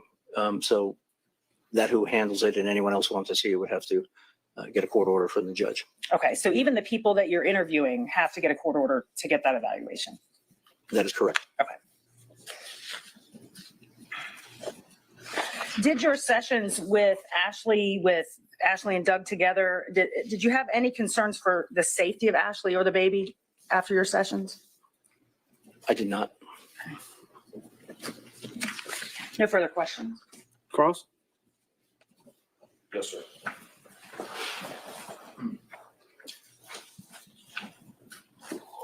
Good evening, Dr. Broder. I'm Neil Taylor. I have a few questions I'd like to ask you. Certainly. Good evening to you too. Only because it's the most recent, so we'll all remember it. And I recognize we're asking you questions that you're trying to answer from memory, which is not the easiest thing given the time that has transpired. But do you recall testifying at a dependency hearing? Objection, is this? Sustained. Okay. Are you certain about your statement that Ms. Benefield did not express fear of Douglas Benefield to you in the past and continuing in the summer of 2020?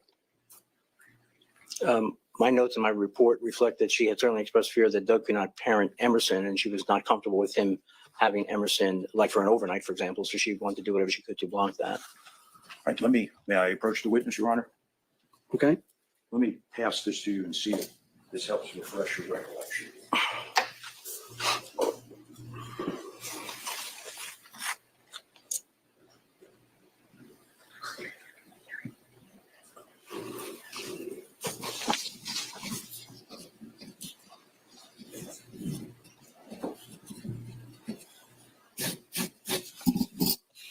Does that help refresh your recollection as to whether or not Ms. Benefield during the summer of 2020 expressed to you that she was afraid of Douglas Benefield?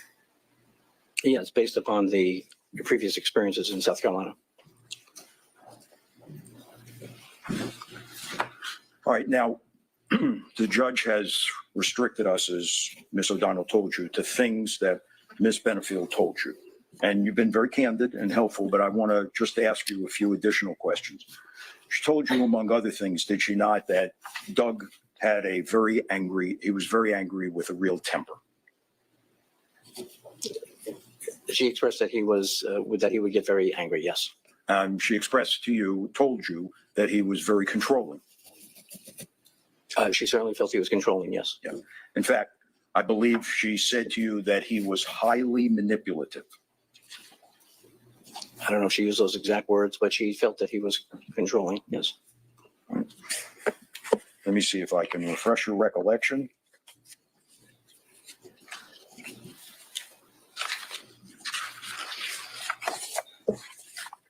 May I approach him, Your Honor? Yes. I'd rather see if that refreshes your recollection as to whether or not Ms. Benefield told you that Doug Benefield was highly manipulative in those exact words.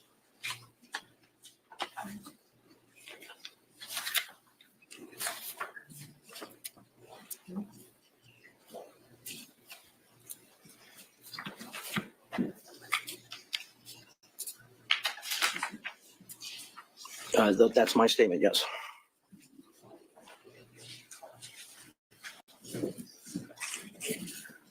She told you that he was very intense, Yes, that he punched holes in the wall, that's true. fired a gun in the ceiling of the kitchen. And she discussed with you her fear that he'd poisoned his first wife and perhaps her as well. She admitted that she didn't have any proof of that, but she was suspicious that he had poisoned Renee and that she therefore had similar suspicions that he might attempt to get rid of her. All right, and lastly, I want to ask you, you mentioned, and I think the word that you used was appeasement. This was the strategy that Miss Benefield told you she employed for going along with Douglas Benefield in an effort to protect her child, Emerson, correct? She felt the best way to protect Emerson was to appease him, yes. Yes. I believe the way you characterized it was to keep him, Douglas, at bay.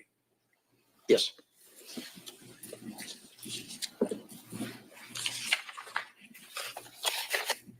Nothing further. All right. Thank you, Doctor. Redirect. So defense just asked you about Ashley saying she would go along with Doug to protect Emerson, to keep Doug at bay, correct? Did you have any concerns about Doug being with Emerson? Objection. The door has been opened, Judge. You know what? I'm going to allow it. I think the question was asked. Yes. Did you have any concerns about Doug being with Emerson alone?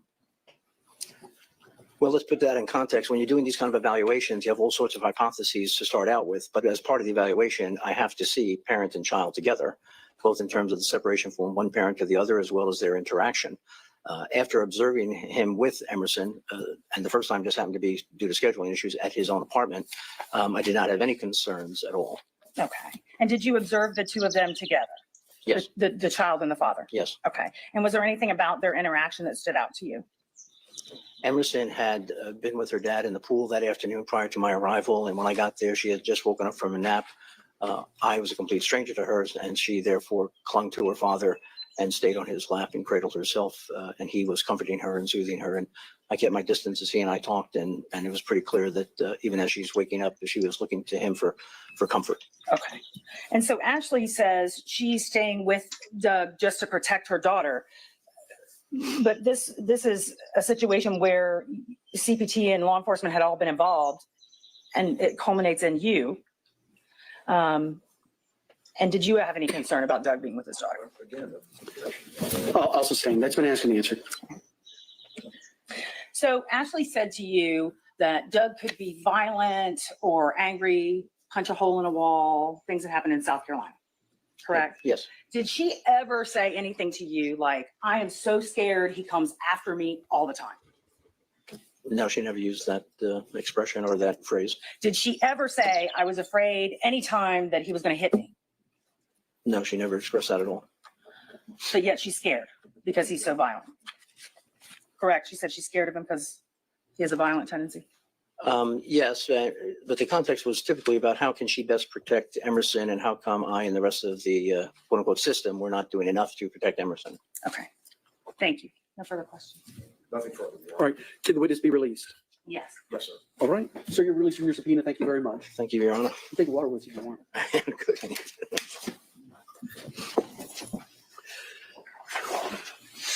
Dare I ask? Oh, well then you solve that issue. Yes. I was going to be the bad guy and say, call the next one. But that was not a popular opinion, just so you know. All right. Any idea? Can you give me an idea for planning purposes for Yes, I just got blocked by an idiot. tomorrow? Judge, I think it will be the defense case tomorrow. I love that you Okay. get excited about I'm not, that. so don't rest yet, but Well, he kept So be telling me ready. that Maybe the pre-trial that interview Karen Reed did with a TV station proved she was guilty, and I said, "Are you an idiot? Did you watch the trial?" Yeah, but the experts didn't get all the evidence. Go back and watch it. That argument is beyond me with those people. I just love people that. I said he was too stupid to understand trial works, and then he blocked me. Yes, sir. let me call you from the bullpen right away. All right. Signal for the right. All right. Anything that we need to cover tonight before I let you go? Jamie, that verdict was just drawn out. Have Marissa called Florida and made sure they didn't make a ruling that we didn't see? No, we'll find out tomorrow when we all wake up. Can Marissa? I'm not saying she's getting lazy, but don't run her off. Well, she's not here now, so I can need her. make fun of her. I'm just sitting here. It's almost 10 o'clock, which would mean it's 4 o'clock in Florida. I do have They're nothing like this. anti-Bev. Every case I've seen in Florida, they usually go all hours of the night. So. Yeah. Of clearing. But we do have the states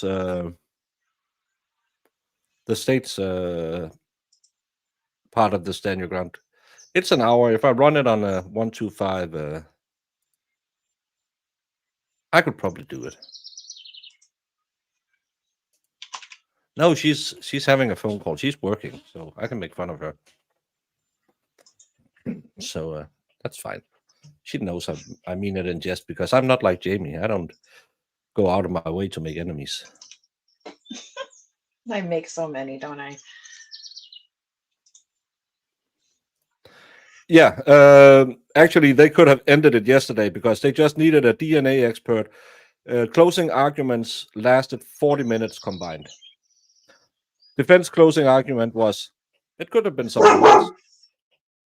Yeah, I agree, Parkinson. Well, I do that all the time. Jamie and I was watching that was the home improvement trial where they were told we close. No, the parking. What do you call it? Like parking garage or whatever. Yeah, the parking garage across the street where you're parked close at 10:30. So we'll have to get you out of here at 10. That's how he said it. So yeah. And then, well, even the Texas ones that we've watched, that one came in at like 11 o'clock at night. So yeah, and I don't want to go to bed again and then wake up to 45 messages. We have a verdict. What is Doggo's name? It's Barky McBaxon. that's what Baker calls my dogs. Let's continue. So we are ready to start anew tomorrow.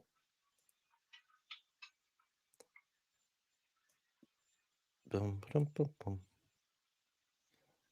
Is anything happening? Maybe audio? That's not something we use in this now. Audio.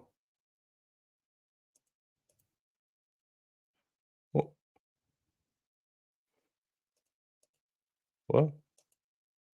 She was. There's audio. Just came back later.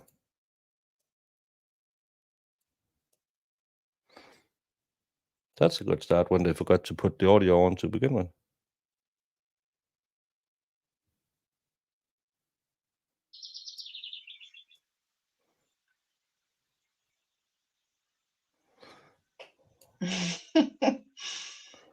Jesus, it's a day of. family. When they were separate, Oh. it was 100% not that. She was very clear that she had no And intention we're of back. that. That report was coming out on 9/30/20. Her secret was up at that point. As soon as Doug Benefield got that report, he was going to know that she had no intention of reconciling with him. She had no intention of What?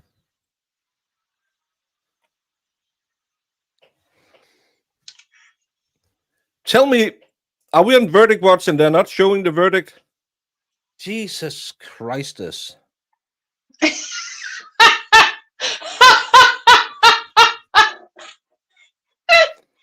I'm gonna sue somebody. I must have. Jeez, Jamie. No. I'm You not just saying gotta I'm gonna. stay away from those local channels now. They're so wishy-washy. I'm not saying I'm gonna buy Marissa, but nothing on First Coast News. Jesus.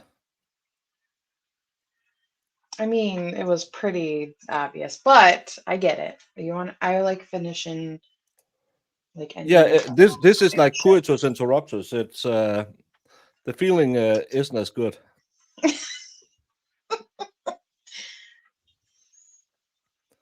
I'm getting angry now. Fox 13 out of Tampa Bay.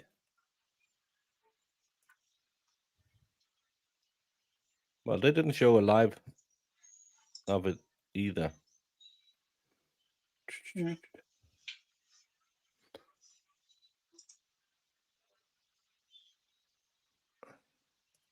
Oh, at 3:40 p.m. So that's 20 minutes ago.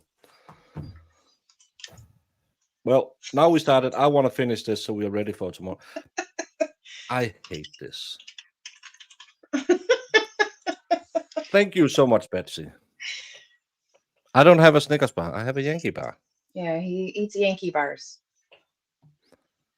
Jeez. They're pretty tasty though. even 'cause having Really to share good. custody of this child with him.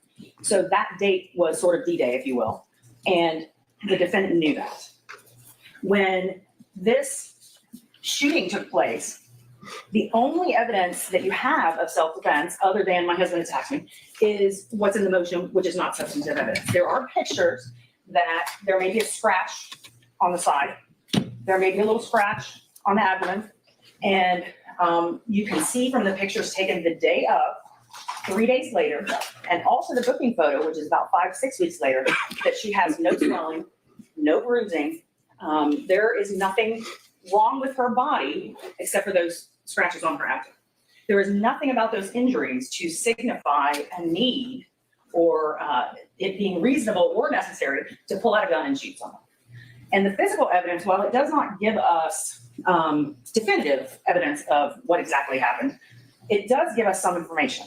And I'll just remind the court, the shot. Helen, I updated the banner. He was found guilty on 2 counts, and it didn't go live anywhere. So we're just gonna watch this, and I'm gonna stress eat some peas because now I'm angry. Thank you so much, Betsy, for looking that up. Because stupid First Coast News. We service CBS and ABC and the Peacock Network. Stupid. All the time of just Was not straight on. The kill shot, the shot to the abdomen or the chest was not straight on. This shot came from the right side and ended up on the left side. Now, did it have a little bit of a front to back? Yes. But Dr. Vega testified that it was basically from side to side.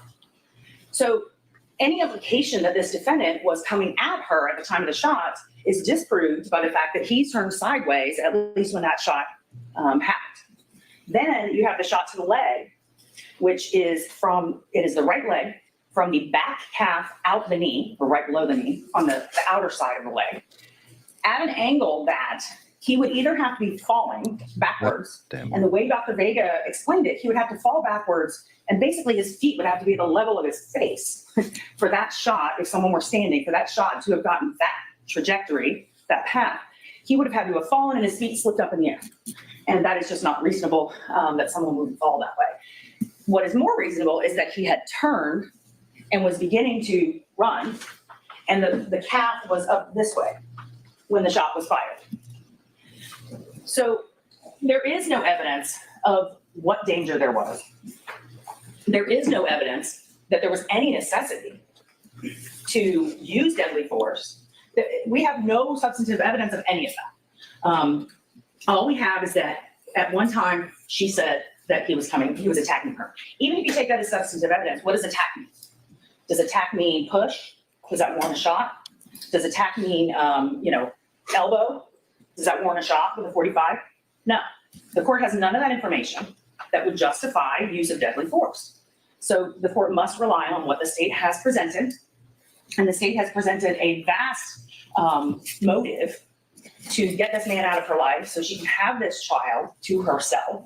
She's manipulative. She is telling him one thing, telling everyone else something else, and telling people that she's afraid of this man, but yet texting with him, inviting him to Selby Gardens. Why would she invite him somewhere? She's so afraid that he's going to do something. She's also on a video within days of the murder where she is trying to tell people that she's so afraid of him and what he would do to Emerson and these types of things. And she's on the video while they're playing a game in a restaurant and she's laughing. And does she seem scared? No. Because I know the court can take into consideration the defendant's past experience with this victim and why she may be scared and why that fear may be justified. The only evidence you have before you is that there isn't any. And this defendant knew that she, 3 days after the shooting, had to be in front of the same judge that was not favorable to her. And this report was going to come out and it was going to blow her story out of the water. And it was going to say that she was not planning to reconcile with Doug. And quite frankly, the fear of what the judge would do at that point was enough. So twofold is that she had a definite motive. Second is there is absolutely no evidence of reasonableness or just. He was talking about he wanted to do it. I don't know if he did this pretrial motion. Hearing. Justification or any reason that this shooting would have been truly self-defense. So on that grounds, I would ask you to deny the motion. All right, Mr. Taylor, before I get started, one thing I didn't do whenever you rested was just to clarify, Ms. Benefield, I do need to have a little bit of a conversation with you. So if you'd raise your right hand, do you swear or affirm to tell the truth, the whole truth, and nothing but the truth? I do so. All right, ma'am, you can remain seated. Do you understand that in this hearing, you have the right to testify, you have the right not to testify, you do have the right to remain silent? Do you understand? You understand you've chosen not to testify? And is that your decision and your decision alone after speaking with your attorneys and consulting with them? And you also have the right to present evidence. You don't have to, but you can present documents, videos, the testimony of other witnesses. You have that right. Do you understand? You understand that you and your attorneys have decided not to put on any evidence? Yes, sir. All right, and you're okay with all of I that? feel like that's a really bad idea. Yeah. Because it's self-defense. I mean, kind of, I know they don't have to, but in those cases, I want to see it, to be honest with you. Your Honor, good morning. So I'd like to start, if I could, with. I'm right here, Helen. Are you behind? I don't know. She's a pretty woman. Let's just say I have some pictures I could have used if I really want to make it clickbaity.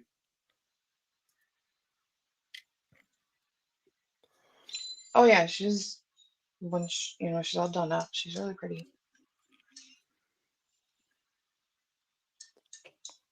I'm glad she's in peace. Calm down, Baker. The Sandra Brown statute. Specifically, Your Honor, I'm referring to 776-012, use or threat, use of force in defense of person, subsection 2. It's got basically 3 elements, Judge White.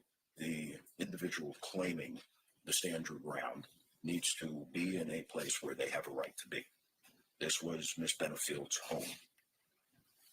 The second element is that the individual claiming the stand your ground defense needs to have not been involved in criminal wrongdoing. Ms. Benefield was not.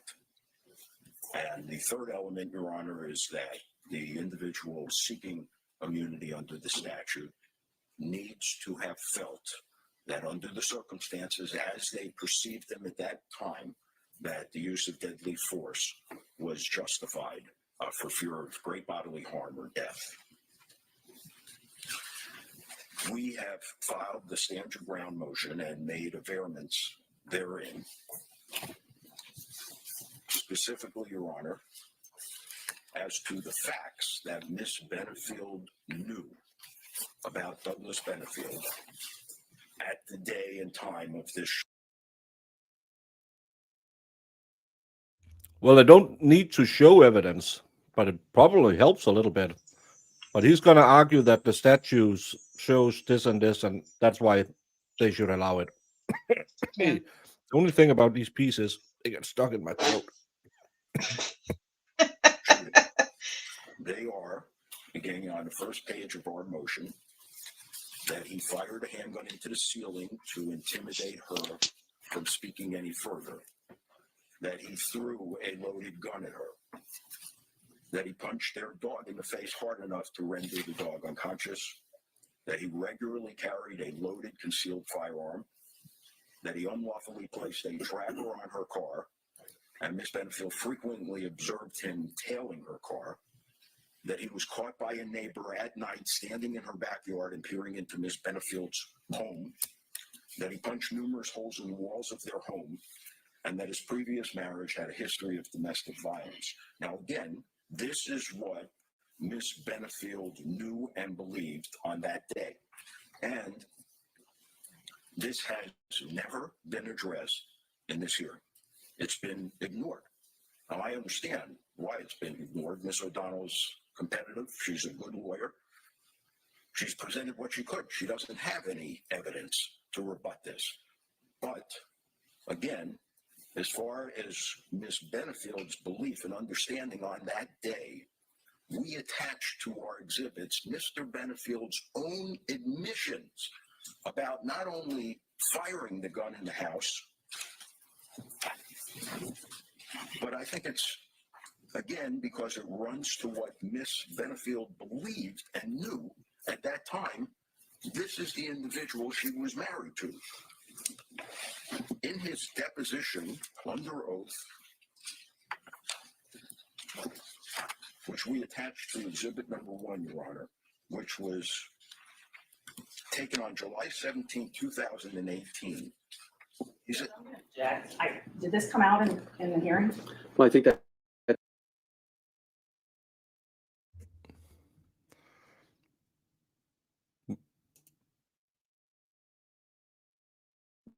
we do have subtitles.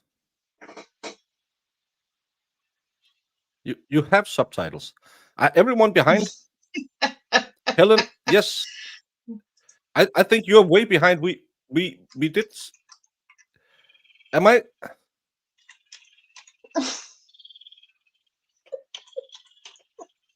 Now I hear bird chirping. Yeah. Am I going crazy? Toy is claiming there's no subtitles. They're right here. Helen has been yelling at me to make me know there's a verdict that we already said.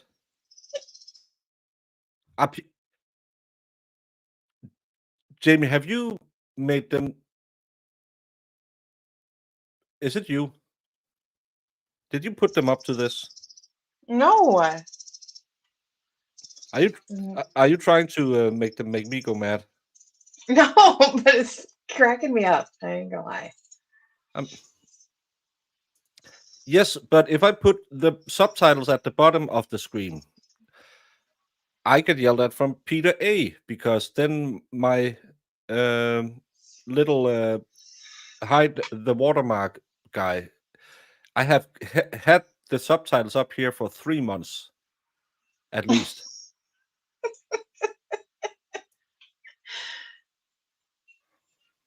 It's the piece. Yeah. It's Jamie's fault. Yeah. It's always my fault. I don't know. I'm afraid either I'm going crazy or someone else might. But just when Helen catches up with the rest of us, because I think she's a little behind. Well, a little behind is better than if you like big butts and you cannot lie. That could be better. Yahoo News. Breaking. Local DJ's ex-boyfriend found guilty of her unaliving. The former boyfriend who was accused of unaliving a local Jacksonville DJ was found guilty on 2 counts of second-degree unaliving. Bursey Armstrong was accused of unaliving her and their unborn child. Bursey was also caught on video trying to escape a Jacksonville Sheriff's Office interrogation room after his arrest. Tasheka Young, known as Tasheka, was the mother of 2, with a third on the way. Action News Jax told you on Tuesday that when jurors heard from the victim's mother and the woman who called 911, that woman was the downstairs neighbor and described what she heard. I heard the bedroom door bust open. Then I heard things falling on the floor, and I heard Young, the woman above me, who was crying and screaming. I heard her say, "Please, no, I love you, I love you." Then I heard children screaming and yelling, the neighbor explained. And Action News Jack's team is at the courthouse working to learn more information. Yen. The judge on which channel? Because I'm on First Coast News right now, and it's not. I can't find anywhere.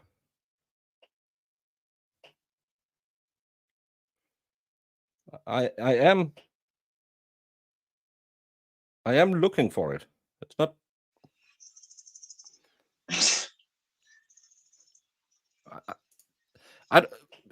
Please give me the link. I can't find it on this one we were following.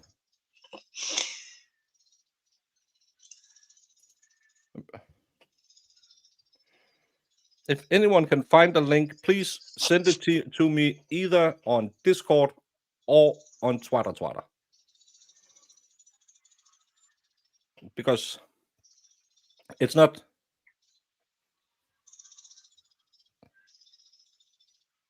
It's not on First Coast News website. No.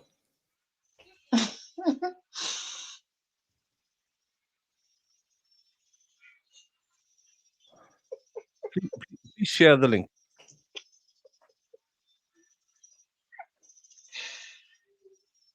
Maybe.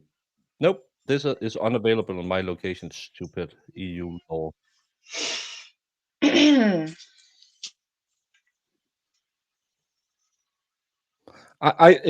If the link in this channel, I can't open it because I don't have a VPN.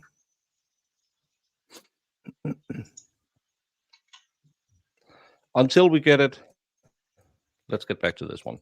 That's one of the issues that we kind of discussed yesterday, whether the motion and its appendix or its appendices are substantive evidence. Again, this is what Ms. Benefield knew, though. And the standard is what she knew on the day this happened. Okay? So whether it's substantive evidence, Your Honor, or procedural default, this goes to what Ms. Benefield knew and believed on that day. I understand. I think the defense position is that it's substantive evidence. The state's position it isn't. So, absolutely. You were the one reading from page 64. You were the one that threw the gun against the wall, correct? Absolutely. And I admitted to that question. You were the one that pulled the gun out of the sleeve and discharged it. Absolutely. And I admitted it. But you think that it was her fault? Answer, absolutely. And she should have stopped when you told her to, correct? Any one of the 100 times I asked her to. Again, on page 67, When you threw the gun, the effort was to make her shut up. No, that's not what was going on in my head. My head was pure expression of frustration. Question, do you see where it says right here in your own document that's now part of Exhibit 3, I threw it to make her shut up. Do you see you wrote that? Answer, yes. This is your writing. Answer, uh-huh. Question, yes. Answer, yes.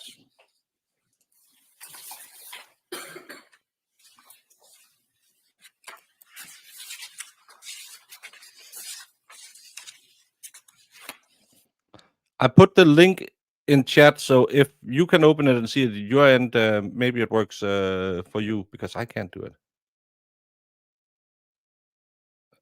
Okay, then I don't know which link we. If I could, I would.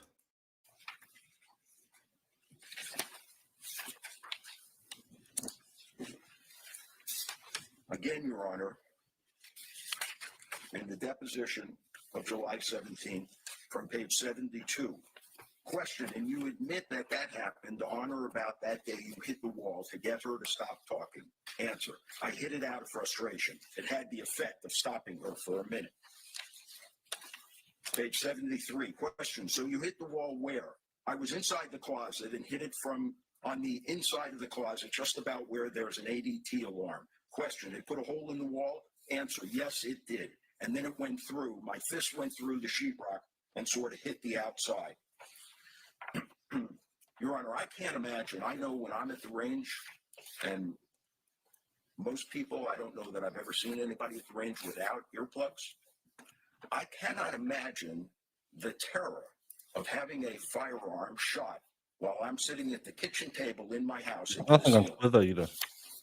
I don't think the intimidation that would accompany that type of intentional act, and make no mistake, it was intentional because he admitted it was, I don't think that kind of intimidation easily disperses. I think it stays with someone for quite a while. One might even suggest that that's the kind of act that creates post-traumatic stress. It has never been addressed in this hearing by the state. It's been ignored. They haven't been able to address it. And again, the quote from Jefferson, Your Honor, is very, very telling. And I might remind the court in the Jefferson case, that was on a writ of prohibition. The trial court had denied Mr. Jefferson's stand your ground motion, and the appellate court came in and stopped the trial and reversed it. And this is what they said. We are mindful that there will be situations where the accused is the only available witness to the events leading to an act that is claimed to be justifiable use of force. This may result in great difficulty for the state to overcome the accused's prima facie claim by clear and convincing evidence. But our result here is mandated by the text of 776032, subsection 4. So what we also know from both the Jefferson case, Judge White, and the Riggins case, again, both second DCA cases who have spoken pretty definitively on stand your ground motions, is that the court must take the averments as true. And what I would suggest to Your Honor is that whether it is substantive evidence or procedural default, it brings us to the same conclusion. The state has not only failed miserably to meet their burden of clear and convincing evidence by disputing it, but they've never addressed it. They have not presented one word to show that Doug Benefield was not violent. The Casanova case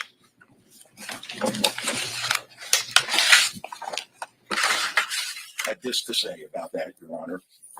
One second. Yes, sir, I got it. Thank you. Based on the Second District Court of Appeals decision in Jefferson versus State, contrary to the lower tribunal's order, we conclude that a defendant's motion to dismiss under Florida stand your ground law can establish a prima facie claim of self-defense immunity from criminal prosecution, even though the motion to dismiss is not sworn to by someone with personal knowledge or supported by evidence or testimony establishing the facts in the motion to dismiss. That's a pretty powerful and definitive statement, Your Honor. Another thing that the state has left entirely unaddressed is the fact that in this motion, we alleged that this crescendo built over the course of time on that day with subsequent anxiety attendant to Ms. Benefield based upon the actions of Mr. Benefield. Specifically, we cited and averred that at one point in time, Ms. Benefield said, "I've had enough. I want you out. You need to leave my house now."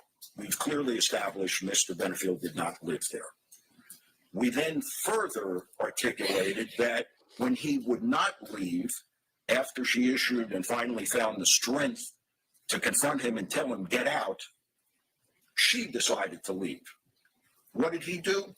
He grabbed her by the left hand, turned her around, blocked the door, and would not let her leave, which resulted in her fleeing for sanctuary towards the bedroom. The reason why that's so significant, Your Honor, is because the Cummings decision dealt with exactly that situation. And they referred to that as a remaining in burglary. I don't have to quote the statute for the court. I'm sure the court is quite familiar with Florida's burglary statute. But I can tell the court this. The facts in Cummings were very interesting. As the court may recall, it was a couple. They were not married, but they cohabitated, lived in a trailer park. They went to a tavern to have some drinks and befriended another couple, also unmarried. The party continued back at the home of Mr. Cummings, where Mr. Cummings and the invitee got into a drunken brawl. The appellate court said that at the moment the invitee began to fight with Mr. Cummings, his license, his invitation, his right to be present in the home of Mr. Cummings by law was revoked. And his status was that of a burglar who, by virtue of committing a simple battery against Mr. Cummings, made him a forcible felon. And as the court knows, under 776.031, subsection 2, Your Honor, use or threatened use of force in defense of property, this is what the statute says. A person is justified in using or threatening to use deadly force only if he or she reasonably believes that such conduct is necessary to prevent the imminent commission of a forcible felony. Under Florida's burglary statute, which I've cited for the court in our stand your ground motion, burglary is a forcible felony. A person who uses or threatens to use deadly force in accordance with this section does not have a duty to retreat and has the right to stand her ground if the person using or threatening to use the deadly force is not engaged in criminal activity as in a place where she has a right to be. Once again, Mrs. Benefield's home, simply packing, not engaged in any activity in any stretch of the imagination that could be considered improper. And given what she knew on that day about Douglas Benefield, boy, did she have every reason to fear him, especially after he refused to let her leave her own home. According to Cummings, he lost the right to be present at that moment and was a trespassing burglar.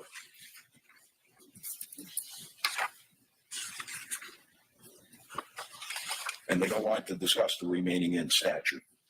So, what have we seen in the state's presentation, Judge White? They have established motive. They've made it very, very clear that that has been their objective. And I'm not going to chase it because, as I've told the court from the beginning, that is not an element. It is not one of the facts and issue of this statute. By the way, one other thing that Ms. Benefield knew, Your Honor, on that day about Mr. Benefield, this would be from our exhibit number 4, Your Honor. Mr. Benefield's own statement, "I promise you going forward, I won't do anything stupid, embarrassing, and insulting like I did with your waterworks or back early in the year when I put Eva's tracker on your car." Now, this is a woman who's not only experienced the shooting of the gun, the throwing of the gun, the punching of holes in the wall, and a tracker on a car. But we also know about him being caught standing in the yard at night. And finally, Your Honor, there's this. A message from Mr. Benefield's first wife, whether true or not, this is what Mrs. Benefield believed and knew on that day. I love you, though finding out you weren't really what you pretended to be. You kicking me so hard on our New Year's Eve, on our honeymoon, because you were having trouble. So which exhibit was that again? I'm sorry. I remember reading it, but I don't know exactly. Exhibit 4, Your Honor. Thank you. I'm sorry, Exhibit 7. I stand corrected.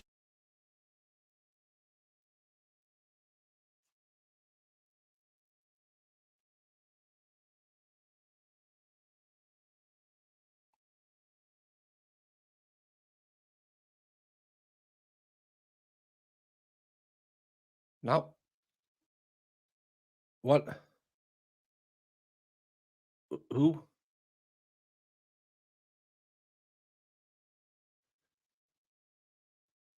I think I need to go to bed and lay down.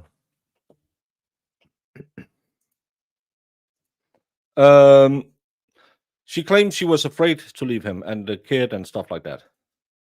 Oh, it's Cat who's behind. I thought it was me who was behind because I asked if you were behind before. Jesus Christ, it's getting late, that's why. Let's just speed through this one. Text message from Renee Benefield.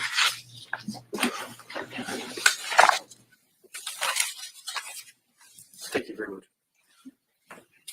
So they've established motive, and that has been the evidence that they've presented exclusively. What they've established is that Miss Benefield wanted to keep Douglas Benefield from their child. They, in an effort to establish that, played the court's recording in the order from the domestic violence injunction hearing the first time. They presented the DCF allegations and, of course, Dr. Broder. From that, they want the court to draw the inference that the motive that they claim was created was sufficient for the court to infer that her decision would have been to murder Douglas Benefield. Now, that's a pretty good leap. Again, even though I don't believe it's a relevant element or an issue, to make the leap from resenting your spouse, fearing your spouse, concerned that you're protecting your child and wanting to keep your spouse away, to making a decision to murder your spouse, you would think that they would need to have at least one witness who would come in and say, yeah, I was present at a party one time, and I heard her say, I'll be damned, I'll kill him before I'll let him see my child. Why? Then I think you could make the leap. There was even guns lying. Well, we're so long.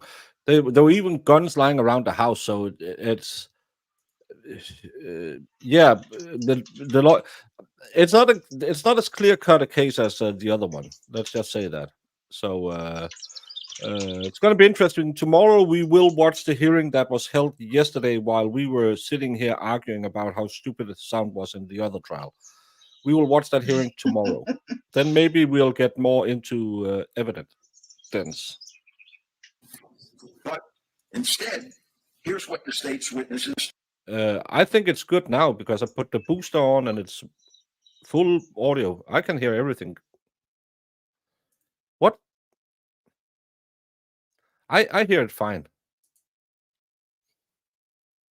I don't know. Told us.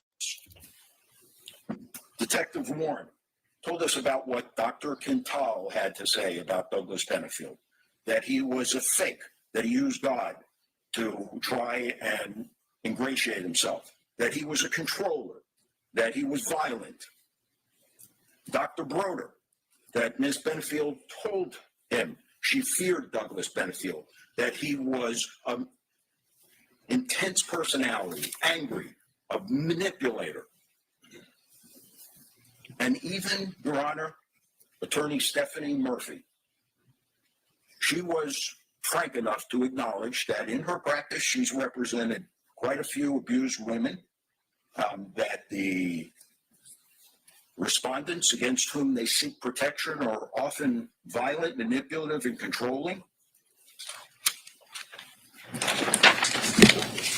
And you know how sometimes, Judge, in a conversation, somebody says something and it has the ring of truth. It just kind of hits you where you realize that it's a sound statement that's been made. Dr. Broder talked about appeasement and the strategy that Ms. Benefield used to deal with Douglas Benefield, knowing what she knew about him. By appeasing him, that was her way of best protecting her child, by going along with him, keeping him at bay. These were quotes from Dr. Broder, who was their witness. I'm going to tell the court that in this country, of the abused women that we know of that come forward, closing argument. It's closing argument. Of the abused women that we know of, Judge White. You can see Jamie on Saturdays on Stabby Day when she's not working. They generally tend to fall into two categories. They're either dead because nobody listened or believed them, or they're in prison because they've taken matters into their own hands and they do not have the resources to fight back. And in this instance, thankfully, Ms. Benefield has backers that have enabled her to fight back.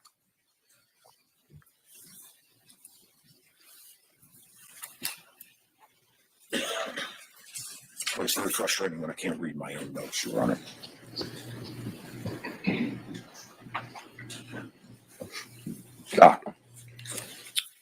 So I would respectfully submit to Your Honor, there's very little about this arrest and charge that was either objective or proper. And I'm going to base that, Your Honor, on the detective, the lead detective, the quarterback of the team that the state called, and that would be Justin Warren. The reason I went through those two proposed affidavits and compared them to the actual affidavit he filed was, and I wanted the court to think about what reasons Detective Warren would possibly have for these actions. We know the affidavit that he filed. The affidavit that he filed neither identifies Douglas Benefield nor Barbara Russell, and alleges that the incident where Miss Benefield received a quote-unquote minor scratch happened on the day before the shooting. But in his two prior proposed affidavits, Your Honor, he has Douglas Benefield in there. He removes him. He has Barbara Russell in there. He removes her. And these, in addition, he maintains that the minor scratch, quote unquote, that Miss Benefield received happened on the day before, despite the fact that in interviewing Dr. Russell, she insisted that it happened the day of the shooting. And then finally, Your Honor, and here's, I think, the coup de grace as to his intentions. Somewhere along the way, not only I'm an old man. is Douglas Benefield removed from the affidavit, but the word inadvertently is added to the scratch that Miss Benefield receives, which we articulate in our motion, and as Dr. Russell told Detective Warren, was incurred when Douglas Benefield intentionally and aggressively slammed that box into her side. So I think Detective Warren's got basically two choices, Your Honor. He's either given us very sloppy, deficient, unreliable investigative work, or he's lied and he's misled the court that signed that warrant because it was consistent with his theory of the case. And what did we know about his theory of the case? Well, we know that he has a fundamental misunderstanding, despite the fact that he's a homicide detective, of homicide. He believes that all homicides are murders. A murder is a crime. A homicide is a death. There's usually an investigation, and the crime, if it's concluded by a fact finder, may be murder. He believes that all people who kill are murderers, regardless of whether it's excusable or justifiable. So how much of a fair and objective opportunity is Miss Benefield afforded by Detective Warren when in less than 75 minutes after the shooting, he's writing up a search warrant describing the reason for the search warrant, not as a homicide, but as a murder. And of course, it makes perfect sense because we know he believes that any killing is a murder.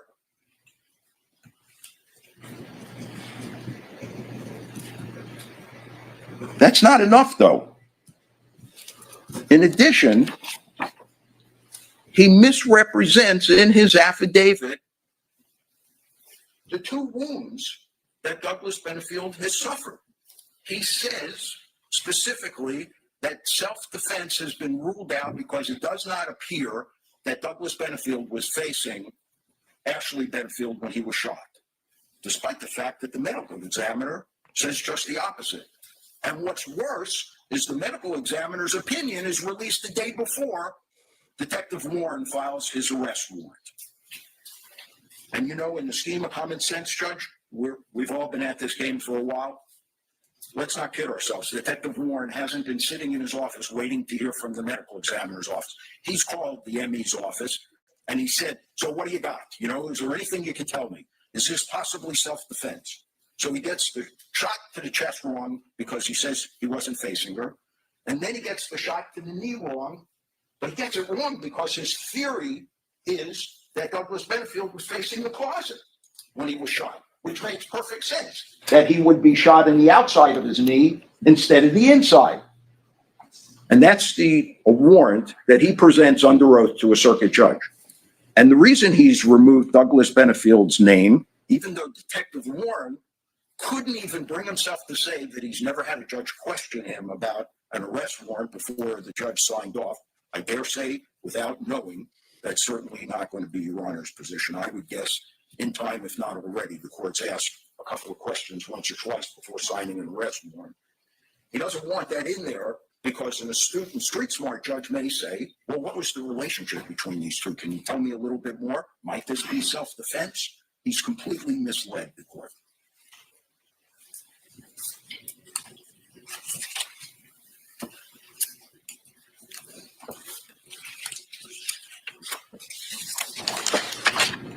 I want to close, Your Honor, by reading 2 quotes, if I can.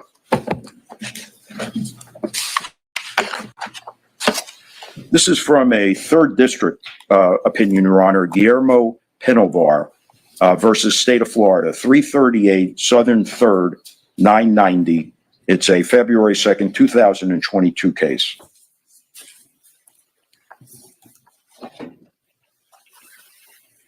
Mr. Penovar appealed the trial court's denial. The petition was granted and the trial court's order was reversed and quashed. The 3rd DCA said the following: the trial court, based on its conclusion that Penovar's motion below was not sworn and did not rely on record evidence, together with Penovar's failure to present any evidence or testimony to support his claim of immunity, denied the motion. For the reasons discussed herein, we grant the petition, quash the trial court's order, and remand with instructions. A defendant's motion to dismiss under Florida's stand your ground law can establish a prima facie claim of self-defense immunity from criminal prosecution, even though the motion to dismiss is neither sworn to by someone with personal knowledge or supported by evidence or testimony establishing the facts in the motion to dismiss. Your Honor, at no point in any capacity whatsoever has the state addressed the facts in our sworn motion to, in our stand your ground motion to dismiss. They have not addressed what Ms. Benefield knew about Douglas Benefield on that day. They have not addressed his status as a forcible felon in the home of Ashley Benefield having assaulted her. I believe this motion compels the court to grant it. Thank you for the court's patience. Thank you very much, sir. Rebuttal? Yes. Judge, the state has not addressed the facts in the motion because they're not evidence in this case. I believe we've all been doing this a long time, and the defense's argument about all of these facts that were known to Ashley, that's all written down, not sworn to, not evidence. The argument that was made might be okay for sitting around in a living room talking to your friends. However, the legislature and the Supreme Court of Florida have defined very strict laws for rules of evidence and what is reliable and what is allowed to be viewed as evidence. And an unsworn to motion written in the fantastical way this motion is written, if the court has read it, then I'm sure you know, it is written more like a fiction novel than a legal memorandum. The legislature and the Supreme Court in no way would expect this court to take all of that as true, as substantive evidence. Not only is it substantive evidence, but the defense is arguing you have to take it as true. Anyone can write anything down on a piece of paper and submit it to you and go, well, you have to think it's true. So no, the state is not addressing these fantastical ideas that are in this motion. The state is addressing what is allowed by the law. And the law says that once the burden shifts, yes, everything defense counsel said about a motion doesn't have to be sworn to, it makes a prima facie case. And I'm sure Your Honor understands this. I don't know that everyone else does, but prima facie case only gets us here. It doesn't mean that all of that is proven and has to be disproven. It just means the burden shifts, and now the state has to show that she's not entitled to immunity or self-defense.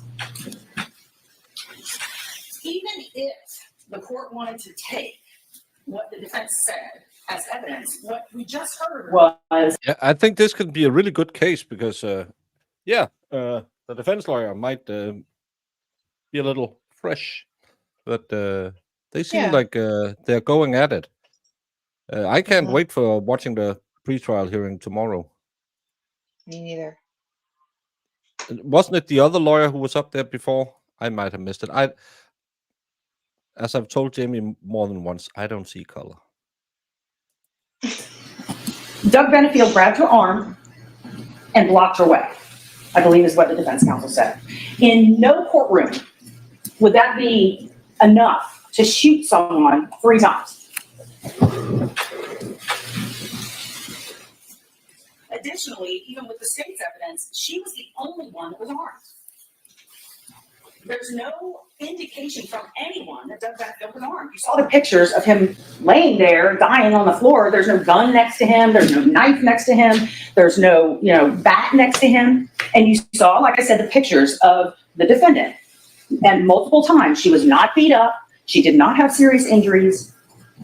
There is no reasonable belief that this type of force was necessary to combat imminent death after the shooting. Had to be in front of the same judge that was not favorable to her, of the defendant. And multiple times, she was not beat up. She did not have serious injuries. There is no... Jamie, I think Chad is also having a stroke. She was wearing... This is 40 minutes before. But I think the lady next to her is wearing a black shirt. Do you think we've been screaming for too long today? I think they are messing with you. I think it's Toiler Carissa is she has started this. She's the one who she constantly makes me question my sanity.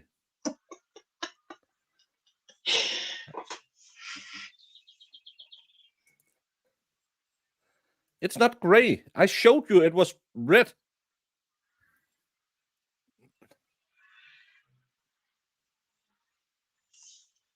I see no gray. Yeah, is it because I don't know. you just so everyone is, this is another day. It's not the video we watched before. We shifted to another video. Just so everyone knows it. Probably the expert is somehow behind it. I believe that one. Yes, we are 6 hours in, and we're soon out of here. Uploaded the FCN report. Thank you. Well, no, $2. That's like fund. my sanity after the way chat has behaved today is I can buy a new PC and a trip to the US before I have that's the amount of money I need to get sane. Maybe I should just try sleep.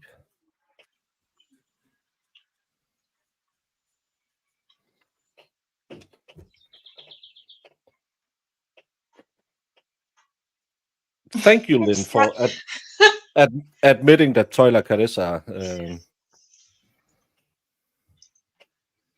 No, then stop making me insane. No, little gamer, we already have the verdict. The verdict is he's guilty in both counts, and they didn't show it. Yes, the Scott, way don't- all y'all behave today. Scott, don't get it mixed in on this.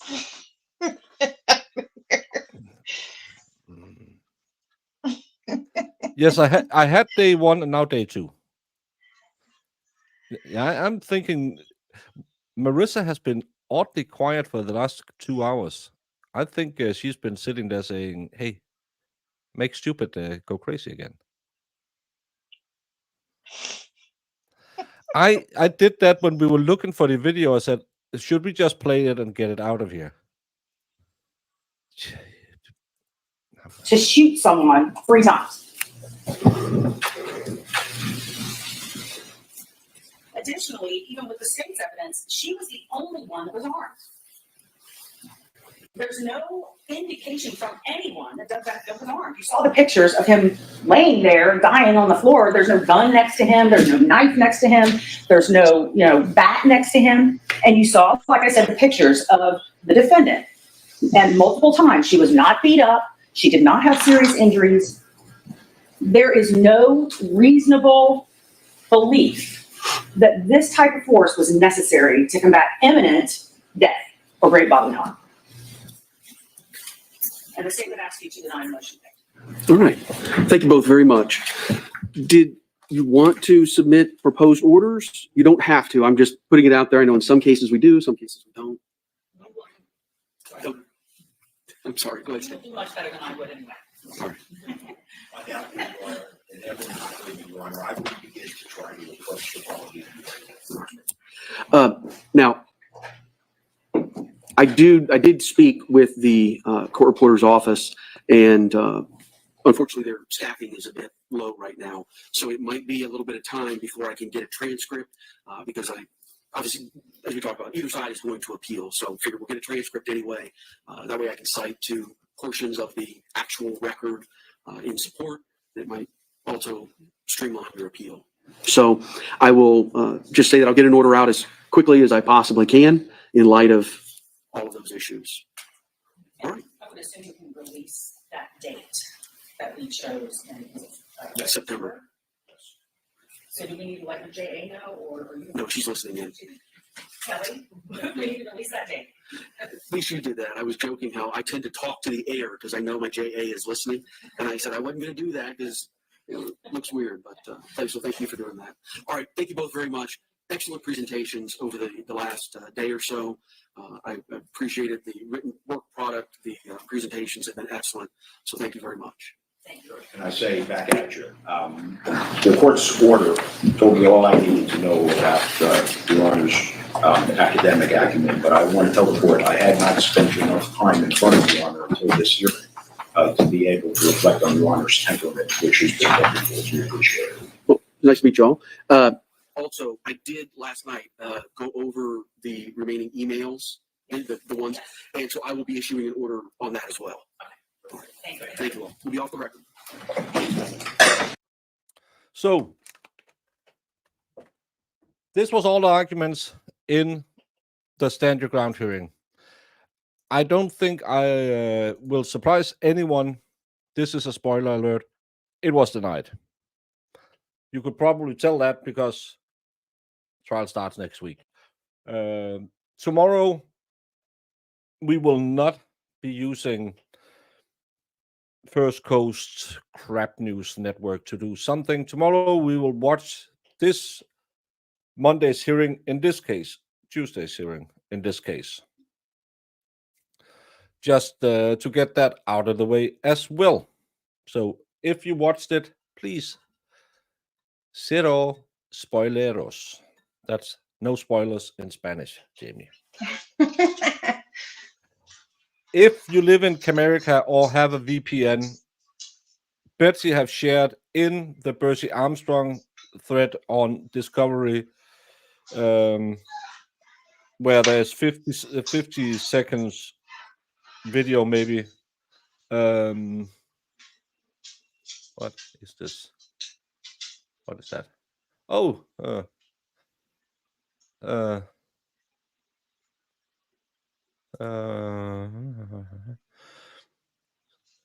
Office of the State Attorney, 4th Judicial Circuit of Florida. Armstrong found guilty of unaliving Tasheka Young, unborn child. State Attorney Melissa Nelson announced that a Duval County jury found Bursey Armstrong Jr. guilty of 2 counts of second-degree unaliving for killing I messed up. Tasheka Young and her unborn child. With the verdict, Armstrong faces up to life in Florida State Prison with 25-year minimum mandatory sentence for discharging a pew causing unaliving. The Honorable Tatiana Salvador will sentence Armstrong at a later date. So they will be going for double life for this crime. So no, it's not shrooms. I just like peace. Yes, just second degree. All right. I gotta jump off. Bye, guys. Have a good day. Have fun. Oh, and now it's, of course, came up. Thank you so much, Betsy. Just before we go, we can get closure. And I'll never use that court again, or that station again, until next time. I have to remember to share it. Everyone, this is the 52 seconds we've been waiting for. In the circuit of the 4th Judicial Circuit, in for Duval County, Florida, case number 16-2022, CL 7251-8XXX, the main division CRE. State of Florida versus Bursey Jerome Armstrong Jr., verdict count 1, with the jury found the defendant guilty of murder in the 2nd degree as charged in the information. We find the defendant discharged a firearm causing death or great bodily harm during the commission of the offense. Verdict as to count 2, with the jury found the defendant guilty of murder in the 2nd degree as charged in the information. We found the defendant discharged a firearm causing death or great bodily harm during the commission of the offense. Say so be all, done Jacksonville, Duval County, Florida, signed by 4 person on July 17, 2024. So that was the verdict. Guilty, guilty, guilty. He didn't have a really bad lawyer. He had a really bad case.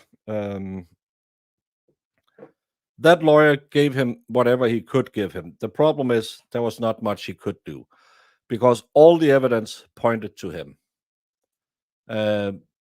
You can always claim that he could have tried magic. He could have tried putting him on the stand, but he couldn't have put him on the stand if he knew he would lie because that would lose him his job.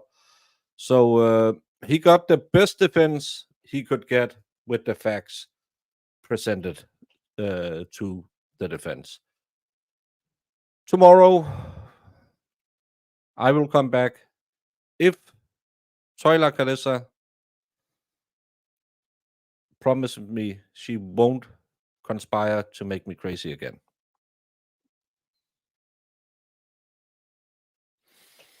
Or if Jamie yells at me enough. Tomorrow we will be doing the hearing in the Black Swan case. Pre-trial hearing held yesterday. Apparently there was some fireworks in it as well. I think I'll just have to check up with Jamie if she needs a little extra sleepy poo time, or we'll be going at normal times. So thank you so much, Toy. Then I will stream tomorrow. Sleep well, Helen. It's late for us now. It's almost 11. come back tomorrow. Thank you for being here. Come back tomorrow for more craziness, more me losing my mind. I'm trying to see if anyone else's life. I am looking for it, Brad. And again, I've been going for 6 hours. Even though it doesn't seem like it, because I am loco, I do sometimes need a little bit of sleep. And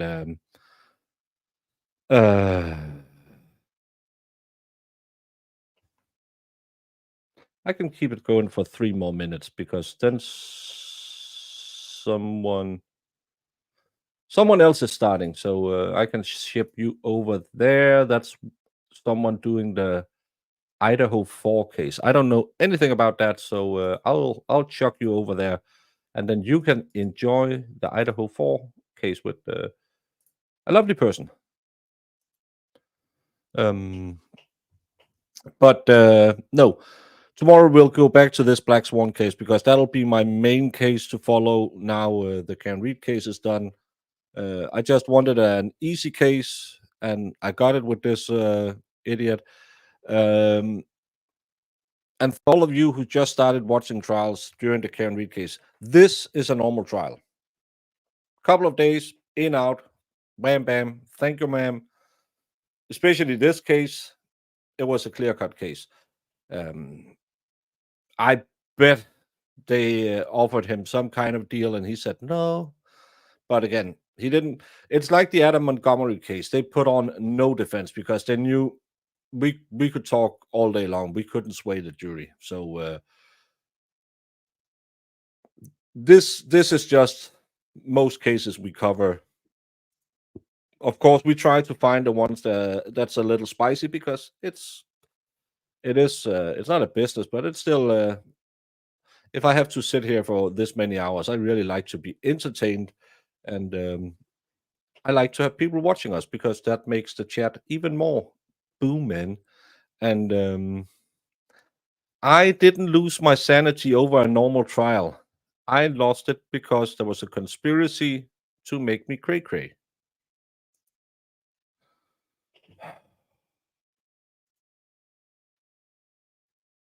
I don't know why you have to treat. You're starting. Chat is turning into Jamie. I don't know why. I am energized with peace, and I have 2/3 of a bucket left. I really like that's the best thing about summer is all the fresh peas you can get because I like that. I don't know why, but I just love peas. It's maybe because it's easy to eat. I don't know. It's a good snack. It's better than eating potato chips or wine gums. Penella, I know it's Sweden, but you must have a clock. It's 11 o'clock over there. I will wear one tomorrow. Yeah, I think it's the best snack in the world. But sadly, it's such a short period you can get fresh peas. But that's the way. I like it. That's the way. Just filling time to this can't go live. Come on now, go live so I can redirect.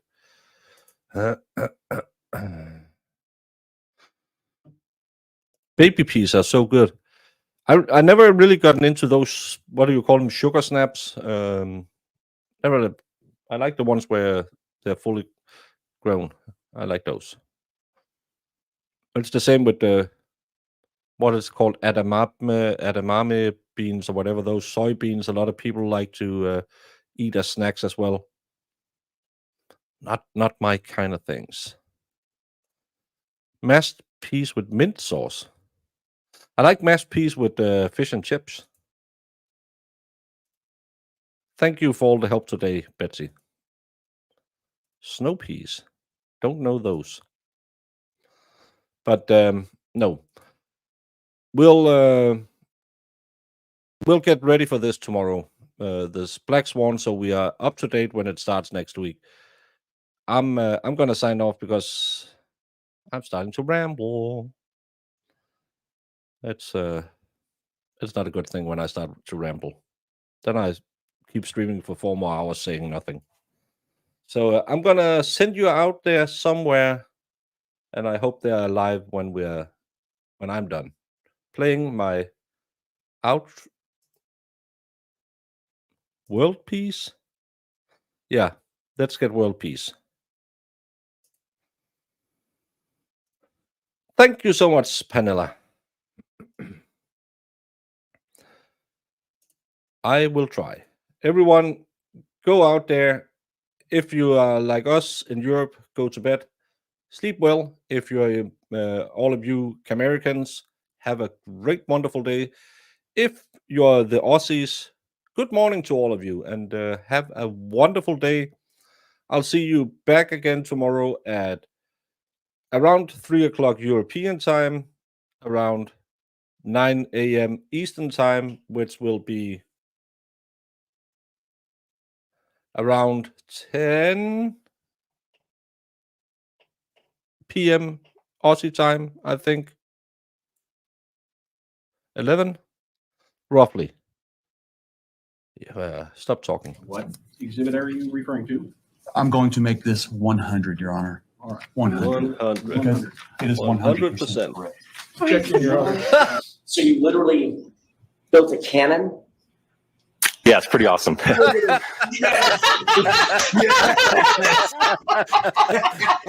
right, I'm in love. Go back. Please do that again. Oh, that was the cutest thing I've ever seen. While I'm waiting for this, did you, whether it's true or not, believe that Mr. Randolph had slept with your wife? I wouldn't have cared. You wouldn't have cared? No.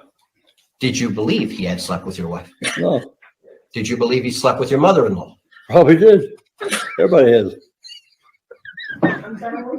So there- Everybody has.